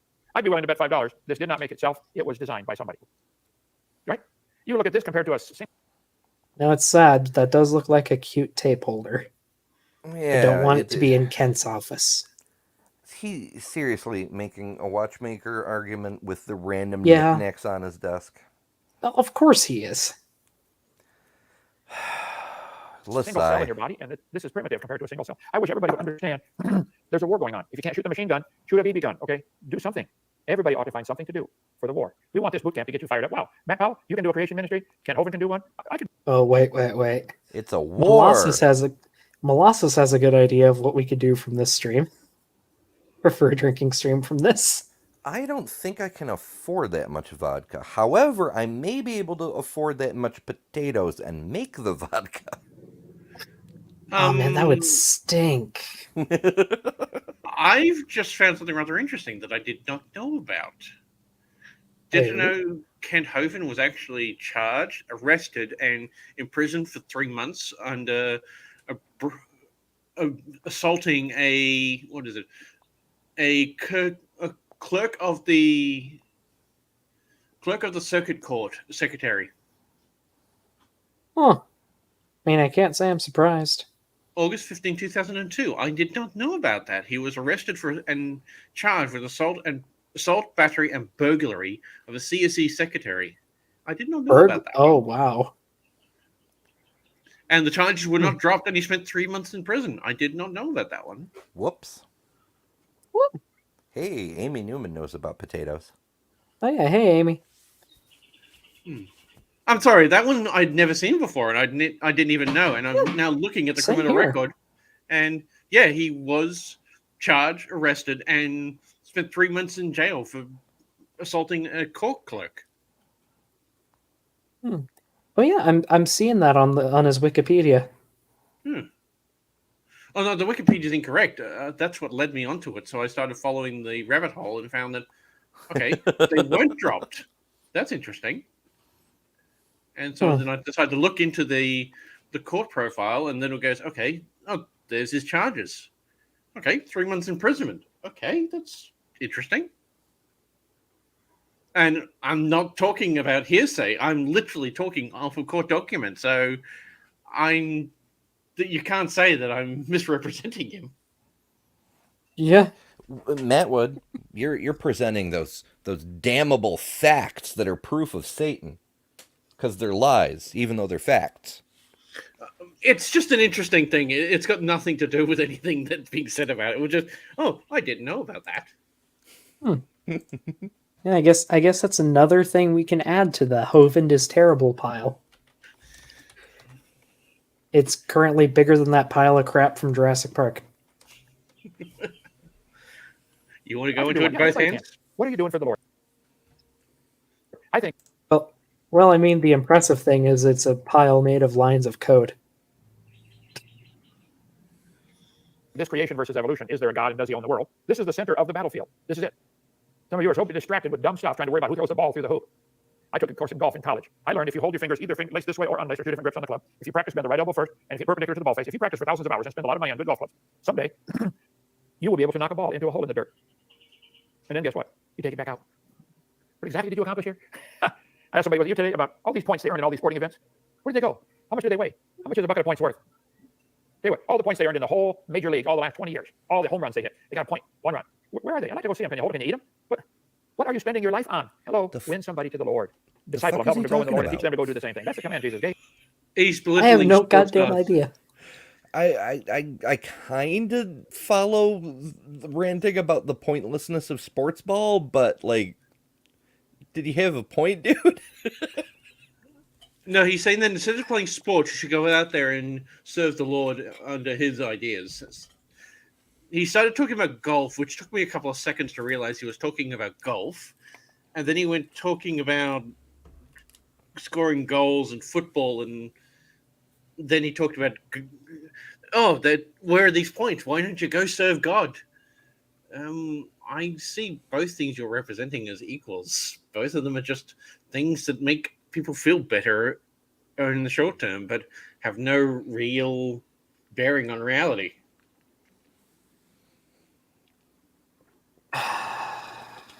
Yep. And I gotta find it. There's a thing I gotta. Okay, I'll do it later. There's a thing I need to make into a clip. Have you guys heard of Team 4-Star? Yeah, you have, right? Oh, what now? They're a YouTube channel. They make parodies and abridged series. They did one for Helsing.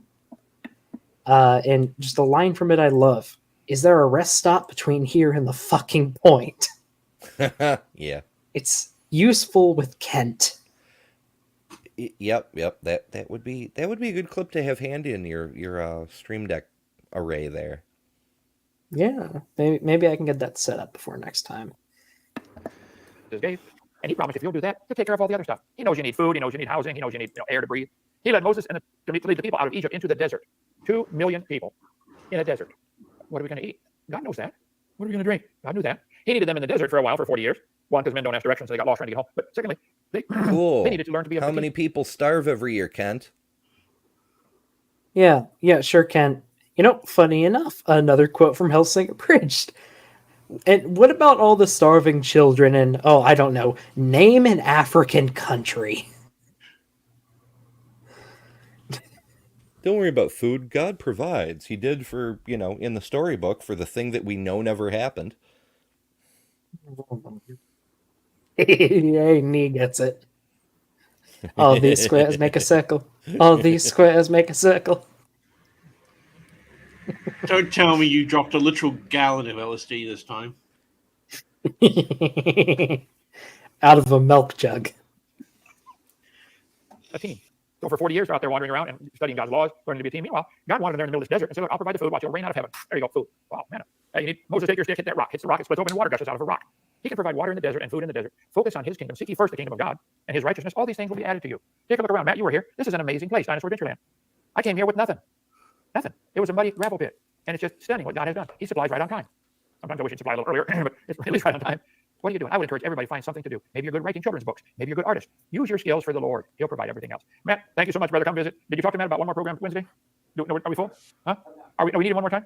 We might have an open spot if you want to go again Wednesday, Matt. Call Joseph, work it out with him, okay? And this time, share it for 45 minutes this time, okay? All right, thank you, brother. You got it. Bye. All right, I'll save us life here, brother. Okay, folks, if you have not trusted Christ as your Savior, maybe you're listening and you're saying, this is interesting. God made the world, there was a flood, okay? Preaching What about you? When you die, what's gonna happen?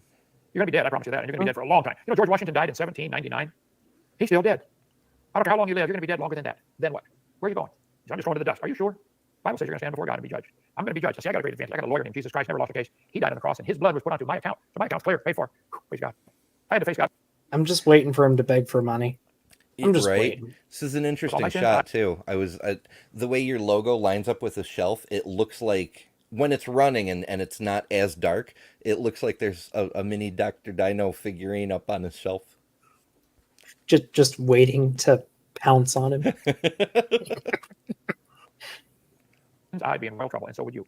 I would encourage you to ask the Lord to save you. The Bible says you receive him. It'd be like planting a seed in the dirt. I use this illustration. I had a seed up here. Here it is. Okay. Yeah, I see Take it. an apricot seed. This seed knows how to make an apricot tree. Pretty amazing. That little thing can make a whole tree. Oh, is those one of the poisonous seeds he sold as a cure for cancer? Ah, nice. Imidilin. Imidilin? Is that a seed? No, that's the vitamin that he sells. But I know he also sold some kind of seed. I don't know if it was an apricot or some other fruit. No, he like sold saying people should amygdalin. swallow it like a pill. Yeah, what he sells was amygdalin, which is an extract from the apricot seed. Okay. He wasn't saying to eat the apricot seed. He used that as an example of, everything in God's world is perfect, so if you eat something from God's world, it should be perfect. No, that's not the reason why you should be taking amygdalin. Someone's watching Hellsing Abridged. No, I was going through my clips because I actually have most of those clips you were asking, so I'm trying to find which one it was. That's what I'm talking. Oh man, I used to be able to do a pretty good major speech. Well, there you go. You can have that clip then if you like that one so much.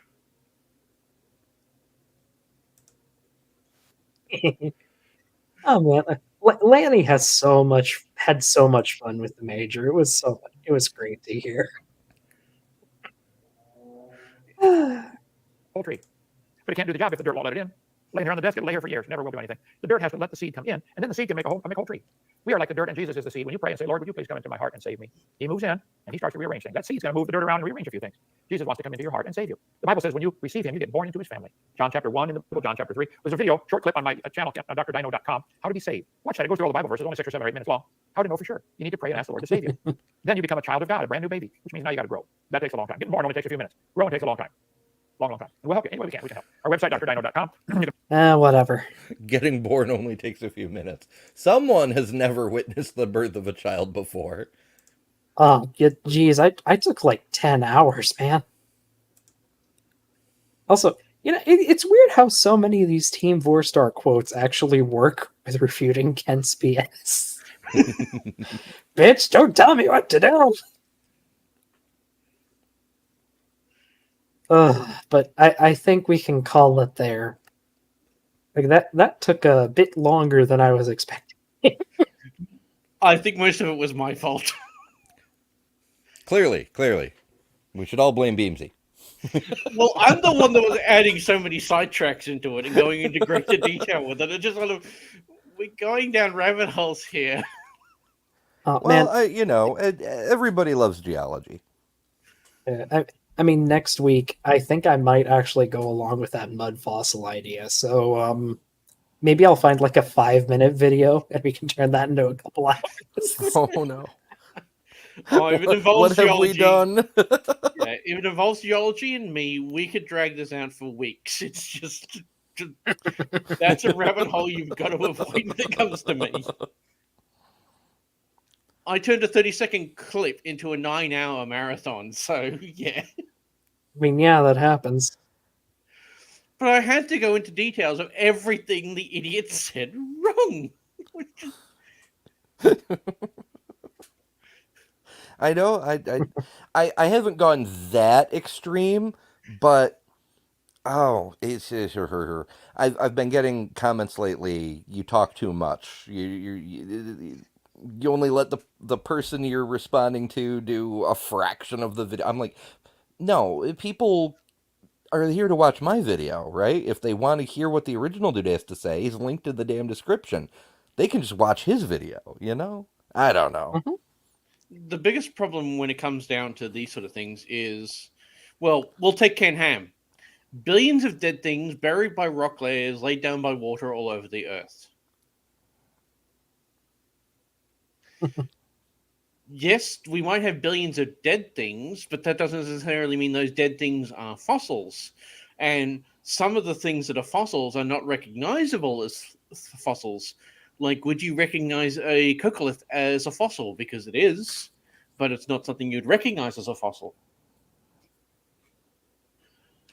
That, and most of the fossils are not actually the dead things. They're usually impressions or sections of remains of the individual. It's very rare to find an actual individual buried in a rock layer laid down by water.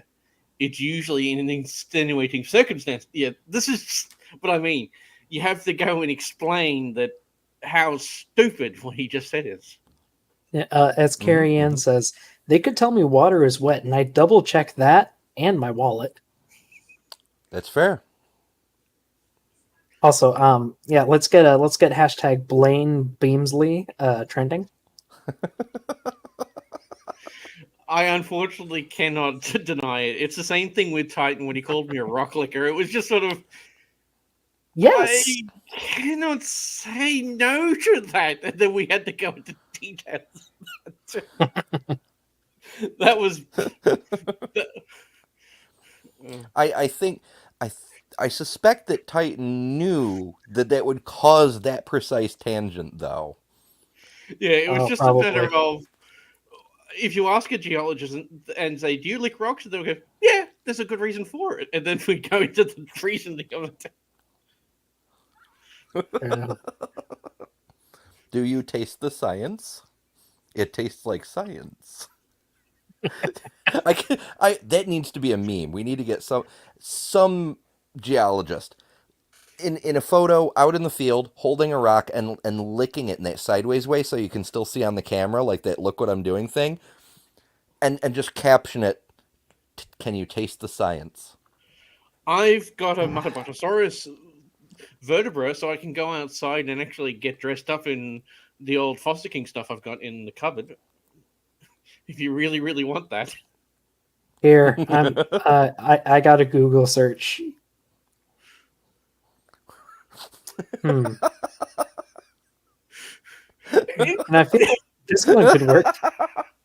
Minerals. It's just the fact that you cannot deny that, yeah, we do lick rocks. Wait. Natural Sciences Earth Images.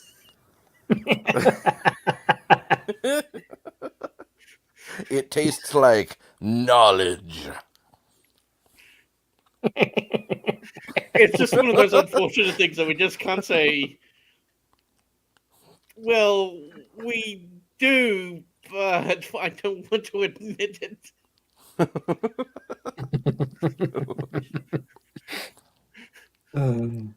So yeah, you can see licking rocks in geology. There was a link right in the middle of the page of Yeah, we do it. But licking rocks is falsified at the fundamental of basic geology.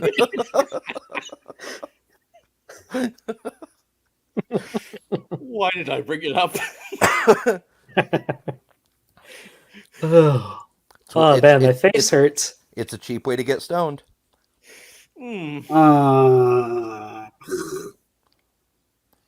And with that, I think we might call this good. And but for a good time, I'm just going to make sure that you get your very fill of an iron ferrite just for it.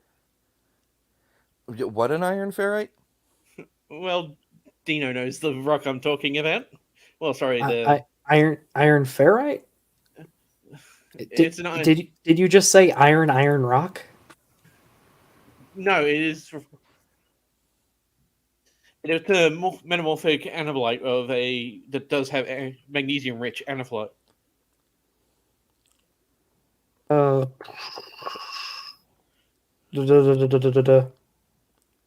Man,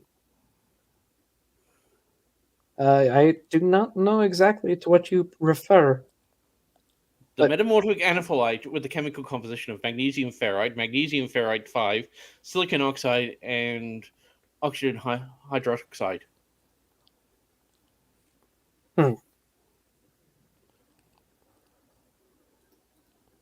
Sorry, I'm a bit tired. What's the joke in the chemical composition? Because I feel like there is one. It's in the chat. Oh, Oh, okay. of course. Of course. Hey, when you promise someone for the good time, you always offer that magnesium alphate. So Oy vey.